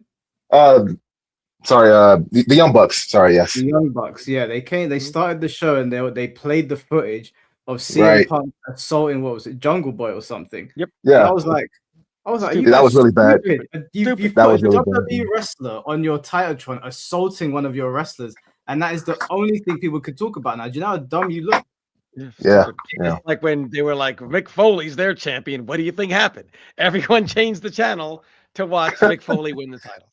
Yeah, it was such a dumb move. But I can't stomach AEW anymore. Half the time I turned it on just to listen to Judas. I just thought Judas was a lot of fun. Yeah. I mean, I mainly watch it now for Kenny Omega. I will be honest with that because his theme is it's everything about him. I guess minus his promo, but everything else, I just get inspired, to keep doing what I'm doing. honestly. Mike, I gotta head out. Oh, sorry. We're at Yeah. 6:30. Yeah. No, it's fine. Hey, I love talking to you, Black Sun. I think I wish more people, I mean, AEW, again, that's kind of the problem of the high spot matches. And the problem is, instead of AEW trying to be more like the way WWE was, WWE is not trying to be more like AEW. Yeah. We all lose. We all Here we lose. are. Yeah. Thanks for having me on, though, Mike. We definitely got to do it. I agree with that WrestleMania thing. There's another podcast I do want to do because I'm not going to talk about this stuff, whatever. But some of the FGC stuff, I would like to talk about it. Yeah, definitely. We'll set. I'll message you and we'll set that up. All right, appreciate it. Later, guys. All right, take care, bro. Thanks, man. Black Sam, was there anything else you wanted to ask, bro? Well, I'll just leave off with one thing. So your show, I find it very interesting. I like, your streams and everything. I'm not too well versed into the FGC, but I do like listen, like, learn about the history of it. Like when Tom comes on and we talk to Tom or whatever, or when you talk to yourself about it, But I'm more like into like Smash, like platform fighters. So I mean, okay. But do you you probably don't like my coverage of Smash, then, do you? No. I mean, I actually adore it. It's I've been feeling that for a while. Okay. Yeah, it's a bit of a mess. Bit of a messy situation. There's a messy situation brewing right now, but I have elected this time to stay out of it because it'll cause, if I get involved, which is what these people are trying to do, it's going to cause trouble for other people, which I don't want to do. I would rather the trouble came my way and I deal with it. But if I get involved, it's going to cause trouble for other people who don't want to deal with it. So I got you. I've decided to deal with them in DMs rather than the YouTube video. Goodness, yeah. Yeah, never. Yeah, man, that was it, man. Just wanted to say that piece and get out of here, man. So thanks. All right, man. Well, take care of yourself, bro. I'll catch you soon. Catch you soon, man. Flaming Dragon, I know that you wants to jump on, but Tom has left. Yeah, it's cool. I mean, I can ask the question to you too. It's more towards like for Tom, but I honestly want to, because I kind of lean with you a little bit. Like, I feel like Tom, like, if you ever think you know anything about anything when it comes to this like nerdy stuff, Tom will humble you so quick. Like he knows it all. You know what I mean? He's an encyclopedia. Like it's crazy the amount of stuff he knows. But the thing I really want to like get in, like, I'm all about perspectives and stuff like that. What I think Tom like kind of like pushes off the side when it comes to like the whole John Cena and Hulk Hogan thing is like, so like it's like I had like a full circle moment in my life when it came to wrestling. So like when I was a kid, right? Well, we're roughly around the same age. So when we were younger, when we saw The Rock versus Hulk Hogan, it was a pretty big deal. You know what I mean? And as for me, like The Rock was my guy. Like there's The Rock, and then there's everybody else. You know what I mean? Not that I don't like anybody else. The Rock was always number one for me. Like I love Kane, love Kurt Angle, all those other guys. So when you see someone like Hulk Hogan versus The Rock, you couldn't tell me that like Hulk Hogan was better. Like there was just no way you could tell me. Like The Rock was that dude. I got a glimpse of how big Hulk Hogan was when you watch that match and you see how like the pop off like in the crowd and everything, how you could hear like Hogan, and you hear pieces of The Rock, like you see it. And then fast forward like 10 years later, my nephew's sitting here telling me John Cena's the guy, and now it's The Rock versus John Cena. And I couldn't change his mind no matter how hard I tried. Like, no, man, I'm telling you, like The Rock is that dude. Like you don't know, like The Rock was that guy. Nah, man, John Cena. And it's like, I get it. Like I get, if you grow up with someone like I like, and you watch them throughout all the time, like I genuinely get it. Yeah, they're doing the same thing with Roman Reigns when Roman and Cena fought when he became tribal chief. My younger friends were like, "Nah, man, that's the tribal chief," and I was like, "I get it because he is the tribal chief, but that's John Cena. Like, he needs to put some respect on his name." Yeah, exactly. Like I don't like John. I'm not a big like. By the time John Cena came out, I was already like, fucking 14, 15. Like, I'm not believing in all that hustle. Like, it's cool. I get it. It's for the kids. He had to kind of change his little gimmick a little bit, but I get it. And now, like you said, with Roman Reigns, like I was at a family function and somebody on my wife's side, because they're like heavy into wrestling. Like I'm not into it as much as I used to be, but they're heavy into it. And this kid's trying to tell me Roman Reigns is the greatest, and like, but it's because he grew up like that's all he knows. You know what I mean? So Yeah. I get it. But what I wanted to ask Tom, and you can chime in on this, like if you take Hulk Hogan, and it's kind of like hard to answer it because Hulk Hogan is like, the catalyst to everything we know now as far as like how big wrestling has gotten. If you take Hulk Hogan and you switch him out to John Cena's era, like, do you think Hulk Hogan would be just as popular, just as big? No, not a chance. Hulk, like, these characters all cater to their era. So like John Cena's like hip hop aesthetic, and then like the Marine thing worked for that time. If you take him out of that time and put him in Hulk Hogan's era, he probably reached the same level of fame as like Sergeant Slaughter or something like that, or maybe even less, because the whole like hip hop thing wouldn't work for that time. I think if you do the same with Hulk Hogan, he'd probably be a star. I don't know if he'd be the megastar that he was in his era, because in his era he was like a comic book character.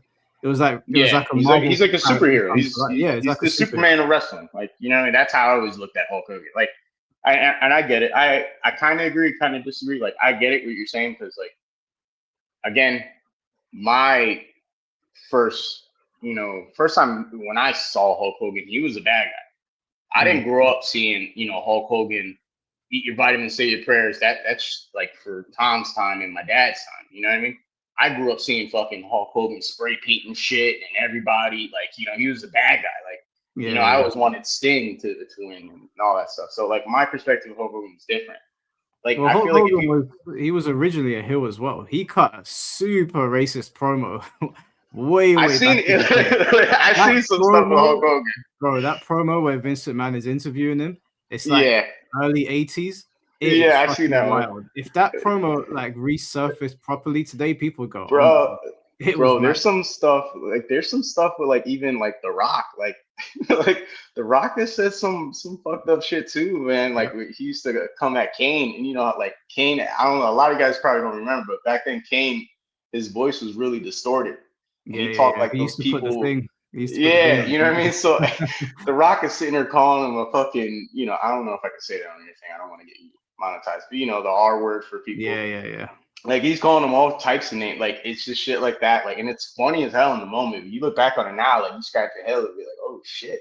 But it was good TV. It was entertaining. Oh yeah, man. Like that era, like 97, like how you said 97, 02. I'm telling you, like you had to be there. Like you really had to be, and that's why, like, to me, The Rock will always be not like my older brother. He was like always like Stone Cold and stuff like that. But for me, I was always The Rock. But for me, I was always Kane, Undertaker. Like my favorite return is Kane. My favorite debut is Kane. I remember when Kane was just. Do you remember when he finished his feud with the Undertaker initially? And then he just went on a rampage. Like, people were wrestling, and they'd be wrestling, and then the lights would go out. The fire would go off, and they'd be like, "Why is Kane here?" The whole show. I'm not big on Undertaker, but Kane is definitely in my top 5. I don't know, man. Like I'm always into Marvel. I was into anime stuff like that, but Kane's look and gimmick, by far, to me, is one of the best I've ever seen, hands down. To his look and everything, the red, black, like I loved Kane when he first showed up. I thought he was cool. Like, and then finally, like Undertaker has someone who could match him, like in terms of just being like a force of nature. You know what I mean? He was just. I love that about Kane, and I think Kane is so cool. Undertaker, he's cool. I mean, my biggest thing with Undertaker was I think they ruined him towards the end. Like, again, I'm not the biggest Undertaker fan, but like if you ask me, I don't think anyone should have beat him at WrestleMania. I think that was like his thing. I get, that's the whole thing. Like you have to lose before you leave. I get it. But I felt like that's something they should have just left, like, for him. And then plus, I just didn't like who did it. I don't like Brock. Well, the thing is, he didn't even lose on his way out. He won his last match against AJ Styles. So it was a bit like, he didn't need to do it. If he didn't need to do the fall for Brock, because Brock was already a machine. Like, doing it for Roman, I can understand why you would do it for Roman, because he's the next guy. He's a tribal chief. I would have understood that. But for Brock, I didn't. I mean, it was shocking. I remember when it happened. The audacity Yeah. of the WWE to do this as well. I don't know if anyone remembers, but after Undertaker lost to Brock, they put on some like Divas Battle Royale, and I was like, I'm not watching this. You just broke the streak. Like I've got to go Yeah. for a water on my face. Like I was that guy in the Yeah. crowd where his eyes were popping out of his head. Yeah, the And I was black dude who watching was it. like, I was watching with all of my boys, and at this point, most of my friends had checked out of wrestling, but they would always come over to watch WrestleMania. yeah, And yeah, in their minds, they were all like, I'm not going to watch an Undertaker match because he's going to win. And they're sitting there playing, I think, like Pokemon Ruby or something. And the bell went, and they saw Undertaker on the floor, and everyone stopped what they were doing. Everybody. My brother came into Yeah. the room, his girlfriend, my mom came upstairs. They were like, did Undertaker lose? Like, it's like the world stopped. So yeah. in It terms was of impact, it was definitely impactful. Long term, I don't know if it should have happened. yeah. Me personally, and again, I'm not the biggest Undertaker fan. I just I respect a lot of wrestlers. Like, even though they're not my favorite, like I can always like respect what Shawn Michaels. I'm not a fan of Shawn Michaels, but man, you put him in any match, the dude he can make any match look good. And that was something else I wanted to bring to Tom too. Is like Hulk Hogan had a match with Shawn Michaels, and whether Shawn Michaels did it on purpose or not, it wasn't that big and it wasn't that good. You know, and Shawn Michaels has a match with John Cena, and it's amazing. You know what I mean? You can't compare their wrestling ability. Like, I know Tom doesn't like John Cena, but John Cena is definitely a more superior wrestler. He might not be a more superior hands character. Down. Hands down. He might not be a more superior character or more. He might not be more important than Hulk Hogan, but he's definitely a better wrestler. Yeah, and I'd like to argue that. Like, I think he could be just as important 30 years down the road when we look back and you see how far and how he impacted like a lot of kids and stuff like that. But yeah, I think Hulk Hogan, I think he just sells a lot on his gimmick and his look, and he makes the simplest things look cool because it's Hulk Hogan. Like, he makes a leg drop look so impactful because he's Hulk Hogan. You know what I mean? Not because of the move itself. You can't deny how charismatic he was. Yeah, and he's just Superman. He's a wrestling Superman, and I don't like Superman, but that's just how I look at it. I like Superman. I like larger than life characters that you don't see all the time, and Hulk Hogan represented that. So I appreciate what he did. I know a lot of people can't separate I know they can't separate Terry from Hulk Hogan. Like, what he did in his personal life, they can't look past that.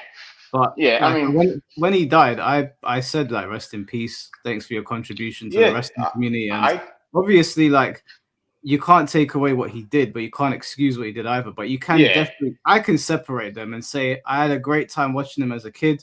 Shouldn't have said what he said, but Hulk Hogan, the character, you can't change what he did. Yeah, you can't deny just how big he is. It's just, and for someone in our age, all right, I don't know how old you are, but I'm 32, right? So again, all right, so yeah, we're roughly the same age. I turned 33 this year. So all right.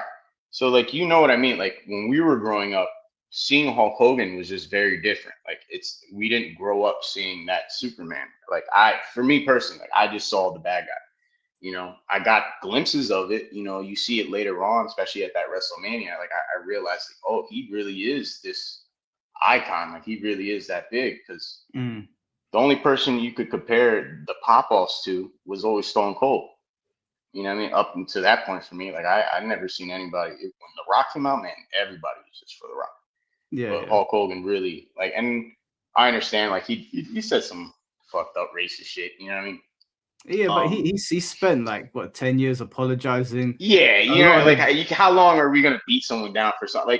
That's what I'm saying. We can look through anybody's text messages or closets, and ain't nobody perfect. You know what I mean? We just put a magnifying glass on someone because he is who he is, so it's worse. The way I look at it is I try to weigh up how bad things are, in terms of, okay, he said something racist behind closed doors, which, listen, I've got ethnic, I've got parents from different parts of the world. I've heard how I've got friends who have Jamaican mothers. I've heard how they speak about white people. We all know. Yeah, bro, I'm right there with you. I'm right. I'm Puerto Rican Dominican, and you hear it even amongst ourselves. It's It's bad. You hear what your parents say. Like I've got one of my sister-in-laws is Colombian. I've heard how they speak.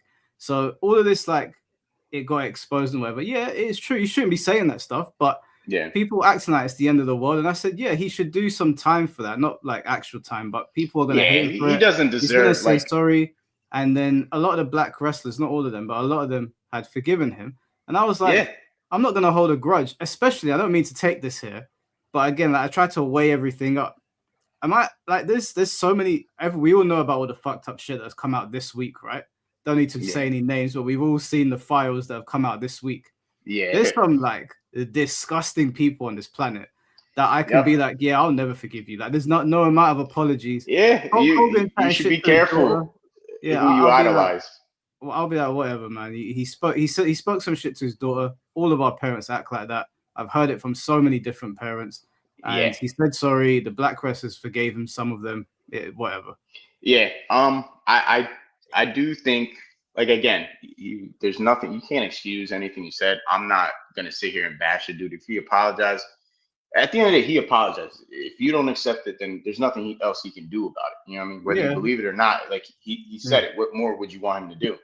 You don't have to accept it either. You're well within your right to not accept it. Yeah, like, you know, like that's fine, but you can't, like, how long are you gonna beat him for it? But I do think it was kind of sad though. Like I remember, again, I haven't been, the only reason why I'm getting like back into wrestling now is because like my wife, my in-laws, they're like heavy into it. So now I'm like, whenever I go over there, you know, my kids and stuff like that, they watch it with them. So I get little glimpses here and there and I get to see it. I remember I went over and I guess it was like the first Raw on Netflix that they did, and Hulk Hogan came out. And he just got completely booed out of the building. Like and like I was just like, damn, like, man, like that was a rough one. Yeah, that hurt to watch. Like, you know, like not like all because I'm a diehard Hulk Hogan fan, but it's like, fuck, man, like that guy's really important. Like, he really is important. Like, I get it. He said some fucked up things, but like, damn, like on live television, just getting booed like that, and kids are seeing this and they don't realize like how important that guy is to wrestling. So it's like it was like I was talking to my friends about it, because some of them were like, no, fuck that guy, and some of them were like, no, we forgive him, man, like he said sorry, whatever. And I was just saying to them that, because basically I put up a post about Hulk Hogan when he passed, because I grew up watching Hulk Hogan. I watched him partially in the golden era because my mom used to watch it and she would take them, and then I watched him in WCW, and then I watched him come over to the WWE. So he was a big part of my childhood. And I put up this post basically saying that, what he did was fucked up, but Hulk Hogan is a character. Terry's the man. And I can acknowledge that the man might have not been perfect and far from it, but the character meant a lot to wrestling fans. And I'm not going to say sorry for growing up a Hulk Hogan fan. I can't even take it back. Like, people want me to lie about it. So all these people on Twitter like trying to shame me for it. And I just said to them, go fuck yourself. Like, what, you want me to lie to you? I grew up watching Hulk Hogan. Like, I'm not gonna, I can't base my whole opinion on someone because they like Hulk Hogan. Like, if Tom Brady likes Hulk Hogan, like, I'm not gonna hate him for it. Like, you know what I mean? Like, that's who we grew up with watching. And if that person says some fucked up stuff, and like you said, like, I can, you know, distinguish character from the real person.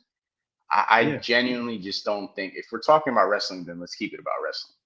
Like, if Hulk Hogan went to an island, or he ended up in a file, then I'd be like, okay, cool, that's too far. I can't separate it now, because you've actually committed something extremely illegal and evil.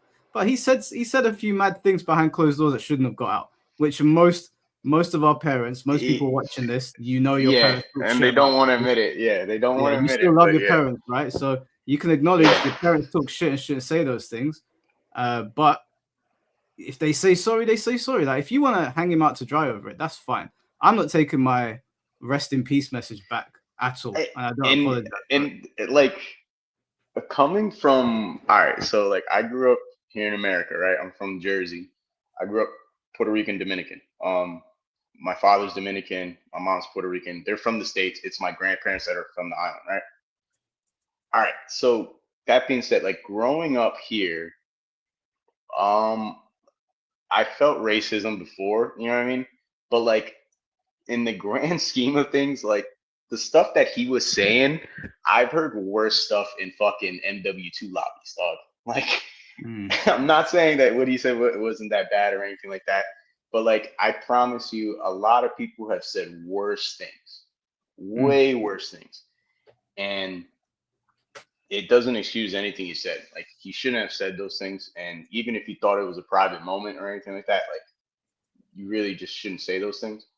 But if he apologized for it, I feel like it can only get you so far. But like the people that really genuinely hate him as if they knew him, like I feel like that's a little unfair. Like you're being a little unfair to the person.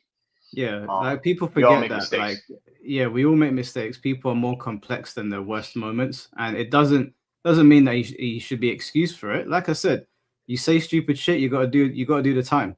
But he said sorry for like 10 years, and the people that were close to him, the black wrestlers that were close to him, didn't they get him out of the WWE at one point? Like they erased him from the WWE? they removed him from the Hall of Fame.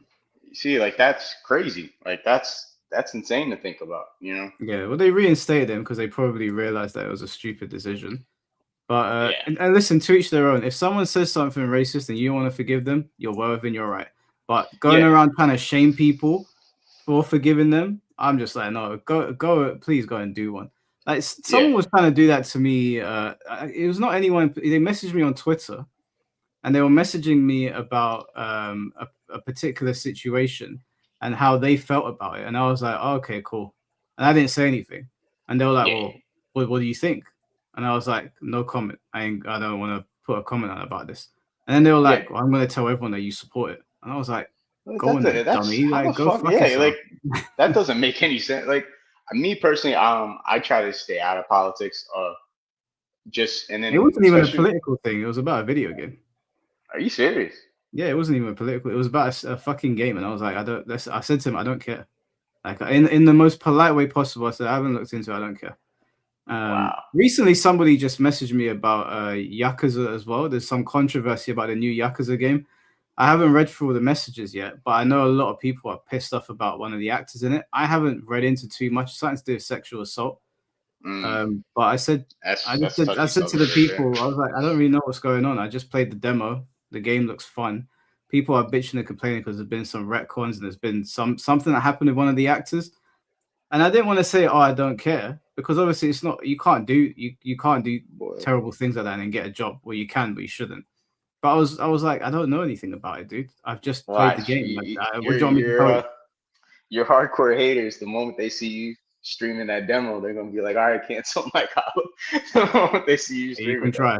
You can try. I'm not. I just roll my I mean that's really all I had to say. I wish Tom was here, and I'm at work right now, so the area that I was working in is pretty loud. No, it's cool, man. We'll definitely I wanted to make it very clear. Like I really I understand like Tom. A lot of people don't like Tom in the community. I feel like if you really take the time to get to know Tom, and this is like just from online and hearing and seeing, like, you know, I've seen him back in the day, like MK9 days, back when, you know, all that shit was up and coming. I feel like the one thing I genuinely respect about Tom, and I feel like a lot of people should really take it into consideration, anything that you can disagree with Tom on, and like, you know, you have a strong stance on, like, he can always defend his position respectfully. And that's something like not a lot of people can do. A lot of people, you know, whenever they feel strongly about something, they go straight to disrespect because they can't defend their, you know, they can't put words together better than someone else, or they just can't defend their point without having to really hurt someone. And I feel like that's what gets people mad. And I feel like Tom can really defend his point on anything and without having to be disrespectful. And I feel like a lot of people just don't like that, regardless if you agree with him or not. Yeah, and well, I always host Tom on here, and we always give people the opportunity. I see that. I watch him every now and then. You be having some wild people on here, man. But I don't judge. Like the funny thing is, and I love about your streams is I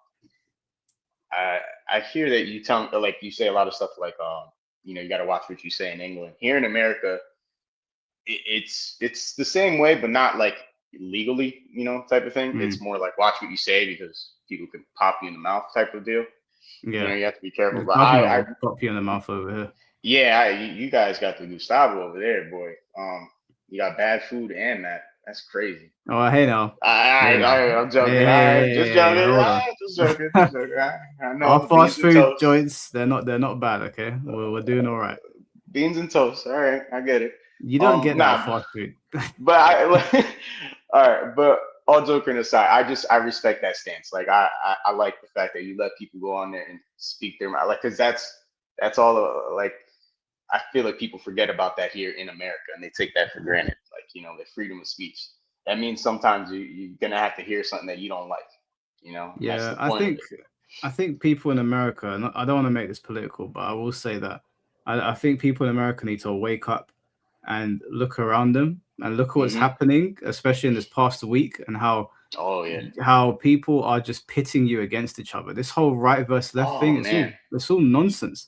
Yeah, we're all neighbors. We should all be friends. This whole like red and blue when you realize it, you really get down and dirty into it, you realize there really is no real sides, man. It's up and down. It's not left and right, man. It's up and down, man. It's up and down. It's rich and poor, and it's a class system. It's not all these people that are like, I hate MAGA or I hate left wing. Yeah, it's like, bro, they have taken control of your mind. You have no idea. Yeah, exactly. Like I don't, and this is coming from someone. I was in the military. This is coming from someone who's in the military, and you see, the stuff that goes on inside, and you get out and get back to the real world. I'm telling you, it's up and down, not left and right. Yeah. The fact that people will sit there and pick a side on so many political oppositions, I can't sit here and pick one side when there's so many things I could agree with this person on and disagree. Like, why is there only two choices? Ask yourself that before you vote. Why is there only two choices? Yeah, like I think people need you got really, you got 30 different flavors of ice cream here in America, but you got two choices when it comes to being a president. That's crazy. I think in all parts of the world, people need to spend some time reading those files, because it's not just the sick and depraved things that are in those Epstein files. It is how they go into explicit detail how they have gotten the American public to fight with each other. Yeah, like, boy, if you guys really like. People in the chat watching it, like, if you guys really look into that, I'm telling you, man, that stuff is scary. This type of stuff that you're reading. It's like, I think our time is up. Humans got to go. If we're we don't got to go. Whatever those people are, they gotta go. Like, bro, that is some evil. Like, I'm telling you, man, that like you wouldn't even write that in the movie. Some of the stuff that you're reading in there. And that's what I said to my girlfriend. I said to her, "You realize that what we've just read, because there's like 3 million pages that have been released. You realize that what we've read, the very small portion, is more outlandish than anything that I've watched in like a horror movie the other day or Stranger Things. Like, I was reading things and I was like, I was watching testimonies, I was reading the documents. Yeah, and I was like, it's real. Telling me that they're summoning demons. What are we even talking about here? And we're busy fighting about red and blue. I'm telling you, they are like some Marvel villains times 100. These people, the people that you're reading about in there, are just like, man, like, it makes me just want to lock my kids in the basement for the rest of their lives. Like, trust me, you don't need to see the outside world. It's bad out there. But I'm gonna head out. I love your streams, man. I love that you can disagree with people and still hold a conversation with them. Not even I agree with everything you say, but I don't ever hold it against you. It's your view, your point. Although I do agree with a lot of stuff, especially like your Tekken takes and stuff like that. Yeah. Especially when you defend Tekken. I mean, I'm not defend, but like, well, you defend it, but you come at it realistically. Like, some people, I feel like, I don't like to say the word chill, but some people kind of shit. Like, I'm not gonna mention too many names, but like, I fuck with him too. Shin Blade and stuff like that, and all that. Like, if you like Tekken, hey, you like Tekken 8, that's cool. I get it. Me personally, I don't. I can't fuck with it. I grew up playing. I started at Tekken 2, Tekken 3. Work your way up. But this, I can't play the game anymore. I genuinely can't play the game anymore. Well, they trolled me, man. I thought I was getting Marduk back, but Here we are, fucking Roger. Bro, and the fact I don't know if I'm fucking crazy, but like people how are you guys hype about getting resold old characters? Like I that don't doesn't mind. even I don't mind getting resold old characters because if you look at the Tekken roster, it's too big to not resell characters. Like you can't have a Tekken game with 50 characters on release. They're gonna have 30, so you're gonna have to buy characters that you had before. Yeah, and that's cool. That's cool. All right, I get that. That's cool. Selling characters, I don't have a problem with, but like reselling old ones is just where like I'm like, well, why didn't you like? Imagine if you put more effort into making new characters or just actual guest characters. Like I would love to see Baki. I would love to see Ryu Hayabusa in Tekken. Like I would love to see Snake. You know, like I would actually like. I wasn't the biggest fan of Tekken 7's DLC. You know, the first one, the season 1. But I can't hate it. You know, they're new characters. They're just not for me. Like I didn't. You know, I just couldn't do it. But But you have to consider the fact that people put years into their characters. So say for example, I picked up Marduk in Tekken 4, right? And now he's missing in Tekken 8. All those games where I played him, all of my skill set with that character or Feng Wei or whoever it might be is just gone now. So it's you can understand why they would resell. I completely understand. Like my cousin was he played with Beck, and you know he doesn't play with Hwoarang, but a lot of people think they're the same character, and they're really not. You know, if you really play the old ones, Beck and Hwoarang were pretty different. But I completely get what you're saying, and this is coming from someone who plays like a legacy character. But we'll do it. I'm gonna do a Tekken podcast soon, and then we'll have people on. Yeah, you need backup, man. Like you're smart enough to take on C4 and Shinblade, but man, you're just always outnumbered. You're always outnumbered. Nah, that's fine. They can't beat me in a Tekken conversation, and they come from it from two different angles as well. C4 is more like he's still getting educated on Tekken, but he does have very good talking points. The problem is that I let C4 talk to the community, and they don't. They say in the comment section that, oh no, I'll pick C4 apart in a conversation, but he came on here and he schooled everyone that I had on. I feel like C4 he sounds like a pretty smart, intelligent dude, but I feel like he's very good at redirecting questions at the person instead of answering them. But that's on the debate to make sure they don't do that. Yeah, like that's I see him do that a lot, or he'll try to shine light on something and magnify it as if it's the same issue as what Tekken 8 has. But nothing personal against him or anything. Like I like watching you guys streams and stuff like that. Big fan of you. Keep up all the cool stuff you're doing. Appreciate it. And one last thing. Shinblade is in the military, right? Yeah. I think I've seen one podcast. He was saying that you could do what was it, pull-ups? Oh, we were gonna have a pull-up competition. I promise you, he can't do 10 pull-ups. I promise you. I think he did it on stream. Nah, he did 10 pull-ups. I think he did 15. 15. Yeah. Shinblade's a strong guy. Is he in the army or all right? I thought he was in the army. Well, in the army, you don't have to qualify. You don't have to. I was in the Marine Corps, so we did pull-ups and stuff like that. And like I can, well, when I was in there, like in my prime, because I was in infantry, I did 30 something. Like I maxed out at 30. Now I can probably only do like fucking 15. I'm nowhere near as in good shape as I once was. But yeah. I can do about. My max is 18 in a row. But. Well, we're talking pull-ups, right? Not chin-ups. Yeah, pull-ups. Chin-ups, I could probably get a bit more in. Yeah, I feel like chin-ups is easier. Yeah, Shinblade was. That's impressive. You seem like you're in pretty good shape too, though. Because how tall are you? I'm not that tall, but I've been going to the gym for. Well, I've done martial arts for a long time, and I have been going to the gym for quite some time as well. So I think my body's just gotten used to it. Like I started off not being able to do one pull-up, and now I can do, if I put my mind to it and I sleep and all that, I can probably get like 20 reps off.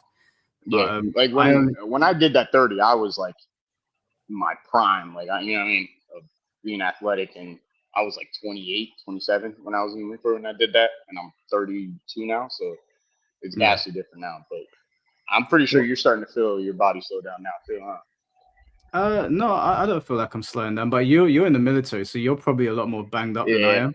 My knees are a little shot out now. Boy. They're a little shot out, but yeah, I don't feel banged up. I feel more.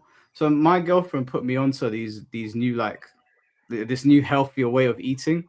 Because I was always good at like martial arts or like going to the gym, but my nutrition wasn't great. And yeah, boy, you was talking about eating once a day. Yeah, and you work out, bro. How the fuck are you not a skeleton? Get the fuck out. You eat once like I made the joke. I'm like, hey, I'd eat once a day too if I lived in England. But bro, like that is insane. Like I'm not gonna sit here and say you're not working out hard enough. You know what I mean? But like that is just crazy. I could not do that, dog. Yeah, I don't feel good if I have 2 meals a day. Like I might have a snack. Like I'll have a snack. Yeah, you gotta eat granola or something. Like that's wild. We've got these thing called Graze bars, which are like they're super low calorie, but they're quite nice. They're like I think 50 calories a bar, but they're really, really nice. And they're healthy as well. So I might have that. I might have some pineapples.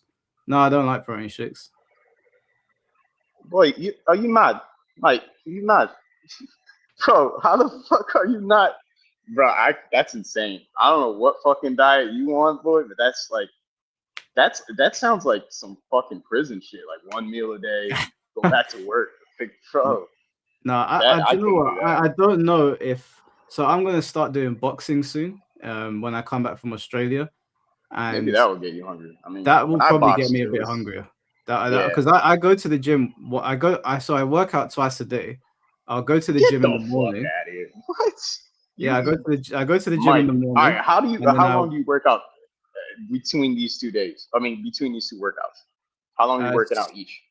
So today I woke up at about 8:30. I got to the gym at 9. I worked out until 10:30, and then after this podcast ends, I'll get on my running machine, my walking machine. I'll walk at like speed 6 or 7, which is about as fast as I can walk. It's basically just a power walk, and I'll walk for an hour and a half. Because an hour and a half is about 10,000 steps. Sometimes I will do heavy lift, and then I'll do Insanity. You know Insanity Max 30? Yeah. I was doing that for a while, but I hurt my ankle, so I stopped doing that. And sometimes I just lift twice a day. Like I'll go to the gym in the morning, and then I've got weights in my garage or here in my bedroom, or I'll just go back to the gym. Depends on how my body feels, but I'll usually get 2 in a day. Yeah, that's crazy. Like, so I boxed before I went into the military. They're boxing, growing up, and I boxed when I was in the Marine Corps. I don't do it now anymore because I hate being out of breath. Like as much as I love boxing, like your conditioning has to be crazy, like crazy good. You know what I mean? And I got into weightlifting during my time in the Marine Corps. So I'm I still lift weights now, but like I'm nowhere near that kind of routine. Like now it's just strictly like on the weekends. I wake up, 2 hours, lift weights. That's it. Saturday and Sunday. And then throughout the week, I'm just, because I'm always moving here at work. Bro. That's crazy, bro. Your routine is, boy. Yeah, I can't do that. I have to train at least like 3 to 4 times a week minimum. Otherwise, I start to feel really slow and sluggish. But I think it's part of the routine as well. If I don't train, then I think I'm more likely to eat shit, like just have a random snack here and there. But yeah, I don't know. I've had 1 meal a day for a long time, so it's just normal to me now. Boy, you a trooper. All right, I gotta go. I love your stream, man. Love all the stuff you do. Stay safe out there, brother. All right, bro. Appreciate you, man. All right, let me see the super chats that I missed. Let's see. Oh, Bushin Ryukat, thank you for the $5. I feel Hogan and Vince were essential to the wrestling business. They played off each other. What happened to that Hogan bio Chris Hemsworth was filming? I actually don't know what happened to that, actually. I forgot that he was meant to be playing Hulk Hogan. I guess they just stopped after all the controversy. Probably thought it was a bad idea. But yeah, I don't know. I completely forgot about that. I have no idea, to be honest with you. Maybe it'll come out one day. Go straight to streaming. Mr. Jamie, thank you for the $4.99. I blame Meltzer, What Culture, and all the smart channels for oversaturation of bad psychology, no selling, and over reliance on high spots just for 5 stars. I agree with you, 100%. I agree with you. The only person I watch from What Culture now is Simon Miller. He's the only guy that I watch. Other than that, I can't watch What Culture anymore. I just don't like their takes. Mr. JB Jam. I like Wrestle Talk. I think Wrestle Talk is cool.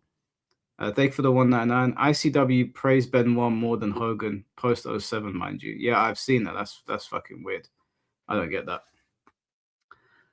Well, guys, that was the first wrestling podcast of the channel. It was a successful one from what I can see. It looks like everyone enjoyed it. So we'll probably do more then. If you guys like wrestling podcasts, then we'll probably do more. There's so much to talk about. Obviously, me and Tom are from different eras of wrestling, so we have different takes, but Tom's a bit of an encyclopedia, so I couldn't even rebuttal some of his 80s knowledge because mine's going to be a bit more limited.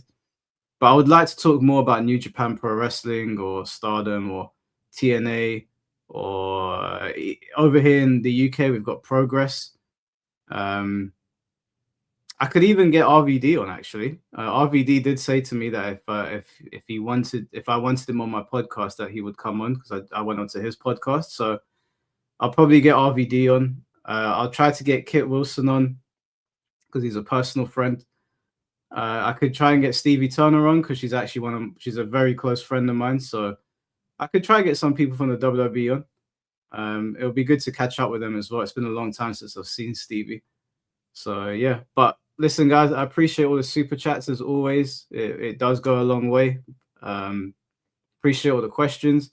Before I go, because I know Tom did a lot of talking, was there any other questions anyone wants to ask me before I turn the stream off? Because if not, I'm gonna jump in bed, and I need to film a Tekken video as well. So I'll probably put the Tekken video up tomorrow. I also need to get out for the gym. I need to go and sort some stuff out as well, and I need to get ready for Australia. Friday the 3rd, so Friday the 12th is the last time you guys will see me for 2 weeks. I'll be back at the end of February. I'll be in Australia. If I can film a video and put it on the channel, I will, but there won't be any live streams after the 12th of February until the end of February. So I apologize, but we'll do something before I leave. We'll do something. We'll have some fun. We'll do a Shambolic showdown or something. My best merch from the WWE. I've got some really cool DX merch, some really cool DX hoodies. So probably DX.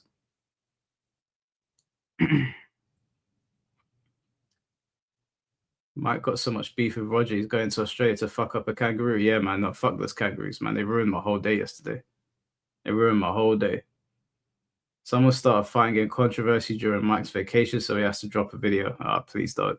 Do you know what? There's been a couple controversies brewing in the DMs that I have not put on the channel. And out of respect for the people that asked me to not cause trouble, because there's some people that had to get called out, I said to them, do you know what? It's fine. I won't say anything. However, unfortunately for them, it's going to get out anyway. So we'll see in it. But I'll be in Australia running from spiders at that point, so somebody else will have to deal with it. Will Roger have a new moveset? Fuck if I know. I don't know why people are hyped for that character. Because everybody was like, we don't want Marduk to come back because he's toxic. And then they were like, yay for Roger. I'm like, did you ever fight Roger? You're worried about Marduk being toxic and you're cheering for Roger. Do you know what? Here's a bit of homework for anyone that was cheering for Roger but has never played with him. Go to watch a Tag 2 video of Alex and Roger. And look at the faces the opponent will pull. Those characters make you want to pull your hair out. Now, I'm assuming they're going to adjust them. I'm assuming they're going to adjust, because I'm assuming Alex is going to be a palette swap. If they don't adjust them, then you're going to pray. You're going to wish that Marduk was the character and not Roger. Everyone's getting onto Marduk because that's the most recent memory. Wait until that tail sweeps your legs and then goes into heat. You're going to cry yourself to sleep. I guarantee you. You remember I said it here first. Mike and Fate collab coming soon. Yeah, I did tell Fate that I will host him for his beef with Scotty Combat, but I don't know if he responded to me. I'll go and check my messages. All right, guys. Well, that's been the video. I don't know if I'm streaming tomorrow. If I am, then you'll know beforehand. But if not, there will be a video on the channel regardless, and I'll make sure there's something up for Thursday as well. But until then, guys, have a good one. Take care of yourselves. Ready, camera 5, camera 7, tilt up. Ready, roll green, stand by, stand by, stand by lights. Camera 6, pan right. And action. Back down!